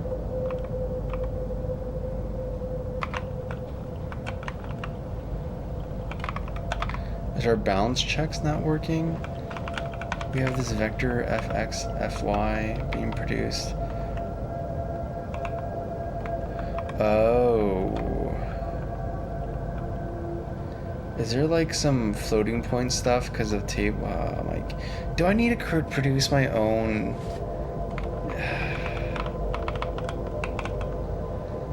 I'm gonna do a refactor because I hate having to use vector 2 as like our oh my goodness, guys, it's gonna be a refactor night. We're just cleaning up this code base. Let me just put on that. 1 second, we're just gonna be. I'm sorry that this bothers you guys, but we actually have to do this. Okay. We are gonna be changing this data. Table entry no longer is gonna have this.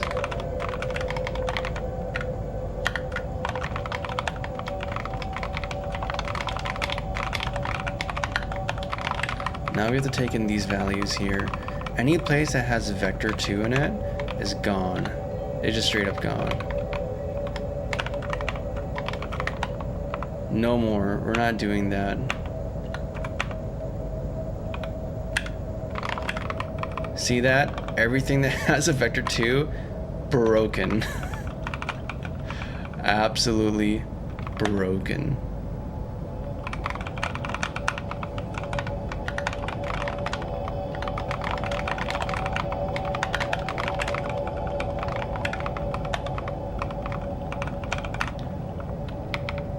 Doing things so weird, dude.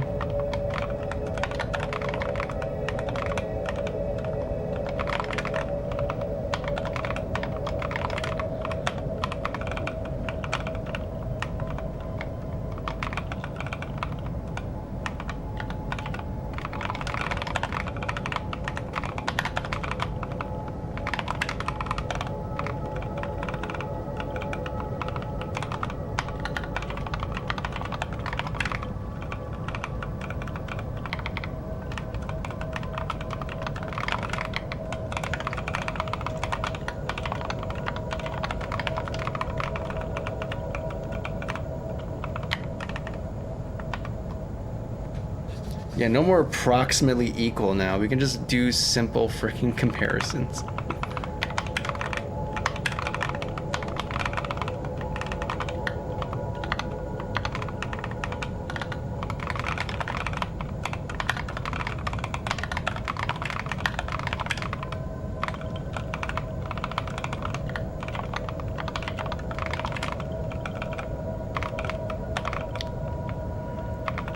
I mean, I doubt this is due to floating point. I mean, the fact that there's a possibility of that, though, is annoying.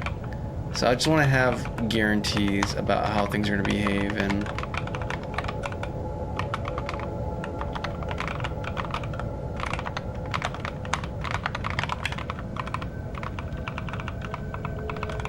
this is part of it.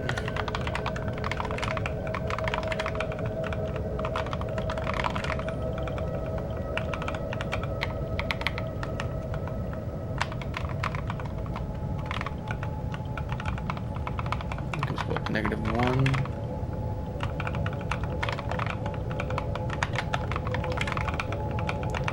Well, here's in default. That would be 0 normally, but it doesn't really matter.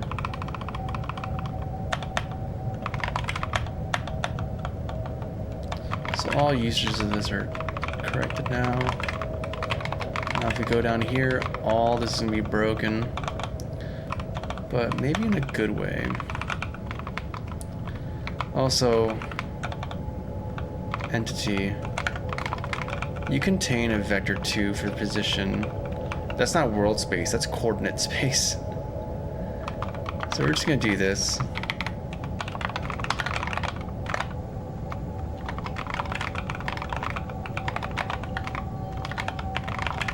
In fact, we can even simplify this to just be X and Y.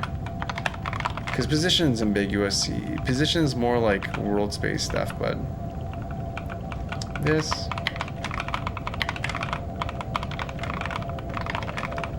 It's more clear what you're dealing with. My nickname, Ochiorbus, is a colloquial Romanian phrase combining ochi, eye, and orb, blind, which translates directly to blind eye. It is often used in the context to turn a blind eye. Oh, it was my last rage quit approach to setting an unused nickname in YouTube, as other ones were used. Interesting. It's a very interesting connotation to turn to that word, that nickname.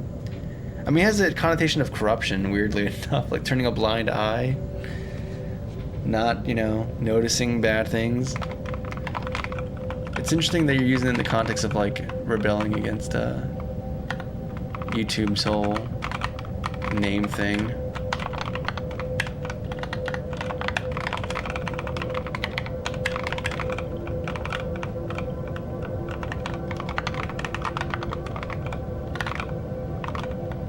Oh yeah, we're touching everything today. It's gonna be terrible or great. It's serious when you gotta crack the fingers, stretch, lean forward. Yep. We're just gotta work through it, dude. I'm a pretty big noob, but the most frustrating times I've had have been trying to debug stuff line by line. Yeah, it's pain. I think that the worst bugs are the bugs where things are super obvious, but not obvious enough for your IntelliSense to warn you about what's going on. Oh, beautiful. So we already have our signatures are already oriented around taking an int and x explicitly. So it's like we had the right idea. We just kept allowing mediocrity, incorrectness, and depravity to infect our entire code base. No more. No more. We're actually gonna just do things correctly. Okay. What other usages are broken now as a result of this API change? Contains key? Nope. Thankfully, it's the same information, just in a more reliable form factor. R equal coordinates from index. This is producing int, a whole int thing. We have to, this is not gonna work anymore. Maybe if I produce like it's producing the vector 2 now. We're not doing that. We're not doing vector, I mean, if we're doing like a conversion to world space, that's fine, but this is not what we're doing. So I have to come back and deal with that assertion. To do better assertion. Or maybe just do better, but we'll deal with that. Okay, slot Y is just gonna be, look how simple this is. A great API change. Look at that. The code gets easier to understand and read. What a novel idea.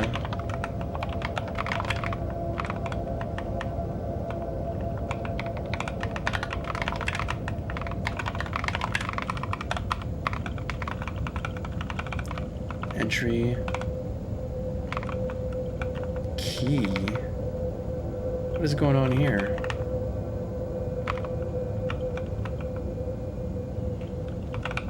We don't need this.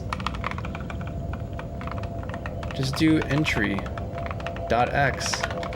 Look at that.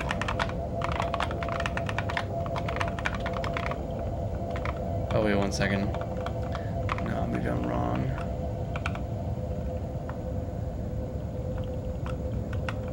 Entry is this. Oh, because I'm not doing the right thing. This all becomes entry. A key X.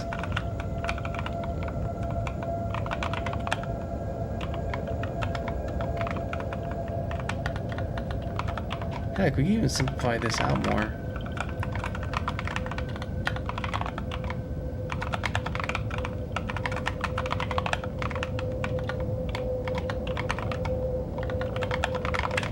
We can even simplify this to be just key, just to X and Y.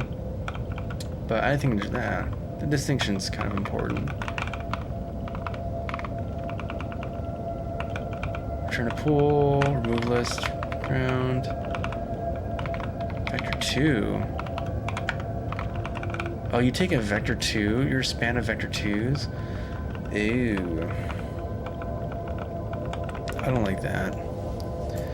I need to make like an int2 type, like a general purpose int2 type, without having to use system collect or that Unity collection thing.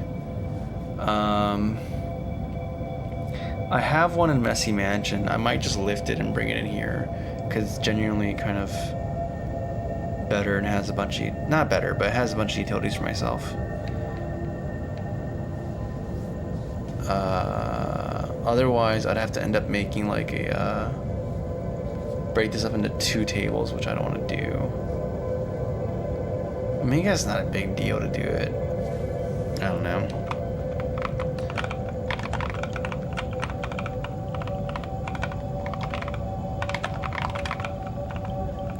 I guess it's not the end of the world.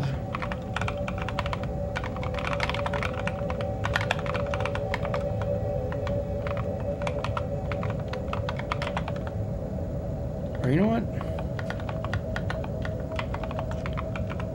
We have this whole entry type. We can just store that instead. It doesn't really matter because like this is a stack alloc anyways, so I'm not worried about. Yeah. Entry value.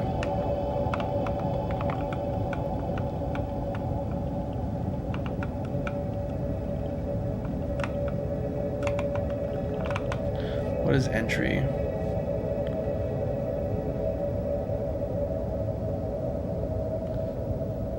But then you produce what? What is this data type? Table entry. We already have a data type we can use. Perfect. So instead of doing this, we can just do table entry.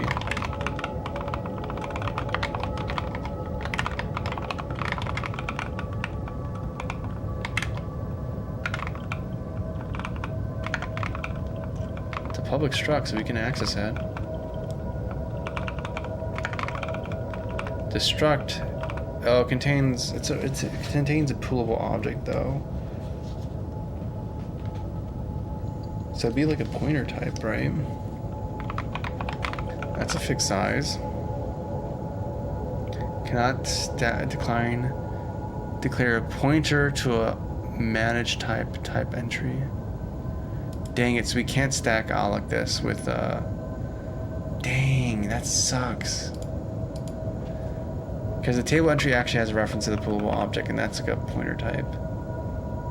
That's lame. We can't stack out like that. Alright. I guess we're just gonna do the just gonna do the thing.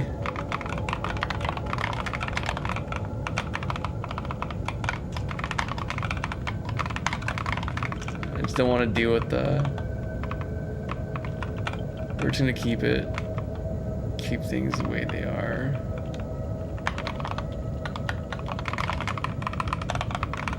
Okay.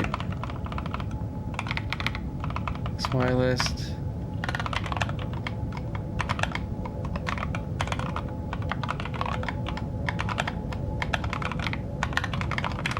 Okay.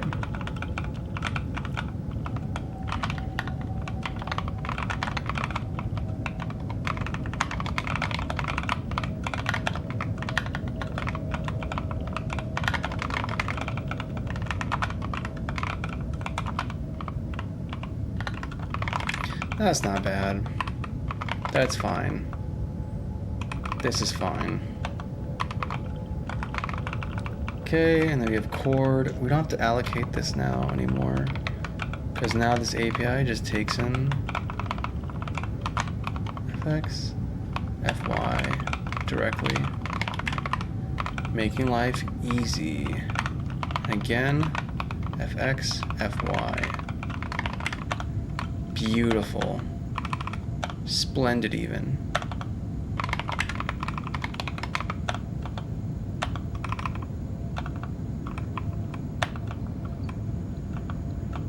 I'm not sure if it's going to actually solve our problems, but at least it's going to get rid of some variability for me. View.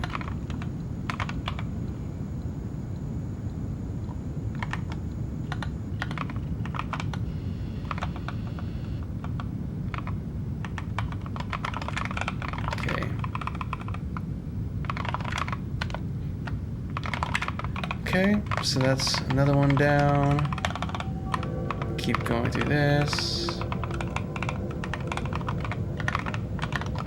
Oh, that's beautiful. Yeah, look at that. No more. No more allocating stupid vector 2s to represent integer types. That's no more a thing. Goodbye. Gosh, I feel happy. I feel joyous.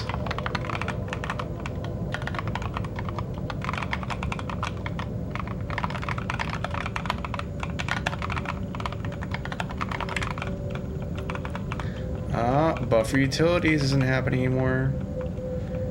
Oh. Get tile type. Okay, this actually has to. We're doing stuff. I mean, it's kind of syntax sugar stuff because I just want to deal. I want to do with well, this is all ultimately just working with integers, though. I just don't want to deal with. Okay. I just don't want to deal with manually typing out stuff, but because it's simpler to deal with it like this and use an operator for left, right, up, down, but I don't know. Yeah, I did change the angle of the camera, JJ. Glad you noticed. Do you program, do software development as a day job? Yes, I do. That is the thing I do right now.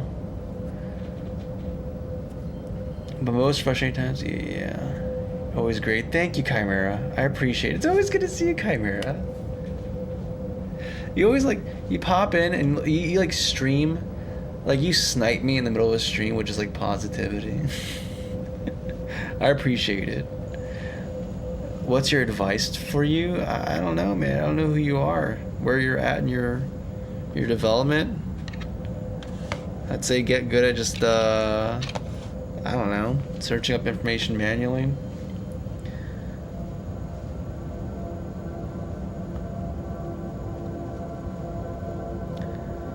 What is your end goal of while you're learning the code? Did you change it? Yeah, so valid. Don't you feel exhausted after you work as a developer 8 hours a day? Sometimes. I don't know, it's a different kind of battery, I guess. It's a different kind of battery. I take time in between too. I play stuff. I play on my NES. But I go do walks, sometimes I go to the gym or work on projects. I don't know.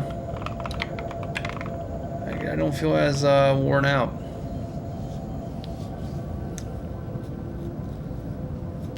Like I said, I guess part of it too is even though I'm programming, I'm using like a CRT and like this keyboard. It's like a whole different thing. It feels very different compared to my day job. And that helps. Different location as well. It's a whole thing. Am I really gonna do this? Chord to index. Am I really gonna do this? Because this feels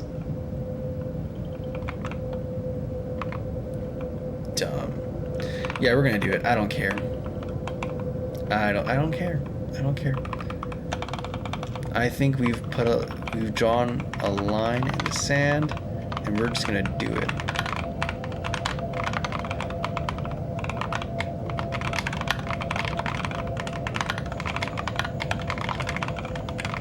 Yep, I don't care. It's fine. We'll live.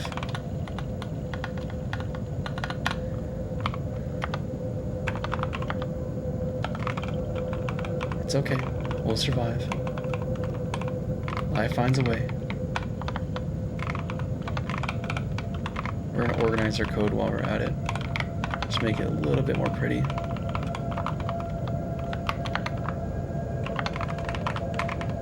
See, like, look at that. We don't need that syntax sugar. We don't need to allocate a whole vector 2 for this. Heck no. Just do the math, dude. Just do the dang math. See, this is fine, and like everything trickles down perfectly good from there. Okay. So that's fixed. Where else in the code base are we not happy? Oh, you're not happy around here a lot. This is what? Entity creation? Yep. Well, that's debugging stuff, though. We can live with that.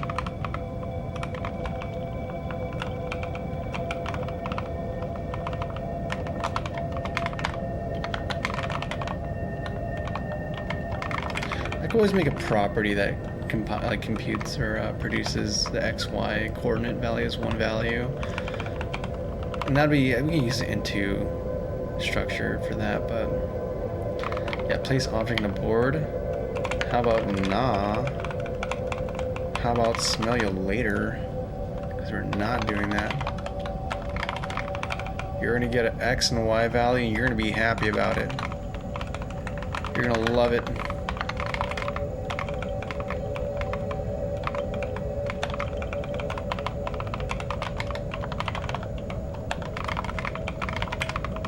Beautiful.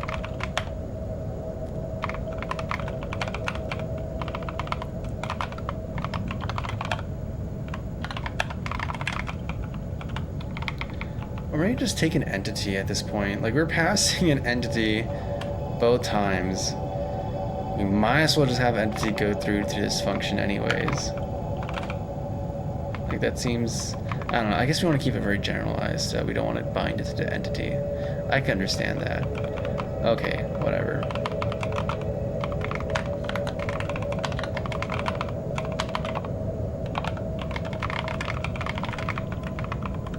Okay. I think that's most of the errors, if I'm not mistaken. Let's see if compilation is cut short, and it is, because you're not happy. Why are you not happy? Board space cleared. Oh, because you're taking to vector 2.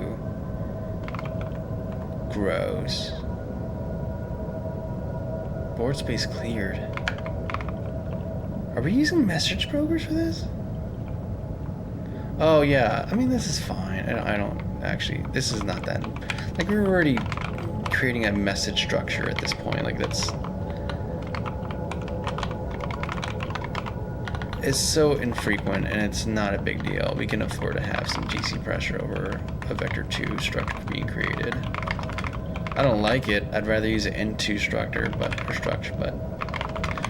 we will live. We will find a way.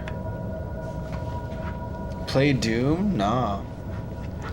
How are you today? I'm doing good, Ridiculous. How are you doing today? Did your hobbies like game development afterwards? Yeah, I think Orbis.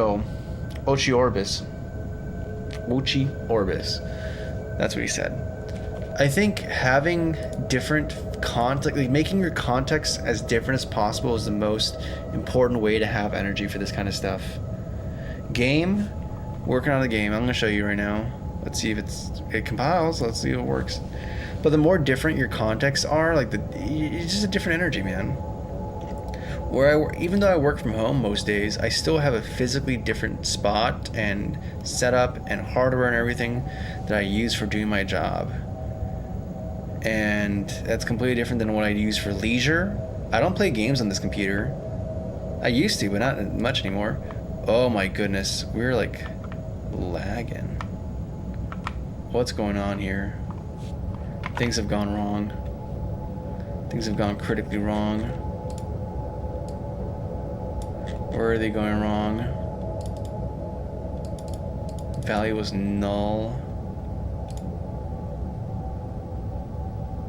So destroy, that's not relevant. So this has to be done here. This is happening at entity creation. Ooh. We're exhausting our object pool. This is a very frequent thing that keeps happening. It's hazards, which by the way, that's not what they're called anymore. They're gonna be just called tiles. But yeah, we're exhausting that. So that means, can mean a few things.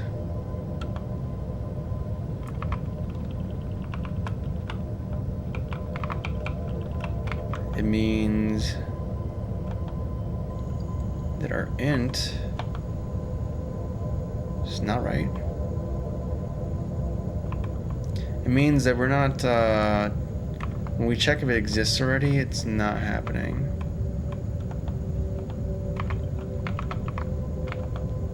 That's likely what's going on. Slot is alive, slot y equals slot.y is out of range, slot y is less than min y, or slot y is greater than max y. Yep. Is out of range. We continue. If it exists in scenes, we do contains key. Find index for key is not equal to -1. This returns a -1. If key x equals that. Where do we do the assignment? Key x equals x. This is for adding.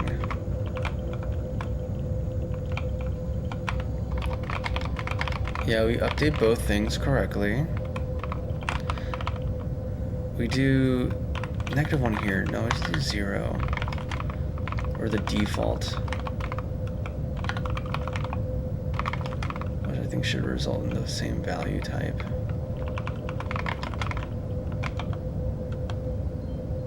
Add. Find index for key.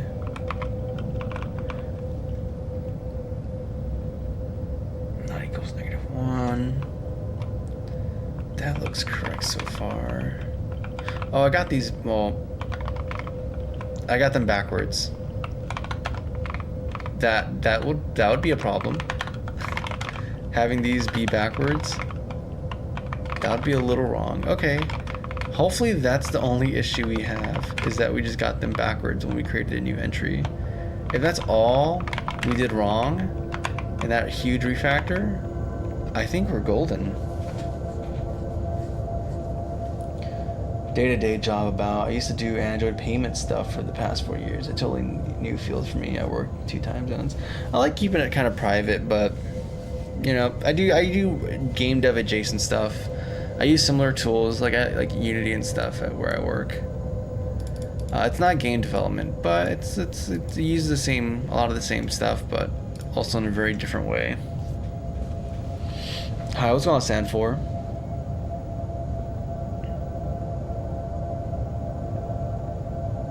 Professional work, only a little bit. I stopped, honestly, though. It's kind of only if it's something that doesn't matter, and even then I just don't use it, or at least very rarely. It's a bit different. I'm willing to entertain it because, like, I feel like my job, it's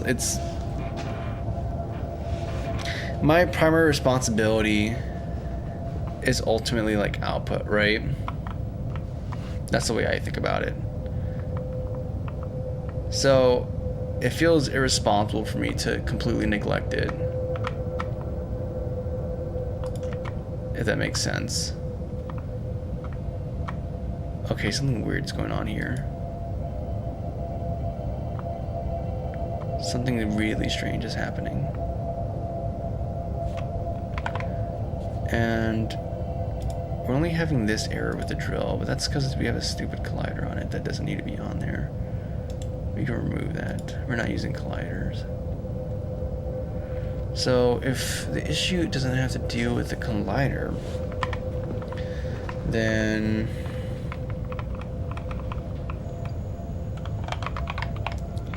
why is everything marked like that? Let me look at our tile code. It worked before too with the single thing. So it's probably just that function, but let me just double check to be safe. Tile type.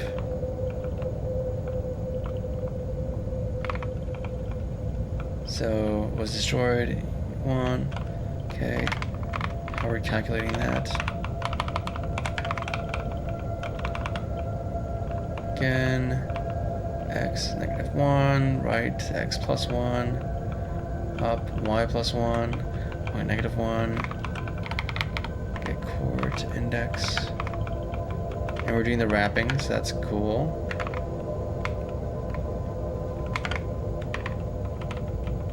Not model generation, we're going to tile, and here all this stuff is fine. And then lastly we do indexing and see if any of these have a was destroyed flagged true.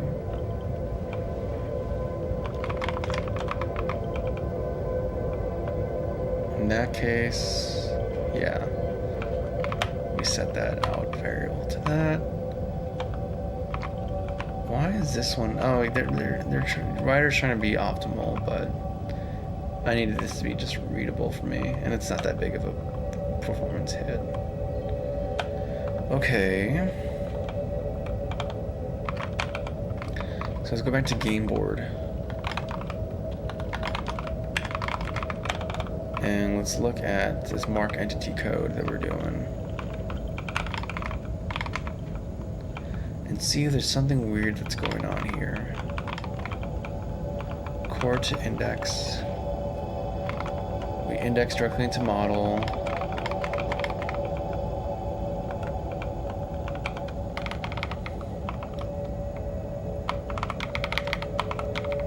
Find index for key. Yeah. This looks correct. That's correct.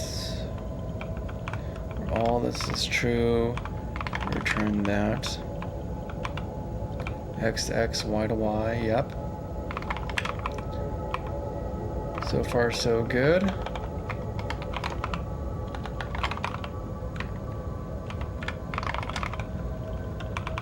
If I is less than 0, we do that.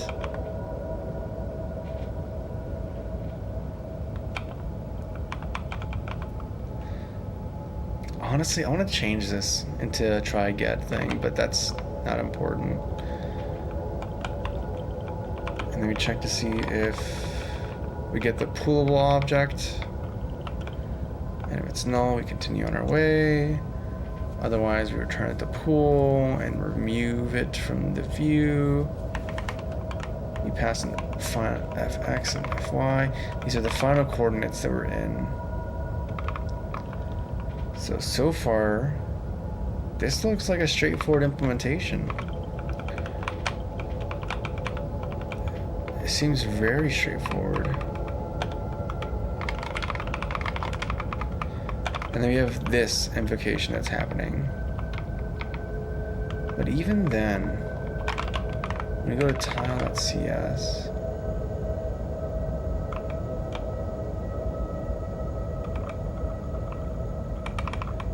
we have this return a pool thing. It unsubscribes this function. And we have a sign which checks to see if we're subscribed and it sets it to true. We subscribe to this event. So every time any kind of updates are happening, this is ran. But no matter what, use destroy should be very picky about this. So that's not even a big deal.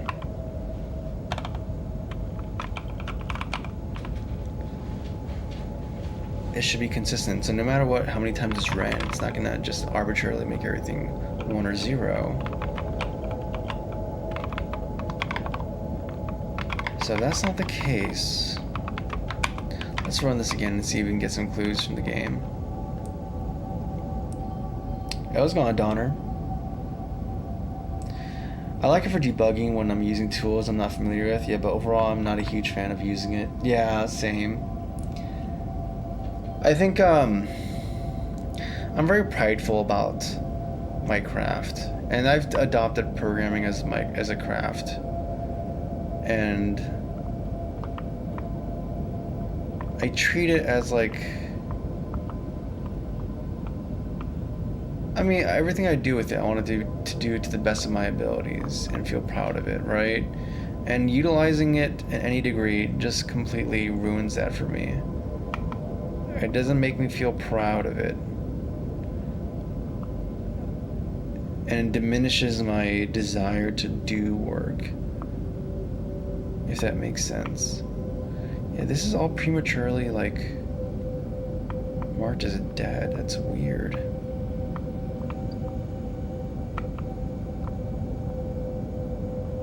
Like, all this over here is incorrect.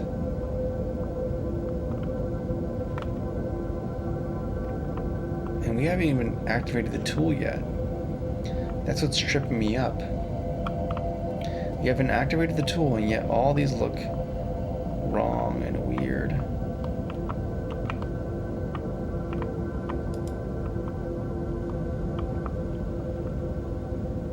And the destruction isn't happening. So this is just strange all around. Thank you, Ochi Orbits. I appreciate it.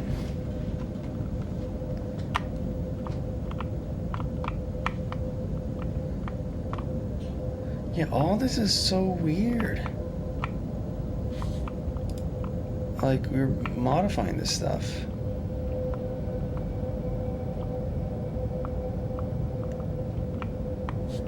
So all this stuff is being marked as having been destroyed. Is it something with my rounding?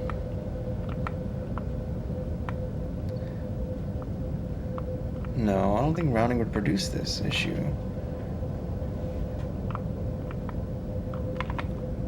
Let me check something. Let me check my buffer utilities, because I think that might be where things are going awry. I did a change or something there, and it's wrong. And it could be the mapping of this, core to index. Core from world, core to index.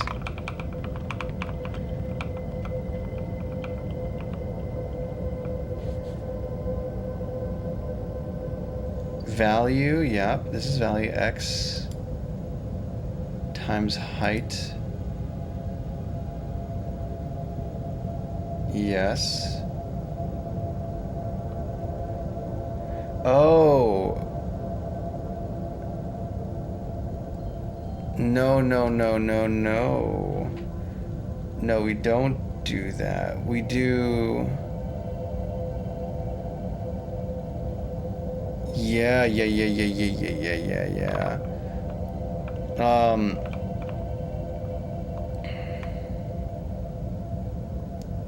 Yeah, this is wrong. This is super wrong, actually. So I need to... we have to clamp the initial values. Or just do the calculation here. But yeah, this is wrong. That's actually wrong. And that's why things are going wrong. Okay, cool. So we can keep this like this, where we do x times height. But I think I really want to make sure that x value range is correct. So we're going to do x itself is supposed to be a value from 0 to, and I believe it's going to be width, if I'm not mistaken. And then that value is going to be multiplied by height. And then y is going to be a value between 0 to height. And we're not going to multiply by anything. It's just going to be added. And that was the incorrect clamping of value ranges.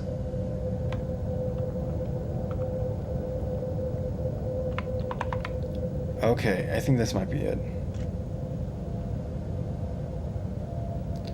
Now we're doing C#. Also, let's go on Donner. Okay. Moment of truth. Okay, so far so good. Oh, dude, it's just a wall of destruction. I think 3 is way too big of a extent. No, what was the word you guys made? Glob or blob or something? Or gleb? I forgot. But yeah, it's too big. The gleb is too big. So we're gonna change our gleb. But this was the fix.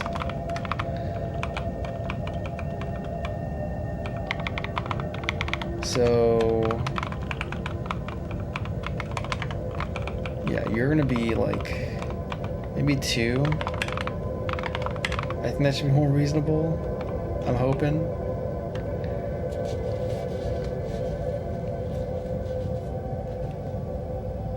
Let's see here.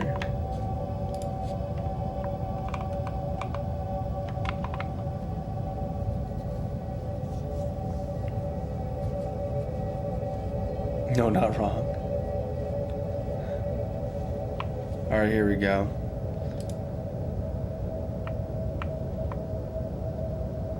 Okay, that looks more not crazy. I mean, it's still kind of crazy, honestly.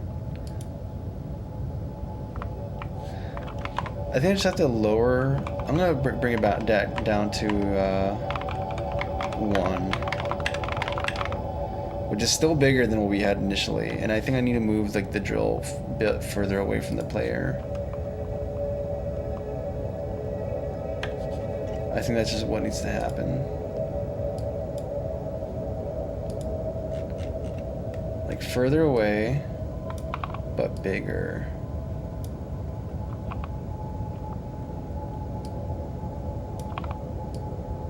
Further away, but bigger. Every time I say that kind of comparison, I just can't stop thinking about that, the interview. You know? Different, but same. Like, that's all I hear, man. No, I'm working in C# sticks. There's some good old-fashioned C#. Oh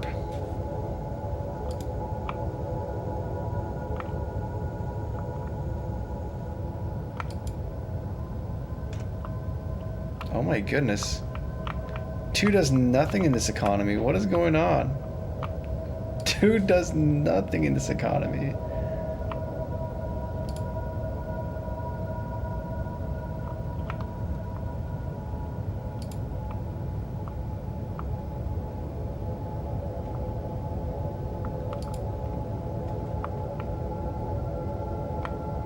I can't even cruise while doing that.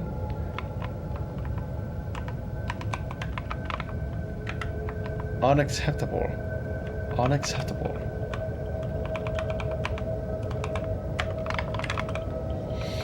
How do we do this chord from world thing? So we do simply floor to int. I mean, this might break some other stuff. But what if we round instead? Because that's what's causing this. Flooring is making it so that you have to actually cross the boundary of the next cell for it to, heck, what if we just do seal? So it has a bias, I don't know. Let's do round first. Round might be enough.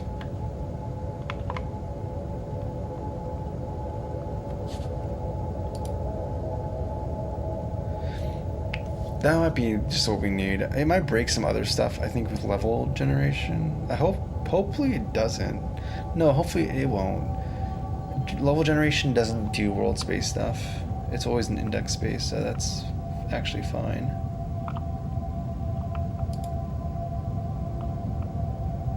Okay. That seems to be working. It's working. Okay, that drill looks... I need to upscale it or something. And animate it.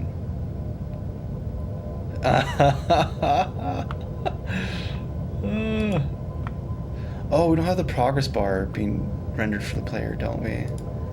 We had a progress bar thing for the player. Like a little sprite that indicated how much progress they made. Yeah, it's still there. Why am I not seeing it?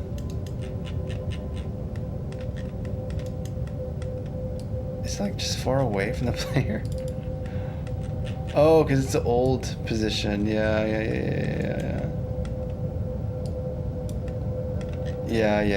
Okay. I was like, I feel like I can't tell when the drill is gonna finish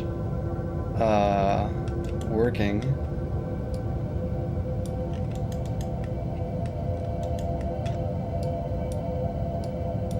So now we can see when the ability is about to stop. We wrote a whole shader just for this, man. We gotta use it. Oh no, I'm not on Twitch. Yeah, I have a horizontal and vertical stream. What's going on, Himal? And Dean Corso? You have it going, Royal.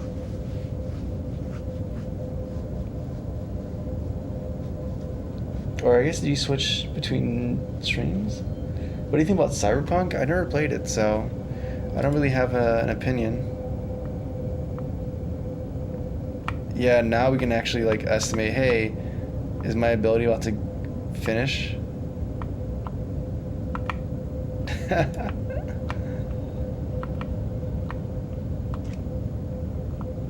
Yep, and that's on me. Okay, I need to have this off by default. I'm like messing up, but yeah, we need to have a big drill though. Maybe I should make it a 3D thing, honestly. The more I see it, the more I just feel like the drill should just be 3D. Oh my goodness, dude. The hitboxes are deceptive.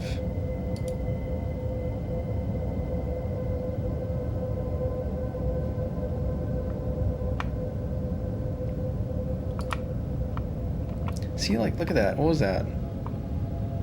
Where did I get hit?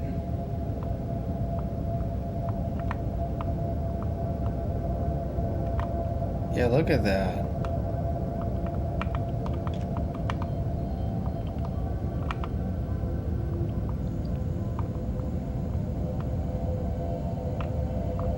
Yikes. Okay. That's a bit of a problem. I don't think we're going to fix the hitboxes. I think we're going to make the visuals for destroyed be closer to the shape of the hitbox so you don't accidentally think you're fine when you're not. That's lame though. Like, I'm not even aiming for it and it's just happening.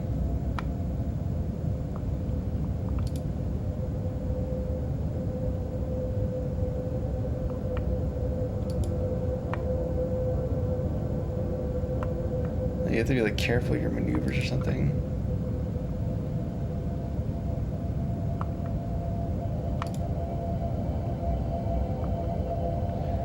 This is cool though. This is actually pretty cool. I gotta say, man.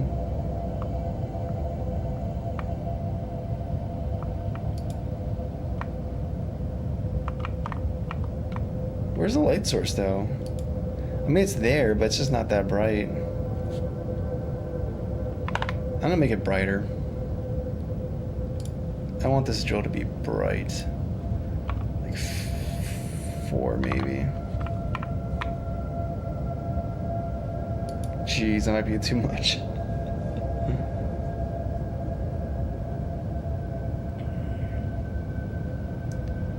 Oh yeah, YouTube is odd. I just almost broke my brain trying to figure out why my phone and my computer stream had different comments. Oh, yeah. Yeah, you have the two. Yep.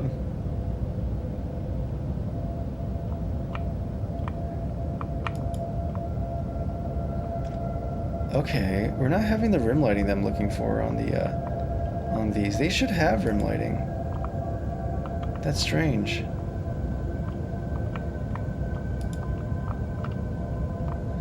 Why does the first tile set have lighting but the second one isn't?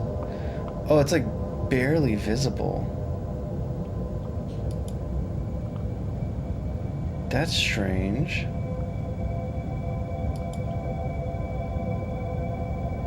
Yeah, like you don't see the lighting at all. Let's go to the scene. Where's the player at?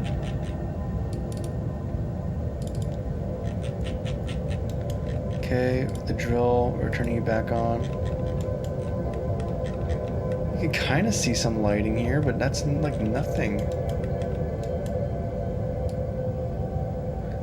It's either all lit or no lit. There's something weird going on with the normal calculations. Yeah, you know what? Let me check out the tile shader. Oh, I know what's going on. It's still using the old one for the transparency test. I see. Okay. That's an easy fix. Oh yeah, it's gonna look so much better now. Oh, just you wait. It's gonna look so freaking good. It's gonna look so good. Alright. It's an easy fix too. So you just gotta go to test alpha. And right now we're using main UV for all these calculations. But no, we're not going to use main text UV. What we're going to do is going to be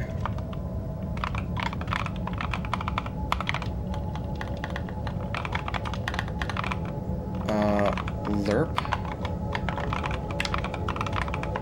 main text UV broken tile. And then we're going to use this to interpolate between them. And now we're going to use result instead. Oh yeah. We don't have to do this. We're not sampling anymore. We just need that A, result.A, alpha. Perfect. And I think that's the only place we use main text. I gotta use it for the UV off stuff there, but that's nothing. Yeah, that's it. We're good. Okay, this is gonna look so good. I think it's gonna look pretty freaking awesome. Let's let it compile. Let's wait. It's gonna do its thing now.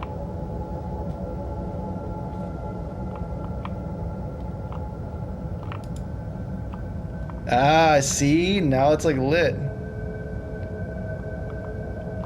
The edges are actually illuminated correctly.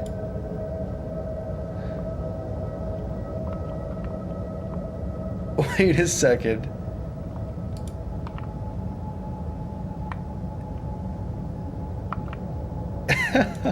There's a weird issue happening.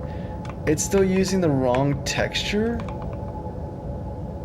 but it's still having the correct alpha channels. I don't know how. Oh, because we're using main tile instead of final. Oh, that's the issue. That was the reason. We forgot to change that. Okay, we almost had it. First try, but... I mean, even then, it still looked pretty good, which is kind of funny.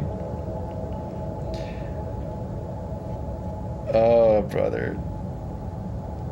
Compile. There you go.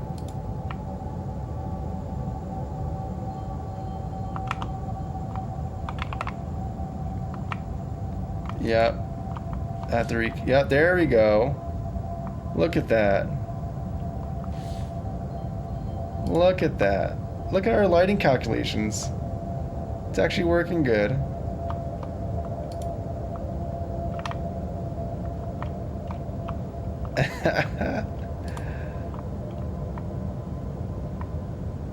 Oh, dude, I'm so happy. The object destruction thing is actually so fun.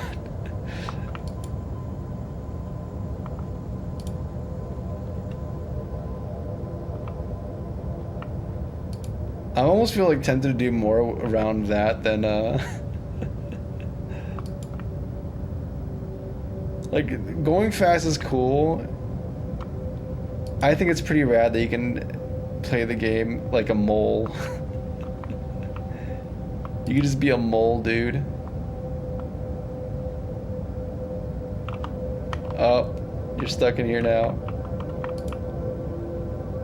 Mole out.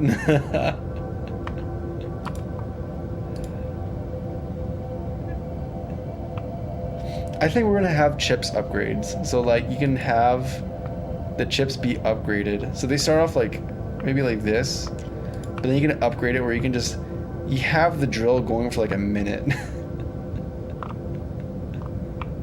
Maybe even have it where like the size increases. No, I think the size is actually perfectly fine. Any bigger than that's gonna be ridiculous. So you're not even gonna see what you're drilling.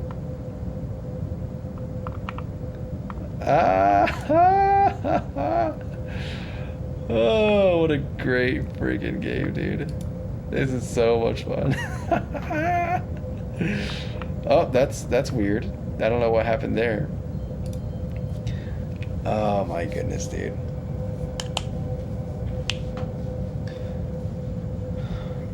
Like an old government secret office or something. Oh. Old government secret office. I can see that. I'm trying to go for a space ship kind of thing, but we have to have more props, I think. More practicals, dude. That pierces the tiles. Yep. Let's go on Nando. Yeah, I'm using Vim plus Tiling Window Manager.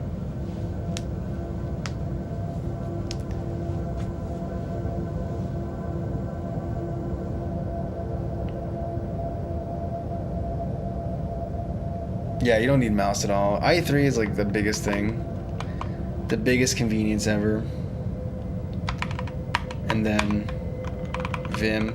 It's great. It's fantastic.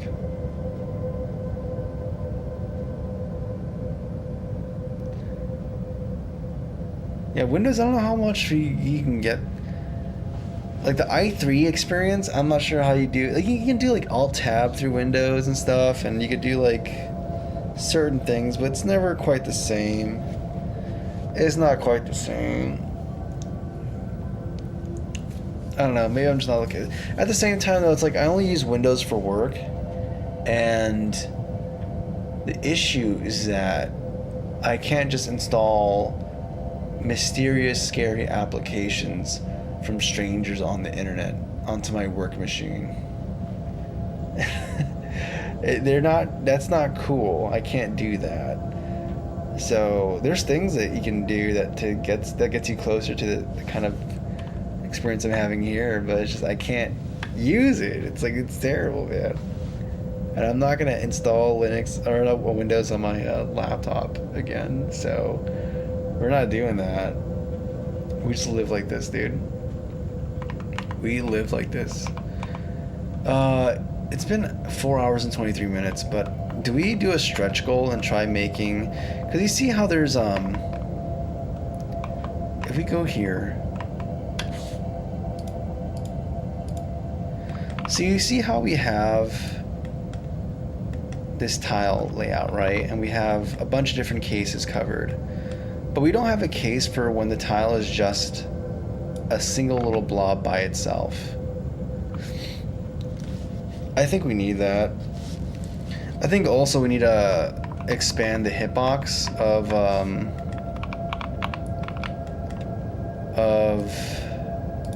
the broken tiles, because the collision boxes, remember how things are supposed to be. So it feels very weird to be hitting things that look like they're not as far as they are, but they actually are. So we're gonna modify this a little bit. These sharp angles would be perfect for it'd be perfect for whatchamacallit?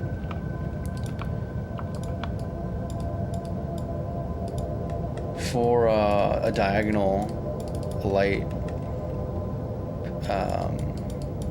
normal calculation. We're not doing that, but I kind of want to revisit the idea of doing that, because I think it'd be sick and it would look cool. It would look very fancy.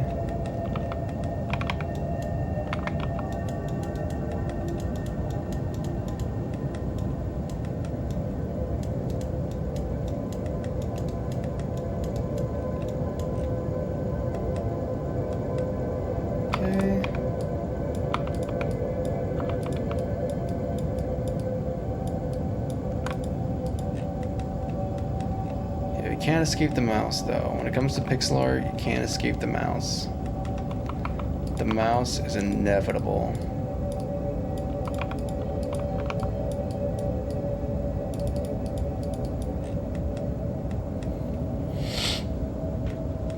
I'd never leave my room. Well, I mean, I kind of don't. I do. I never leave my house. That's the thing. Or at least don't do as much as I usually... as I wish.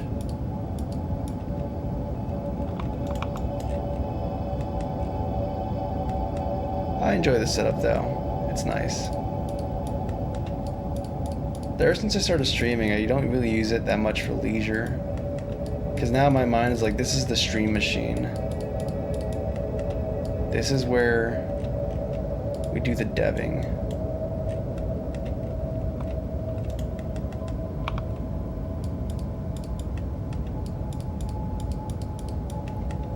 I really want to finish this project though. I've been dying. The next thing I want to do, I'm thinking, is either the ASCII game engine, where we just... I mean, it's going to be a game engine project no matter what in C, but... I'm thinking about doing a software rendered one, where we don't use the GPU whatsoever. Like not even for like opening a context. Like I want to use a direct libraries for creating a window and then like populating a bunch of bytes of information with RGB values and then throwing it. Like I found some examples for X11, and I think it would be cool to actually,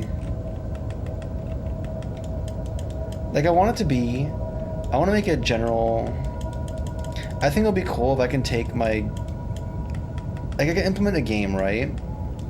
And I can swap out the way it's rendered. Like they're gonna have the same API. So like I can just swap it to be rendered in terminal using ASCII, or I can swap it to be actually drawing into a application window. I mean, it's not gonna exactly work because like there's some specific cool things I can do with the ASCII render thing that I just can't do. But it'd be cool if there's like that kind of cross compatibility. I want to have like an engine implementation that's kind of agnostic of how rendering is done, where I can just like,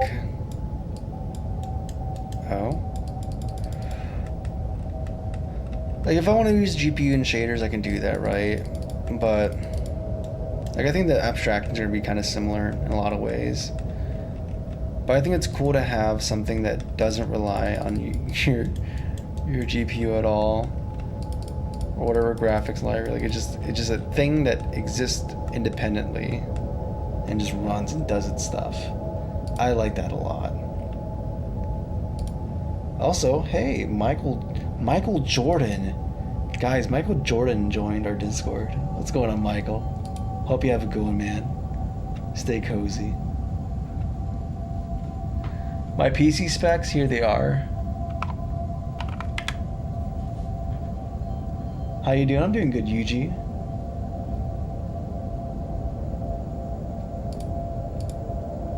Bye, Cozy. I'm gonna go to bed now. You go do your thing, man. Thanks for popping by, though, EG Sports.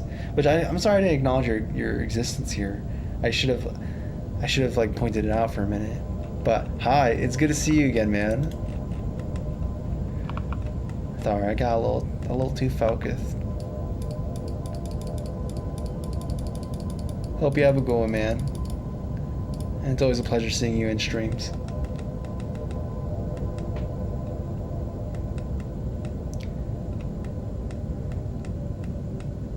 The music's peak coziness. I'm glad, man.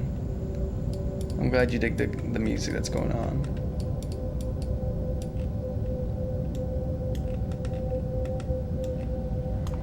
Yeah, we're in space right now.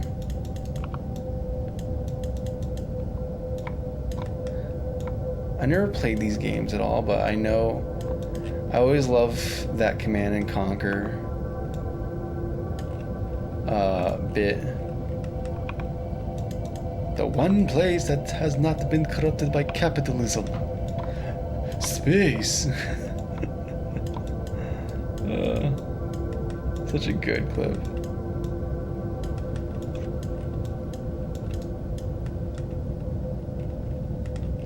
Such a good clip. Okay, and now we just have to correct this.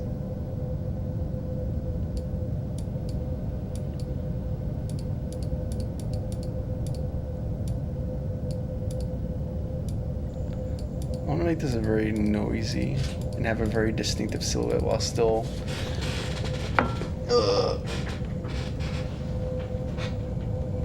still communicating the entire like bounds of the collider.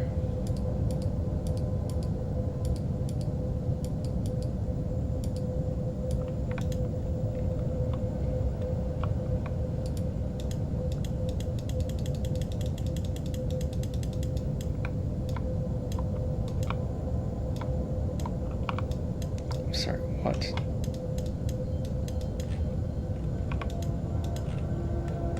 Okay. I don't think I'm going to implement the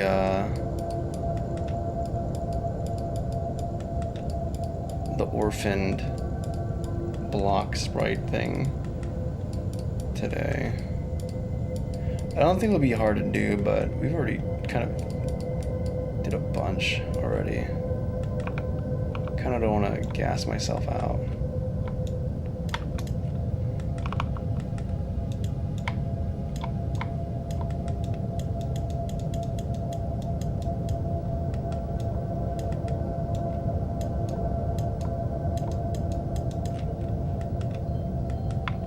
Okay, save it. Let's see how this looks in game. It was my first brush with online gaming. Total masterpiece of a game. I've never played it. That sounds cool though. Let's make it run. Tell me where's mouth picture? Was his user Syndicate? Yeah, I think it's Syndicate. I believe it's it's Syndicate. I'm not sure if the numbers are correct, but yeah. Wow, what's going on? Hey, look at that. Look at that. Okay, corner pieces are a little jank, but it's okay. We could deal with a little jank. I review no secrets. Hey!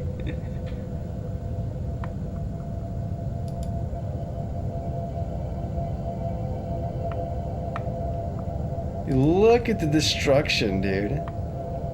That is fantastic. That's like splendid, man.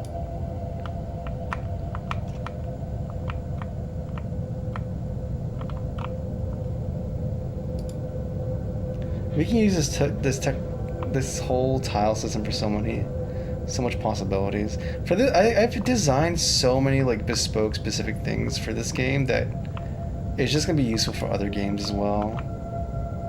It's just gonna get added to my dev kit at this point.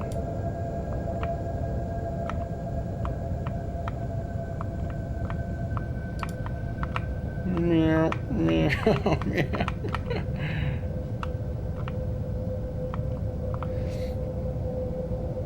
Okay, that's fine. And then one last tweak I want to do is the camera. On mobile, it's actually very jarring how much the camera moves.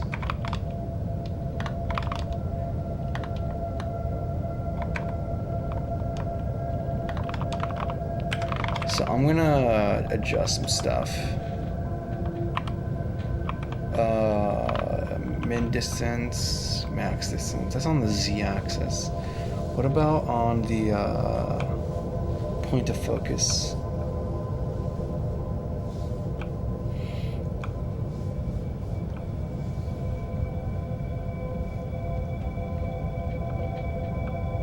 Y angle.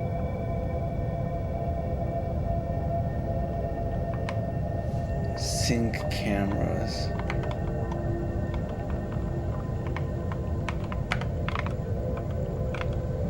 Where does the X and Y focus happen? Because it's very distinctive. Y lerp. Oh, it's happening here.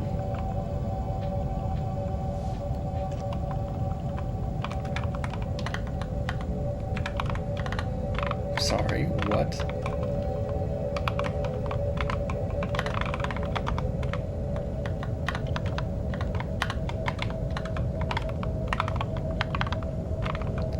So it was 4. I'm sorry, what's going on here? Stop.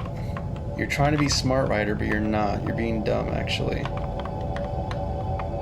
And you don't even realize it. Let me make it 2. Stop.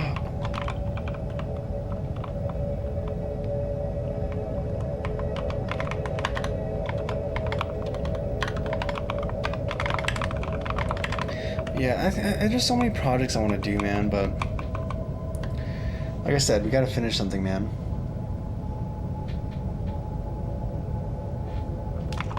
Come on. I believe in you. You can do it, man. Compile. PM probably. I've been month. Why game no finished yet? Because I'm trying, man. I'm trying. I keep finding new things, changing stuff.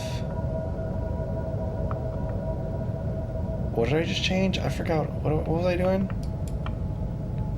It's not that. That's working. What did I change? Oh, the camera. Yeah, the camera doesn't move as drastically now. It's like subtle. So it should be easier on mobile.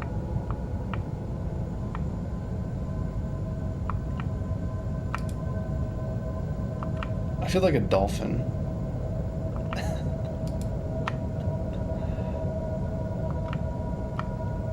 Yeah, and I feel less confused with the hitboxes. I mean, they're still kind of killing me, but maybe I'll make them smaller.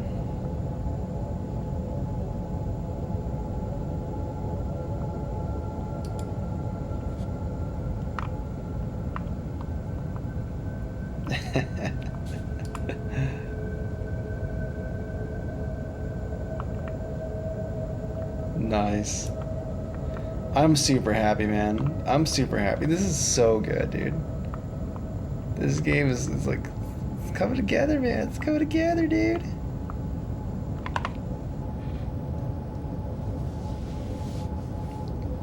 You unintentionally have the best ASMR channel on YouTube.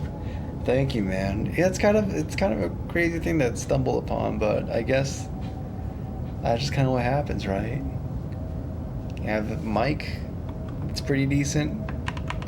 Keyboard typing.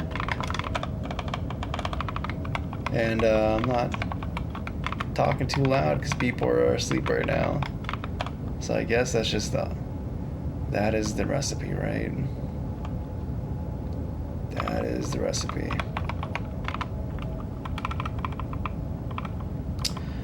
Beautiful. Beautiful, beautiful, beautiful. Cons float radius. Yep. Okay. I think I am happy with the progress you've made. Do I do the stretch goal? Do I do the stretch goal? It's not even that important. And yet I kind of want to do it.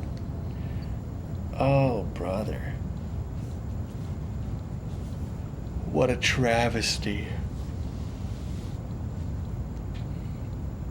I can't change the layout of this either. It's gonna break stuff if I do.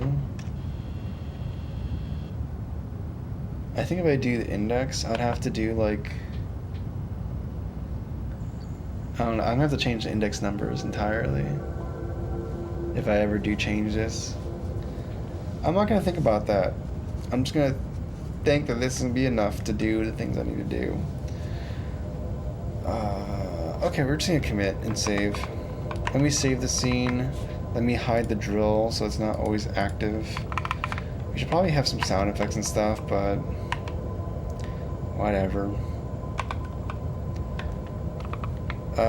Save. We're gonna go to, I don't know, where am I?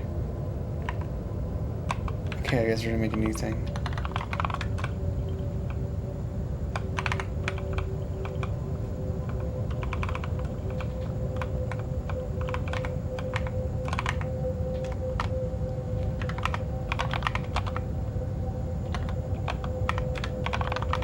Gonna add all the changes we had. Drill dozer added. And big refactors. No, no, no, no. Berg return to 2D. Splendid. And then I believe you have to go to my dev kit as well. So I made some changes there.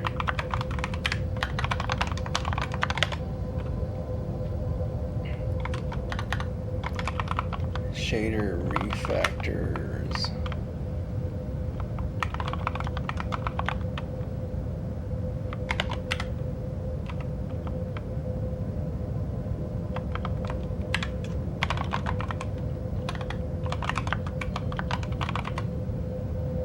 Now I keep trying to, I'm treating it as if I'm making a new branch.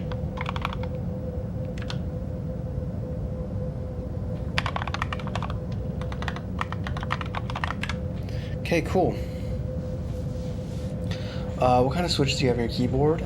I use linear ones because I used this keyboard initially because I was having a lot of carpal tunnel issues, so I wanted very little force to activate these. So I'm using KT Strawberries. That's the switch that I'm using right now. I need to have a day to clean up my keyboard though. I usually do it like once or twice a year. I'm long due for one right now, so we'll do that at some point. You know, you cannot reveal someone's IP because if it's not public IP, it uses ISP default, so only your SIM card or Wi-Fi company can see you.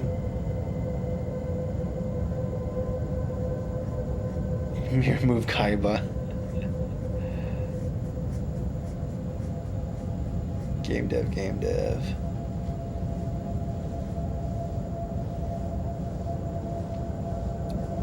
Are you saying Spartans like everyone here in the chat?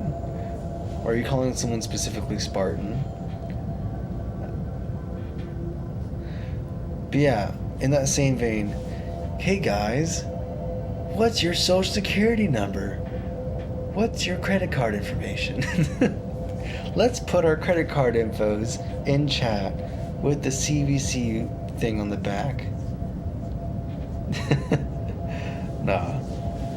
Alright, ladies and gentlemen, I think we've reached the end of the stream. I think we got a lot done today. I'm happy with the work. So, yeah.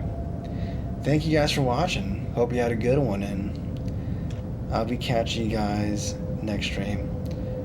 I'm gonna try to write an update in the Discord this week. I think it's time. We're long overdue, so it's gonna happen. And a step closer to a finished game, dude. This is kind of crazy how much work is going into this, man. But hey, we could have got a game done in 3 weeks, and it'd be vastly inferior. It's like what Miyamoto said, right? A delayed game is eventually good. A bad game is always bad. Though I guess No Man's Sky is an exception to that. But that's different, alright? That's very different. Oh, man.